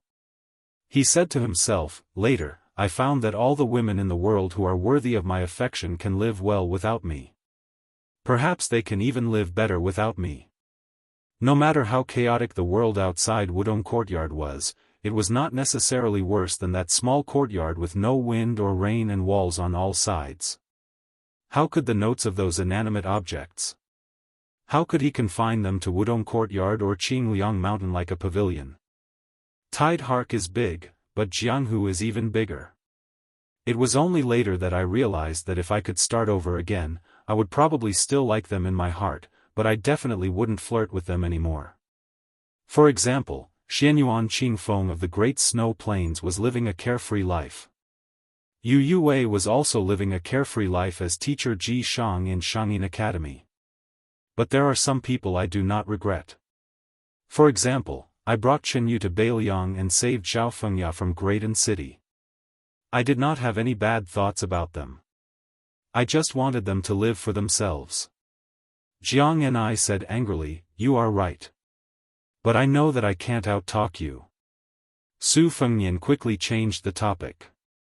He sighed, "If your chessmen waiting for the imperial edict could have held real power in Dechu's army earlier, instead of staying in a corner south of Guangling River, my father might not have been able to win the Battle of the Western Wall."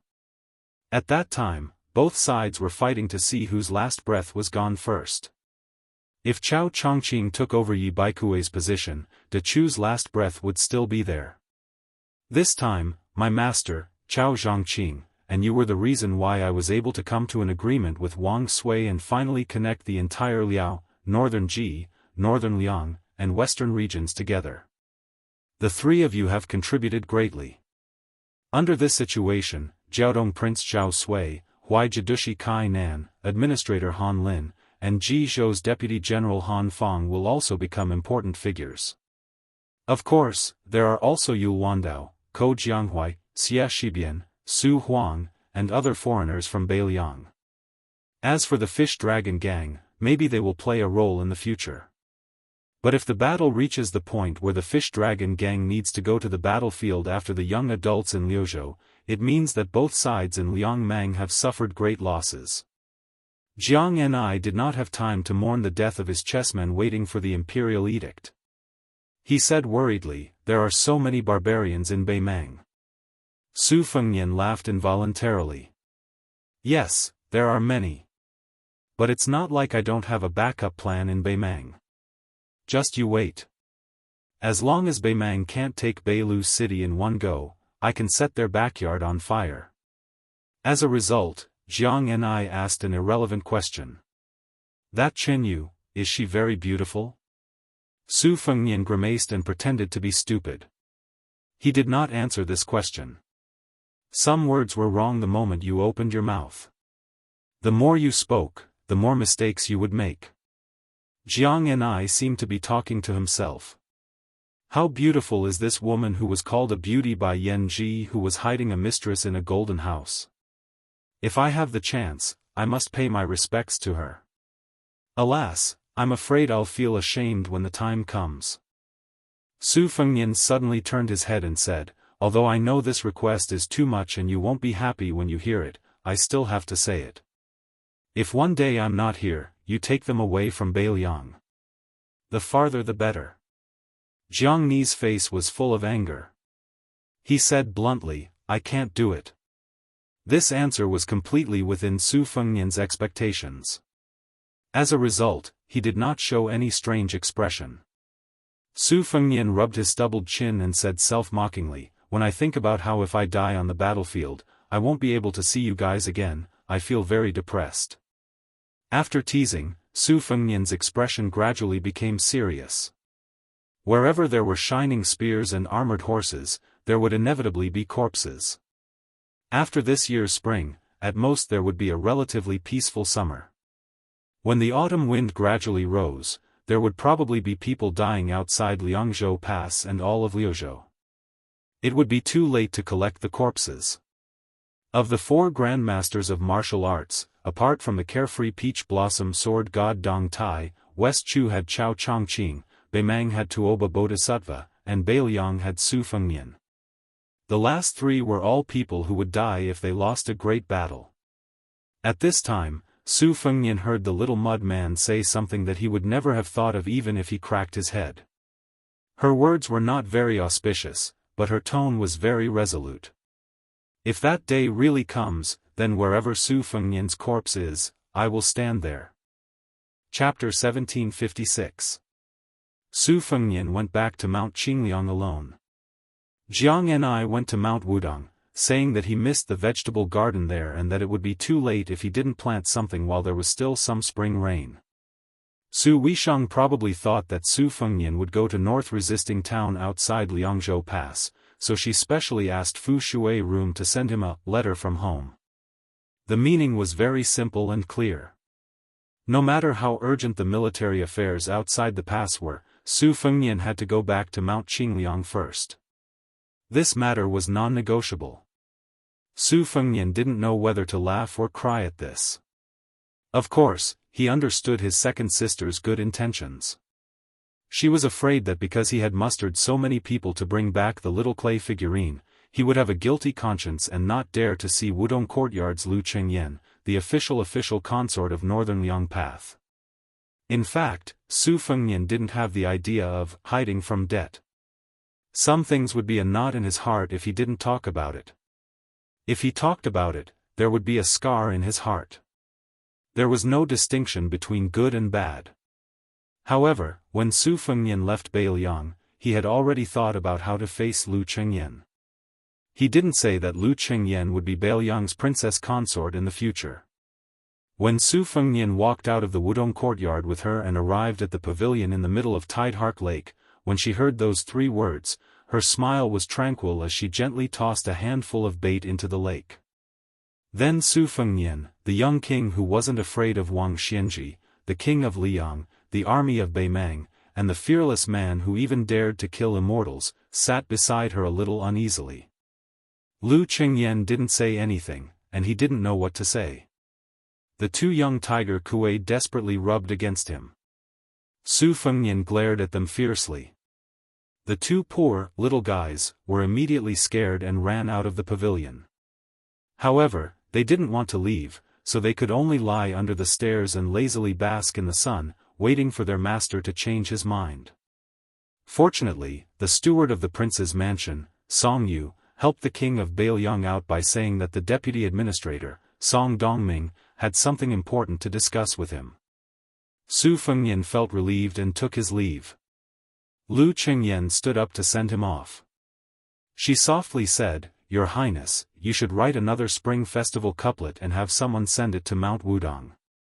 In the future, don't say sorry, it's really not necessary."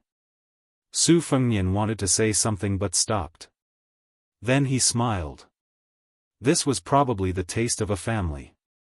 He insisted on sending her back to Wutongan first. Along the way, he casually asked his father-in-law about Lu Dongjiang. Lu Qingyan seemed to have gotten over it.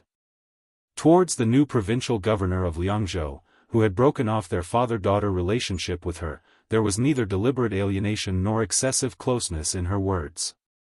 Su Fengnian didn't know how to explain it, mainly because he was afraid that he would paint a snake with legs and draw legs. It was difficult for an upright official to resolve family disputes because the scale of reason and affection were too difficult to grasp. Logically speaking, the Su family took care of the Lu family in all aspects. However, it was obvious that the Lu family still felt that the in-laws didn't do enough. They never thought that the family's unacclimatized situation in Beiliang was their own fault. Instead, they thought that the support from Mount Qingliang was not enough, and that Lu Qingyan didn't give him enough pillow talk. After sending Lu Qingyan back to Wutongan, Su Fengnian looked at the slender and weak back. He hesitated for a moment and finally made up his mind. Then he followed Song Yu to Song Dongming's government office, which was located halfway up the mountain. Unexpectedly, Song Dongming stood at the door to greet them. After Su Fengnian and the deputy administrator of Beiliang took their seats in the government office, Song Dongming told them the reason without waiting for the officials to serve them tea. It turned out that after Lu Dongjiang was promoted to the governor of Liangzhou, he promoted more than a dozen children of the Lu family to the provincial governor's mansion. Moreover, some of the appointments were related to the fourth-grade official position.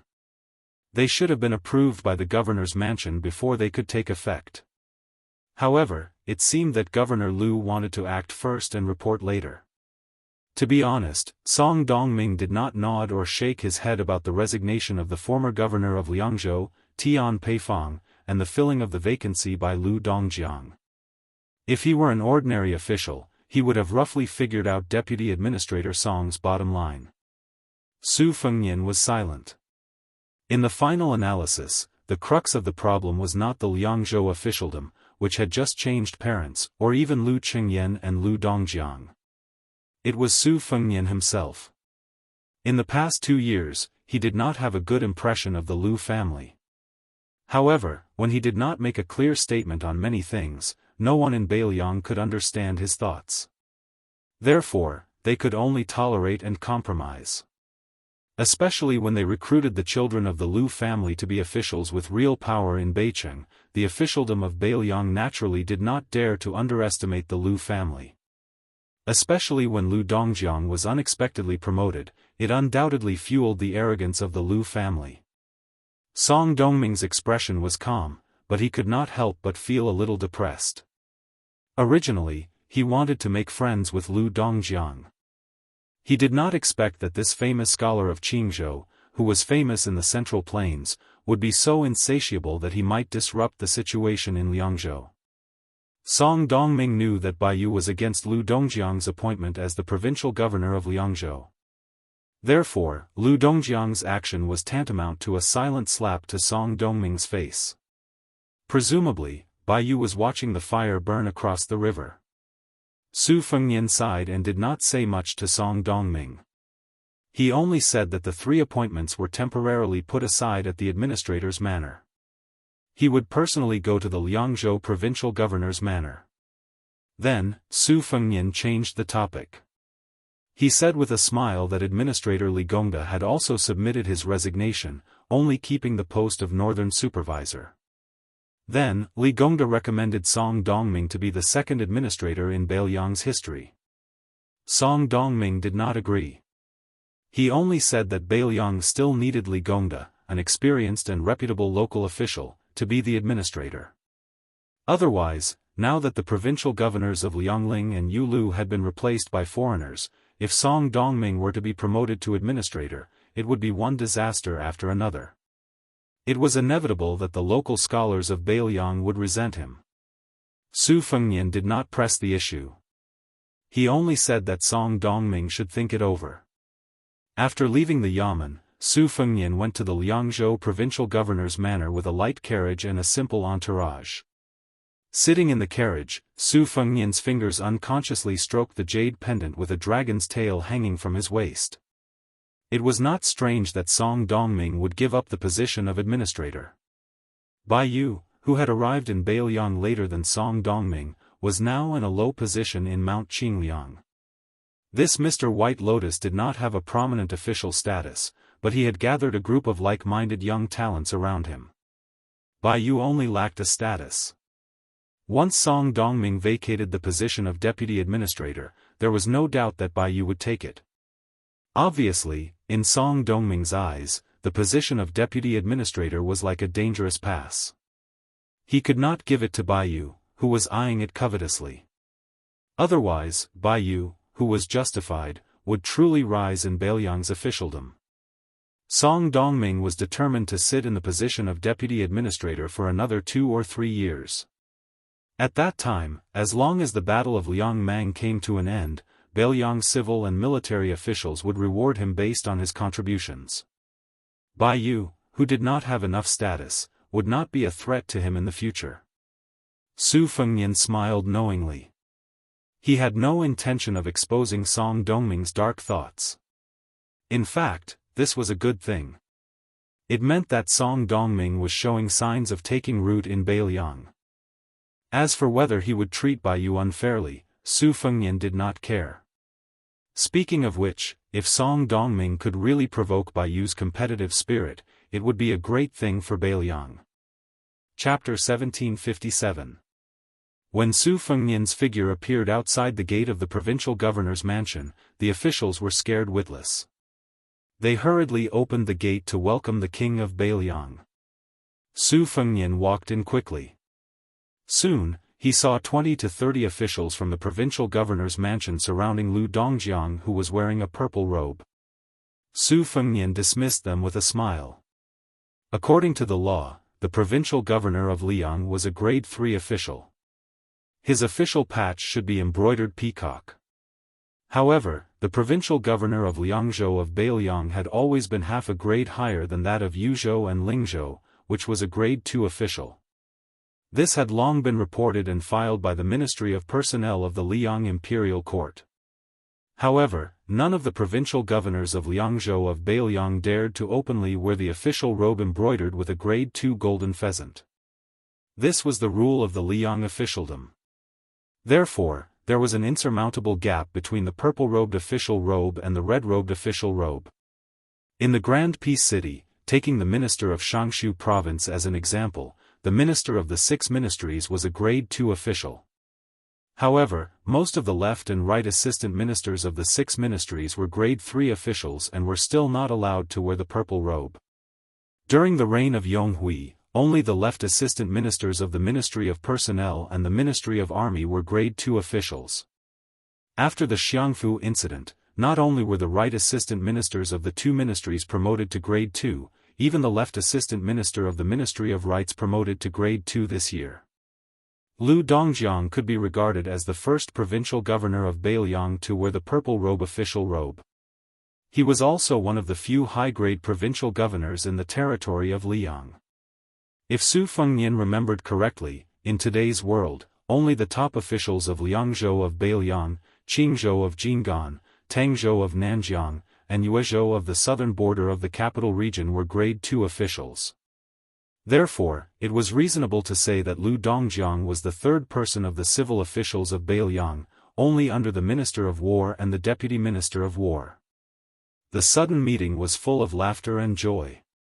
Whether it was the old faces in the Liangzhou provincial governor's office or the dozen new faces with the surname Lu, they were all relieved to see the young vassal king with a gentle smile. If Great Peace City was the foot of the Zhao family, then Liangzhou was the door of the Su family. The position of provincial governor of Liangzhou had been vacant for many years. The position of provincial governor of Liangzhou was actually equivalent to provincial governor. The position of general of Liangzhou had always been held by the protector general of Beiliang. After Tian Peifong was promoted from provincial governor of Yuzhou to provincial governor of Liangzhou, she did not make any changes. She advocated non-interference governance.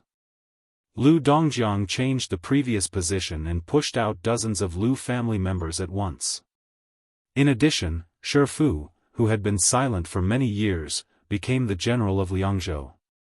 Fortunately, after the Wang Ye's conversation today, both the new and old officials of the provincial governor's manor expressed his affirmation. He named 7 or 8 people and praised them. He had high hopes for the new people and had an appreciative attitude towards the old people. As for the 2 sides that were at daggers drawn, there was no stick, only dates, and there was no favoritism.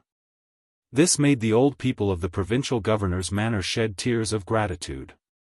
They were really worried that after Lu Dongjiang became the head of the manor, it would not be enough to stuff a dozen people of the Lu family into the manor.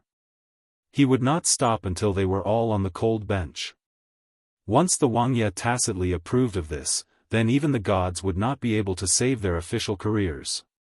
For some reason, after seeing the king with their own eyes today, they were angry at the Lu family. As a result, the old officials of the provincial governor's office, who also had a lot of silent criticism of Mount Qingliang, suddenly felt their anger vanish. It was probably because the young king's appearance as he sat on the chair and talked cheerfully and wittily made people involuntarily revere him. In the end, Su Fengnian had a private chat with his father-in-law, Lu Dongjiang.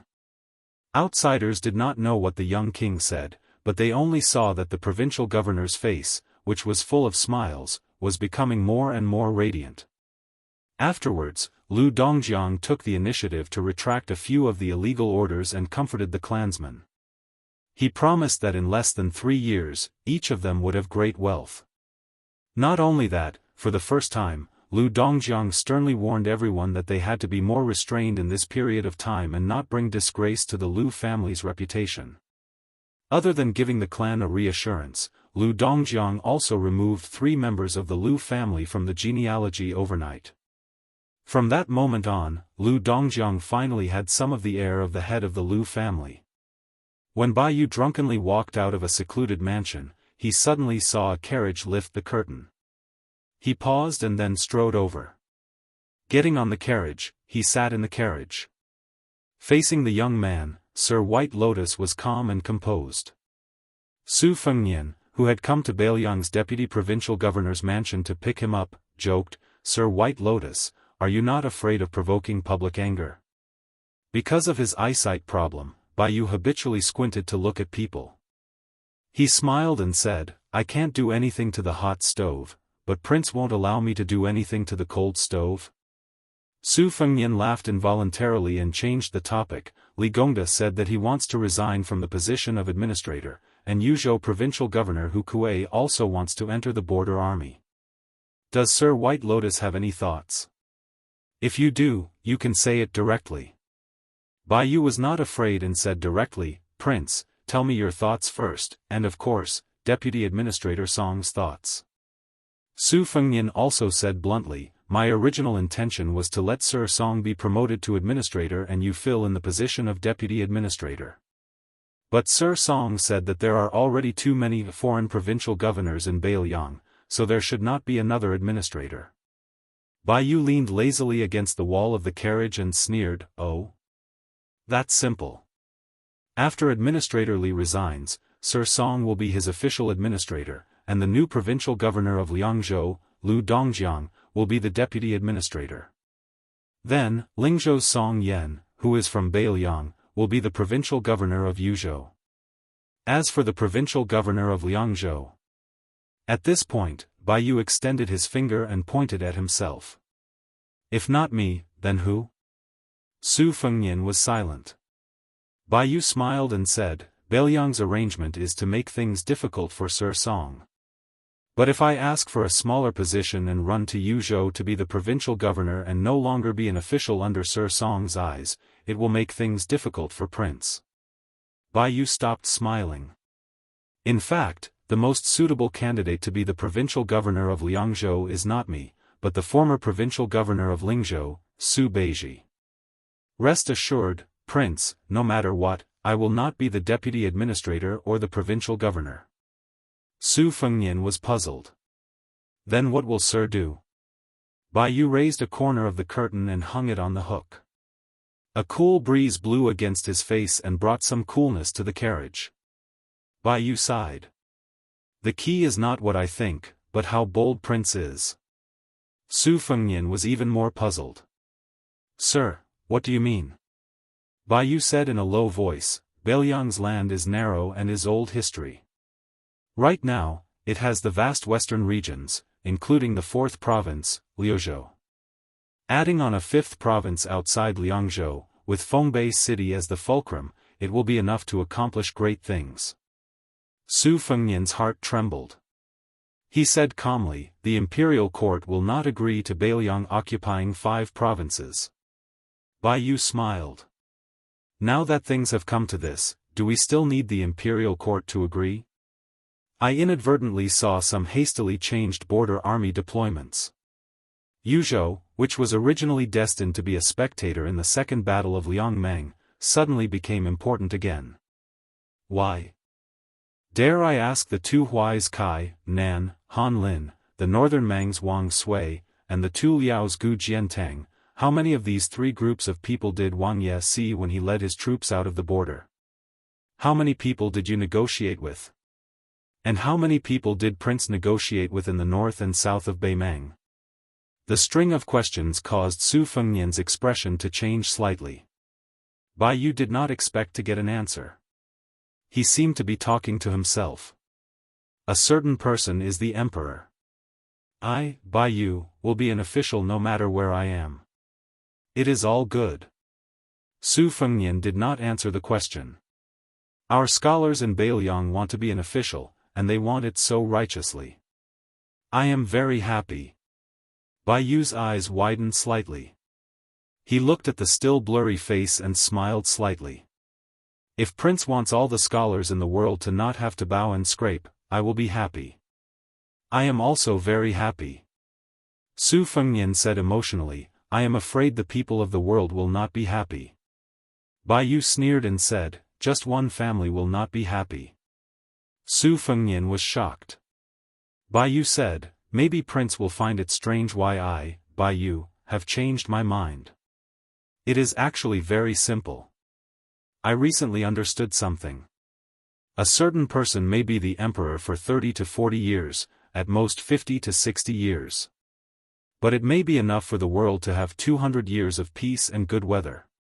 It is very impressive.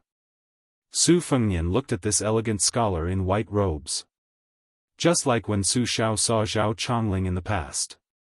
Both of them wanted to support the dragon. Chapter 1758. Su Fengnian had an additional, nameless, young attendant by his side. He rode a horse and wore armor, but he did not carry a cold saber or crossbow. He was serious in speech and manner and had a lot on his mind. Su Fengnian traveled all the way to the north.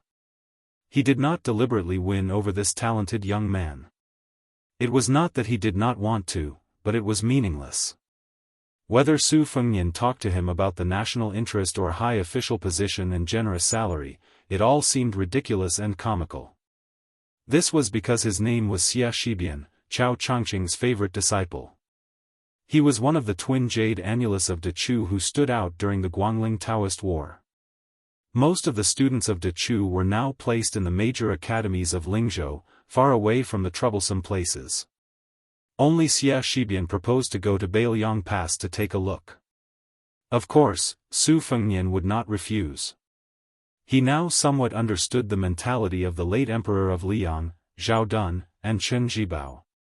Some people, even if they could not be used, as long as they were by his side, they would be like a devastatingly beautiful woman standing in front of his eyes, equally pleasing to the eye. And to be fair, compared to Ko Jianghui, who was unruly and unbridled, the gentle, respectful, and thrifty Xia Shibian made Su Fengnian feel more at ease. Getting along with Ko Jianghui was like drinking a large bowl of strong wine. It was delightful, but he had to worry about whether or not he would get drunk. Getting along with Xia Shibian was like drinking a small cup of tea. It did not hurt his stomach, and he did not have a headache. Along the way, Su Fengnian would only greet Xia Shibian when he received a spy report from the Fushui Fang. The spy reports were mostly from the higher-ups of the Liang imperial court. After Xia Shibian finished reading them, he kept them one by one. Every time he received a piece of paper, it often meant that Dechu had lost a battle line, or that several cities had fallen. Xia Shibian only became more and more taciturn, and there was no obvious change in his expression. One by one, familiar generals of Dechu were beheaded and became the military exploits of Liang's leading generals. One by one, familiar names chose to surrender to Liang. The territory that Dechu controlled became smaller and smaller.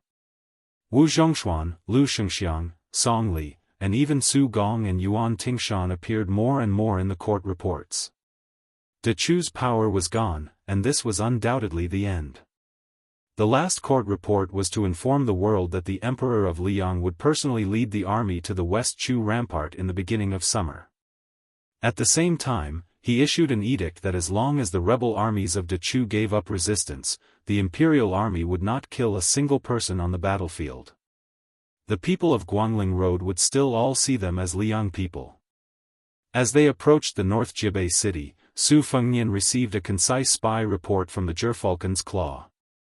This time, he did not pass on the military intelligence to Xia Shibian, but the latter rode his horse over with a gloomy expression. He wanted to say something but stopped. Su Fengnian did not wear any armor. Instead, he wore a simple and elegant scholar's robe. He only wore a cold knife and a dragon-patterned jade pendant. He slowed down his horse and turned to Xia Shibian, saying, after Chao Chongqing died, he scattered his fate energy into Guangling Road. You are not a chi cultivator nor a martial artist of the celestial state. Perhaps you do not understand the deeper meaning of this. To put it simply, from the moment of Chao Chongqing's death, Guangling Road's fate energy, which had not been completely extinguished by the Jiang family of Dechu, began to truly belong to the territory of Liang. If Liang did not deal with it properly and started a massacre on the battlefield, or continued to make things difficult for Guangling on the issue of taxes, then it was very likely that Guangling Road would retaliate. Although the possibility of Yan King Zhaobing rebelling immediately was not high, it was not completely impossible for him to take over Guangling. Therefore, Chao Chongqing's death left a way out for the people of Guangling. No matter who they belong to, those who succeed must treat them well. Xia Shibian murmured, seeking benevolence and obtaining benevolence, seeking justice and obtaining justice. The two words obtaining justice sounded pleased. At this point, Xia Shibian lowered his head, his lips trembling. Su Fengnian could only somewhat awkwardly console him, General Xia, I do not dare to have extravagant hopes that you will enter the Beiliang frontier army. After all, in name, we are fighting against Beimang and guarding the country for the Zhao family of Liang. But regardless of the outcome of the war in Liangmang, I will guarantee the safety of your 500 people in West Chu. No matter how chaotic the world is, if I, Su Fengnian, want to keep your 500 people in peace, I can still do it. Xia Shibian turned a deaf ear to him, his face full of sorrow, muttering to himself, when I was young and studying, every time I flipped through a book and read Taibai's poetry, I read that kind of grand and magnificent writing of a flourishing age, I always had an infinite yearning. Something like, I must drink 300 cups of wine in one go, something like, the Immortal waved his hand for me, as if listening to amaze 10,000 valleys pine trees. I really felt that if I stretched my neck and shouted it out loud, it still would not be enough to satisfy me. But at that time, the teacher always said that Taibai's poetry talent was too high, that the Immortal's aura was too strong, that it was as if it was 30,000 feet above the earth, but it might not be the best poetry in the world. The older the scholar, the more experienced he was, instead, he would be more open to old Du's simple poetry. I wonder how many souls I summon when I close my eyes, deep in the battlefield at night, the bright moon shines on the white bones. It was really simple and straightforward. Where did the boundless talent come from? But reading it now, it's really. Xia Shibian was already choking with sobs. He raised his arm and wiped his cheeks with all his strength. This was perhaps the difference between Xia Shibian and Ko Jianhui. The latter's experience of life and death was not as profound as the experience of honor and disgrace.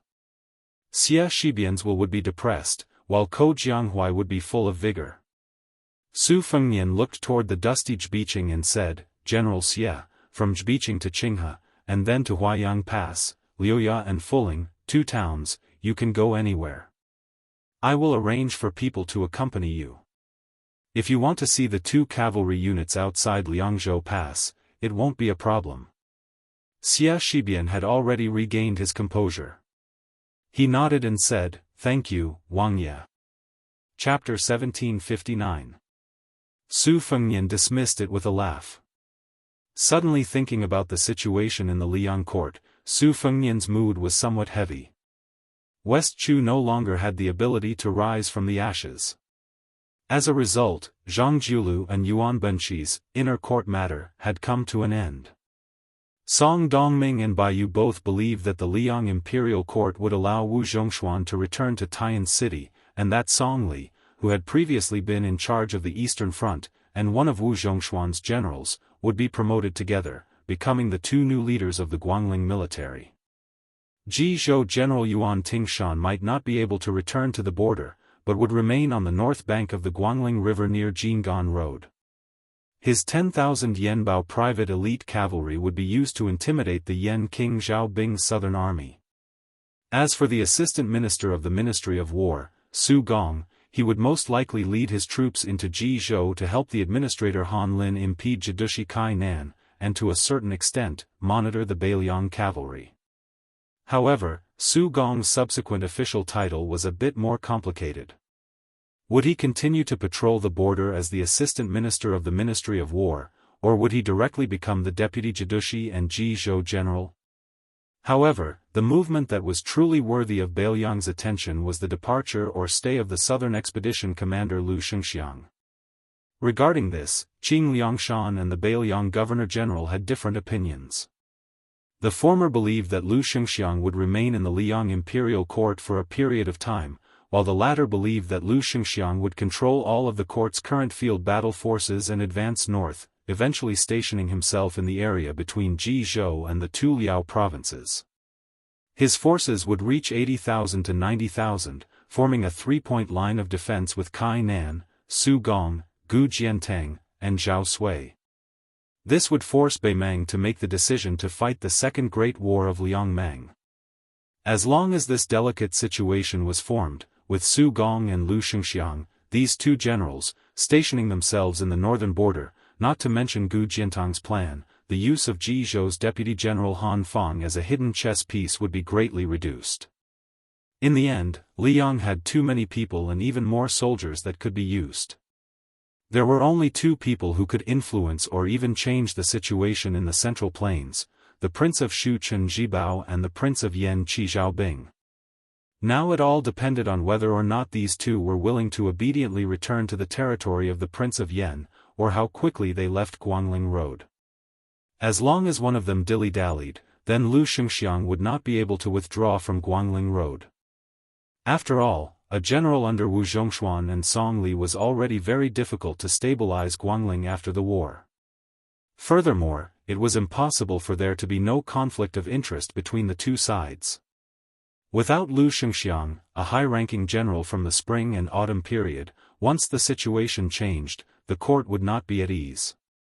If these were the long-term considerations of Beiliang, then Beiliang's immediate concern was the stability of the Beimang imperial court. Dongzhuo had actually kept his position as the king of the South Courtyard. Although Su Fengnian had essentially killed off any signs of Dongzhuo controlling the sky with one hand in Beimang, this was tantamount to letting go of Dongzhuo, who had nowhere else to go. In the next battle, Dongzhuo would not hesitate to take desperate measures. If it was said that in the first battle, then in the next battle, it was very likely that Dongzhuo would throw caution to the wind. If necessary, even his private army of the Dongzhuo would be wiped out.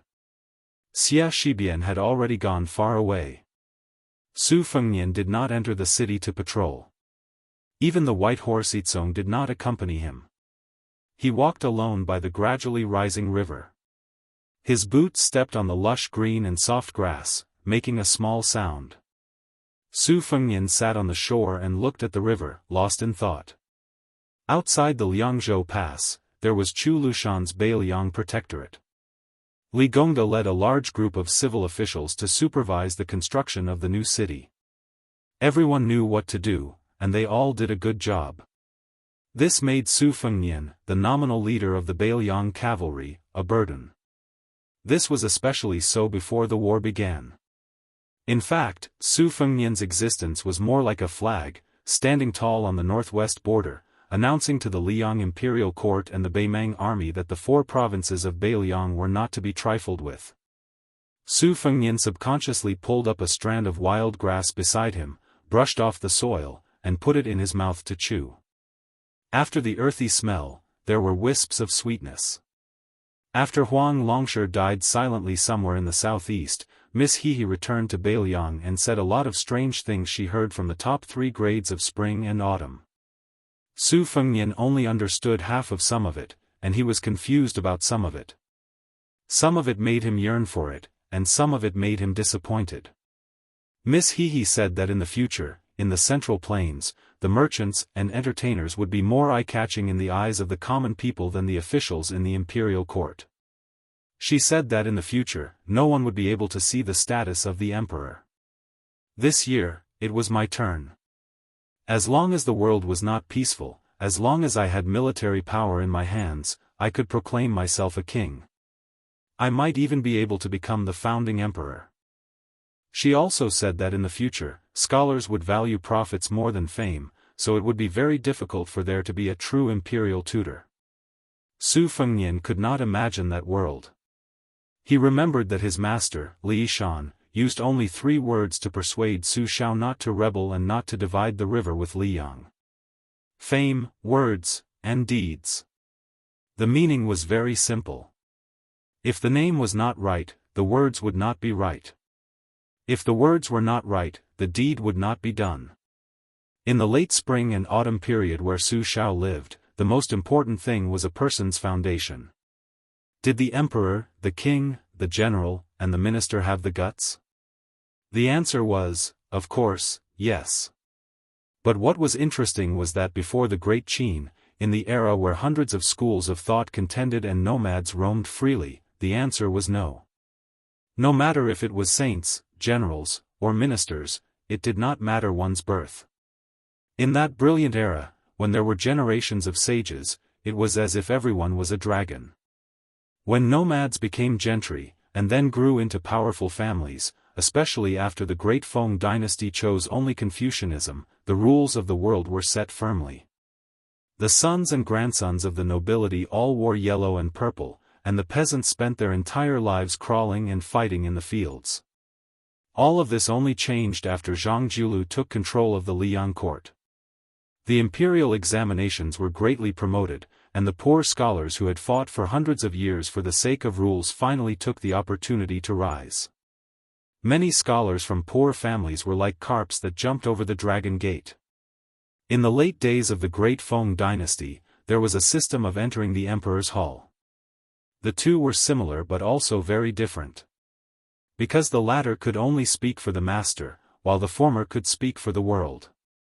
So Su Fengnian remembered very clearly that even if his master, Li Shan, did not talk about what he knew in the first half of his life, in the latter half of his life at Tide Listening Pavilion, he was not willing to compare himself with Zhao Chongling, Yuan Benshi, and the others.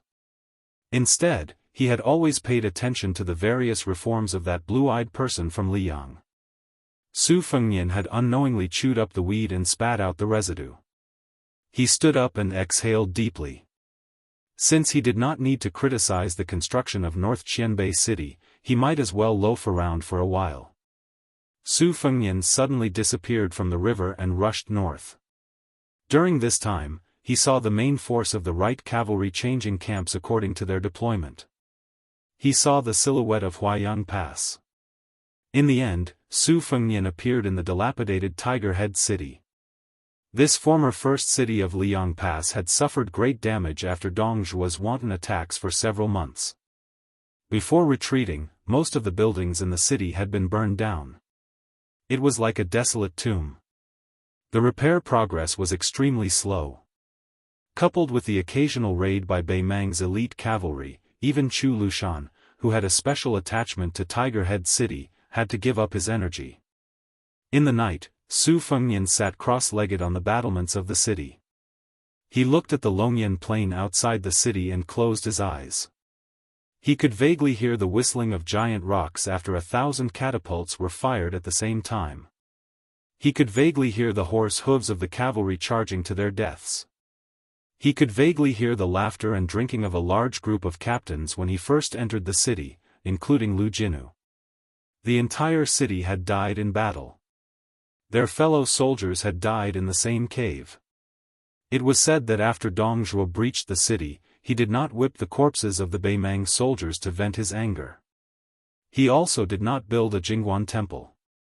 He only walked up to the top of the city and used his hand to lift the flag with the word Su that was already on the verge of falling. Later on, the Bei Mang Empress ordered Dong Zhuo to exchange Lu Jinu's corpse for Yang Yuanzhan's. Su Fengnian did not hesitate in the slightest. Not only did he agree to place Yang Yuanzhan's head and corpse in a coffin, he even handed over 5 or 6 more heads of Bei Mang generals. At the start, in Xiaoguang City's Yuzhou Conference Hall, there was an irascible general who was cursing on the spot. If it were not for Su Fengnian's secret letter and the young vassal king standing there, those generals probably would have cursed even if they had to lose their official status. Yan Wenluan's expression was also unsightly.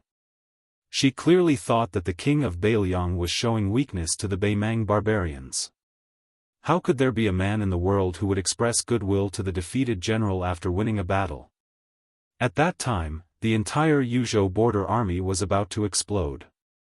Only after Chu Lushan sent a sternly worded secret letter to Xiaoguang City did the commotion subside. Su Fengnian opened his eyes and said softly, "Lu Jinu, Ma Jili, Chu Hanqing, everyone in Huda City, I'm sorry. I forgot to bring wine this time. However, I think the blood of the 300,000 Bei Mang soldiers is the best wine."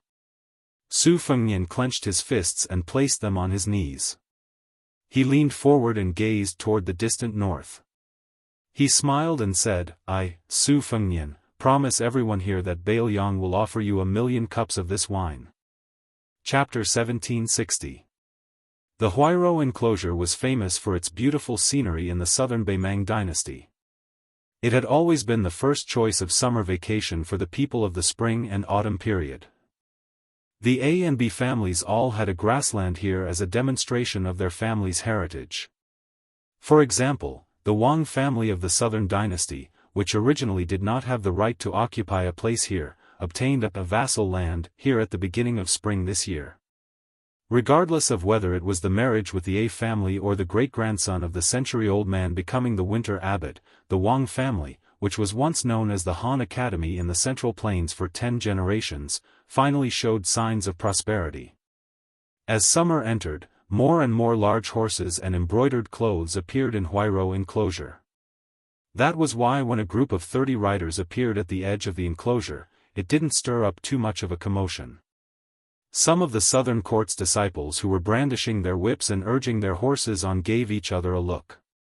The carriage escorted by the riders left behind 2 long wool tracks on the grassy ground. The carriage that was originally spacious with 3 people inside now seemed a bit cramped. This was all thanks to that young and robust fatty. He sat there like a small mountain, currently resting with his eyes closed, a northern Mang border army standard war blade resting on his knees. The other man and woman's appearances were a bit similar, likely brother and sister.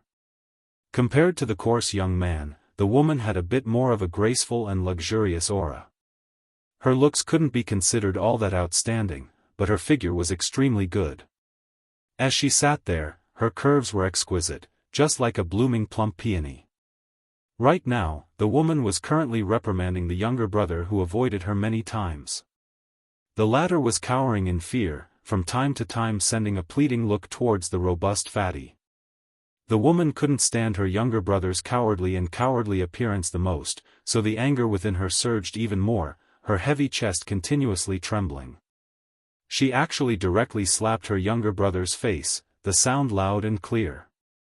The younger brother, who was now already a high-ranking officer in Northern Mang army, still didn't dare show the slightest sign of retorting, his head drooping, feeling wronged and nervous. When he heard that slap, the fatty finally couldn't help but say, "Eldest wife, that's enough. Since Yelu Hongkai didn't die at the mouth of the gourd, he definitely won't die on Northern Liang's side." It was fine if the fatty was quietly cultivating the vow of silence, but the moment he said that, the woman immediately vented her anger. "Dong Zhuo. You still have the nerve to plead for him? If you did not insist on him leading the Dong family's private army to the mouth of the calabash to rescue Yang Yuanzhan, would my brother be in danger? I have been running errands for you in Norland all these years. I helped you put in a good word for you in front of the governors and generals. Just to let you send my brother to his death. If you have the ability, why don't you lead the Dong family's cavalry to intercept the 2 Beiliang cavalry units?" The king of the king's palace of the Beimang South Courtyard, King, frowned and did not say a word. The fatty did not speak. For some reason, the unreasonable woman immediately felt a little guilty. The arrogance of a noble immediately disappeared. She turned her head and did not dare to look at her man. Yelu Hongkai said angrily, "Sister, brother-in-law, why are you quarreling over me? It's not worth it. Sister, why don't you beat me up? Last time, it's not brother-in-law's fault. Brother-in-law said to ignore the Eastern Front army at the mouth of the calabash if the situation is bad. I was hot-blooded and led brother-in-law's cavalry into the mouth of the calabash, causing brother-in-law to lose thousands of men." The woman snorted and glared at Yelu Hongkai. Her face was full of anger. "If you die at the mouth of the calabash in Yuzhou, do you want our father to give birth to another son? At that time, won't our father resent your brother-in-law? Your brother-in-law originally did not have a firm foothold in the southern dynasty. After the war went badly, not only was the crown prince ready to make a move, but he also secretly roped in the civil and military officials of the southern dynasty led by Huang Songpu. Especially those remnants of the northern dynasty who are not familiar with him, they are all relying on him. Now, even Yelu Dongshuang has returned to the royal court. In the circle of the grassland bigwigs, he is constantly hitting your brother-in-law when he is down. If you die, how good will your brother-in-law be?" Fatty Dong rolled his eyes. Yelu Hongkai held back his laughter and looked up with a mischievous smile. "Sister, after all is said and done, you are still siding with brother-in-law. Those remnants of the spring and autumn period are indeed better at reasoning than us. No wonder they say that a married woman is like spilled water." The woman's face was slightly red. She raised her hand and was about to hit him. Yelu Hongkai quickly leaned back against the wall of the carriage and made a face. Chapter 1761. Dong Zhuo sighed. During this period of time, he felt as if he was being roasted on a stove. Although the emperor had magnanimously tolerated his defeat and had no intention of changing his tune, Dong Zhuo was well aware that when he became the king of Shangnan Academy, he had already used up all of the affection he had accumulated over the years on the battlefield. If he had seized the opportunity to win the Battle of Liangmang, it would naturally be a great thing to return the favor. Over time, the affection he had for his subordinates would increase instead of decrease. Unfortunately, things did not go as he wished. Beimang had suffered a crushing defeat outside the Beiliang Pass. In truth, the Battle of Liangzhou, where he had personally mobilized his troops, had been a situation in which his side had the absolute advantage. Liuzhou had been a Pyrrhic victory for Beiliang. Moreover, with the participation of Lu Gui and Tuoba, the loss could not be considered a loss. It could even be said that the regretful outcome of the Battle of Liuzhou had coincidentally served as a foil to Dong Zhuo's strength on the central front. However, the Beiliang cavalry had staked everything on one throw and caused the complete annihilation of great General Yang Yuanzhan's army, which had practically wiped out all of Dong Zhuo's painstaking efforts. Even now, Dong Zhuo still had to face the frenzied impeachment of Yang Yuanzhan's former subordinates. Who did not know that at that time, Beimang had viewed the Eastern Front as an expedition to the south to obtain military merits. With so many of the nobles of the northern and southern dynasties dead in one go, how could Dongzhuo not become a rat despised by Beimeng? What worried Dongzhuo the most was not the nobles seeking revenge for the deaths of their juniors, but the old woman's aging and discouragement. That aging was not only the advancement of age, but also the loss of spirit.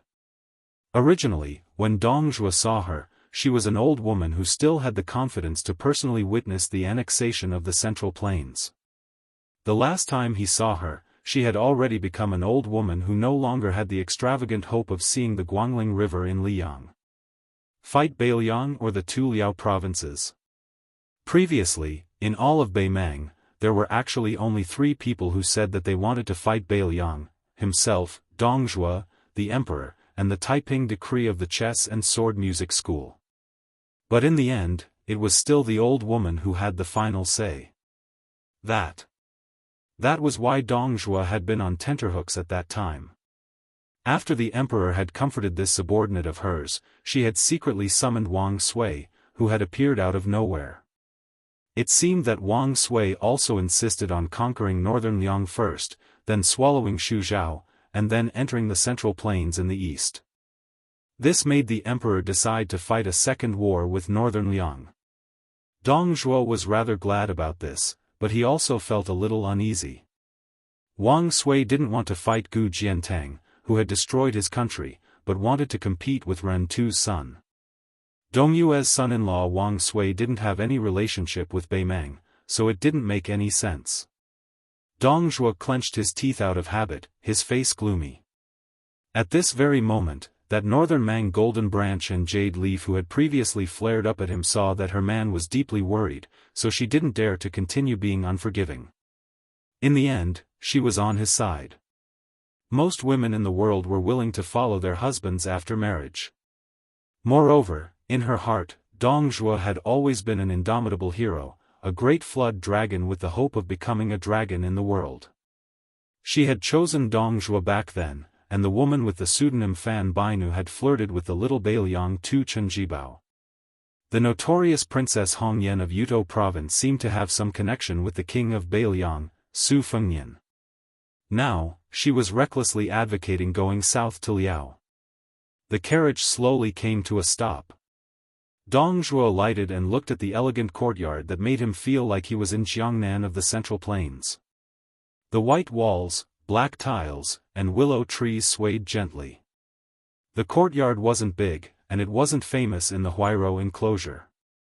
However, the 2 guests in the courtyard today held important positions in Beimeng. Dongzhuo and Dongzhuo were both authoritative figures in the southern court who could shake the officialdom with a stomp of their feet. Dongzhuo had always minded his own business with the 2 of them, but now he had no choice but to come. It was obvious that Dongzhuo was in an awkward position in the southern court. Dongzhuo suddenly missed his wife, the 5th fox, and of course, that innocent little girl, Tao Manwu. Then, Dongzhuo, his wife, and Yelu Hongkai walked into the courtyard together. They saw Murong Baoding, who was appraising the half-faced Buddha, as well as the Zhong father and son, Zhong Shentong and Zhong Tan. At the same time, the Beimeng crown prince secretly brought along the androgynous and handsome young man of unknown identity. Similarly, they were having a private meeting with a few important figures that couldn't be exposed. As for Yelu Dongchuang, who had returned to Beimeng from Liang Lake with the broken spear Deng Mao, he was having a secret meeting with the leader of the Ruren cavalry, Hong Jingyan. As for the Beimeng war god, Tuoba, he had once again rushed alone to the icy plains of the extreme north. He used an iceberg that never melted as a ferry to continue his journey north. There were fish in the northern underworld. In the Beimeng imperial palace, an old woman was walking aimlessly. The eunuchs and palace maids only dared to follow her from a distance. She browsed through them one by one and seemed to remember many things from the past. Finally, she arrived at the square outside the main hall. The head of the Peace of Beimeng had been waiting there for a long time. Before the old woman approached the head of the Peace, she gave a young palace maid a strange order. The palace maid was at a loss at first, then she quickly left. The 2 of them walked up the stairs together. She actually knew many things that many people thought she didn't know. She didn't say it, but that didn't mean she tacitly agreed. The first thing she said was unexpected. Our Beimang seems to have a lot of Yelu Hongkai and Yelu Hongkai. It's the same among the important figures. They always give their names so casually. Teacher, if we conquer the Central Plains and read more books, will we not be so careless? The head of the piece smiled and nodded. After the old woman reached the top of the stairs, she turned and looked towards the south. She extended a palm and then bent her fingers one by one. That crown prince of ours who became ambitious overnight, that pair of grandfather and grandson who share the same surname as the late emperor, and the head of the piece who shares the same clan as me. These three parties have already divided up half of my Beimang. The old woman bent her last two fingers. With the two of us, Beimang is gone. The head of the piece was silent. She laughed self-deprecatingly. That fatty dong is capable, but his fate is not very good. If he had helped me conquer Beimang, nothing would have happened. As a result, I ended up in my current situation. But it can be seen that my fate is not very good. The head of the piece said treacherously, Your Majesty's fate is not very good. Otherwise, if that woman in Dunhuang City gave birth to a boy, Your Majesty would be able to rest easy. The old woman's face was full of regret, and her eyes gradually turned cold. The old woman who had half the world under her pomegranate skirt said in a low voice, Give the order to Huang Songpu. No later than autumn, the two fronts will go to war at the same time. He, Huang Songpu, will either walk out of the north-resisting city alive or die in battle. The head of the piece was stunned, but he still nodded without questioning. After the head of the piece left, the old woman waited for a long time. Finally, the young palace maid came back. She carefully held an unknown small wild flower in her hands. After the old woman asked everyone to leave her sight, she gently pinned the wild flower into her hair bun. She looked towards the south and thought of an old friend. Suddenly, her face became ferocious. She stretched out her finger and reprimanded, Su Shao, you make my life difficult, so I will not let you die in peace. Then she withdrew her hand. Her face suddenly calmed down, and her eyes were gentle. No one heard her whisper. Chapter 1762. Su Fengnian followed Huda's city to the east, turning into the mouth of the gourd. He then heard the wind pass through Crouching Bao City, weeping and complaining. After meeting Yan Wenluan, Chen Yinshui, and the other Yuzhou generals in Xiaoguang City, he entered Tuma Pass on the border. There, in the stone arena where the two Jianghu experts had once sparred, he once again heard the children of the private school playing and laughing together after school. Su Fengnian sat on the low yellow mud wall, thinking of Lu Nerong and Wang Dashi of the Fish Dragon Gang, as well as the child Zhao Yusong who lived on this land and had once borrowed a knife from him. He also thought of the little girl with frostbitten hands by Zhao Yusong's side. He thought of the banquet they had held together, talking and laughing, never forgetting about it. Finally, Su Fengnian thought of that little girl who looked like a grass in the countryside. After she entered the Golden Thread Weaving Bureau in Lingzhou, after their meeting on Mount Qingliang, she had saved enough money and paid off that debt of 100 or 200 taels of silver. She then resolutely left Liangzhou and returned here. Ever since he had first left Beiliang to travel the Jianghu, 6 years had unknowingly passed. He had traveled to many places, gotten to know many people, seen many things, and remembered many names. The pedestrians at Tuma Pass saw a young man dressed in a blue robe and wearing a white jade ornament on his waist. He raised his head and stared blankly at the sky. Yelu Dongchuang had said that as long as they formed an alliance with him and helped him become the emperor of Beimang, half of the southern court would be his tea money. Before long, Gu Jiantang had eaten the most expensive bowl of dumplings in the world. And regardless of whether the words were true or false, they were all gambling with the country, all shocking and heroic words. Su Fengnian lowered his head to look at the weeds and flowers growing quietly between the cracks of the mud wall. One by one, they were completely unremarkable and not spectacular at all. Su Fengnian raised his head to look at the distant bustling marketplace. A white robe appeared beside him. When the white robe descended from the sky, there was not a single speck of dust on the wall. If everything had its vanquisher, then there were only a handful of people in the world who could pose a fatal threat to Su Fengnian, a great grandmaster instead of the king of Beiliang. After the death of Chao Chongqing, even Tuoba could not be counted as a threat if he could not make rapid progress in martial arts. Only the peach blossom sword god Dong Tai could be counted as half a threat. The reason why it was half a threat was not because Su Fengnian could easily defeat Dong Tai, but because Dong Tai was free and unfettered in Jianghu and had no reason to fight Su Fengnian to the death. Then the only one left was the person beside him, the only surviving grandmaster of Qi training in the world, Tantai Pingjing, the head of the Guanyin sect, who had unwittingly gathered great luck.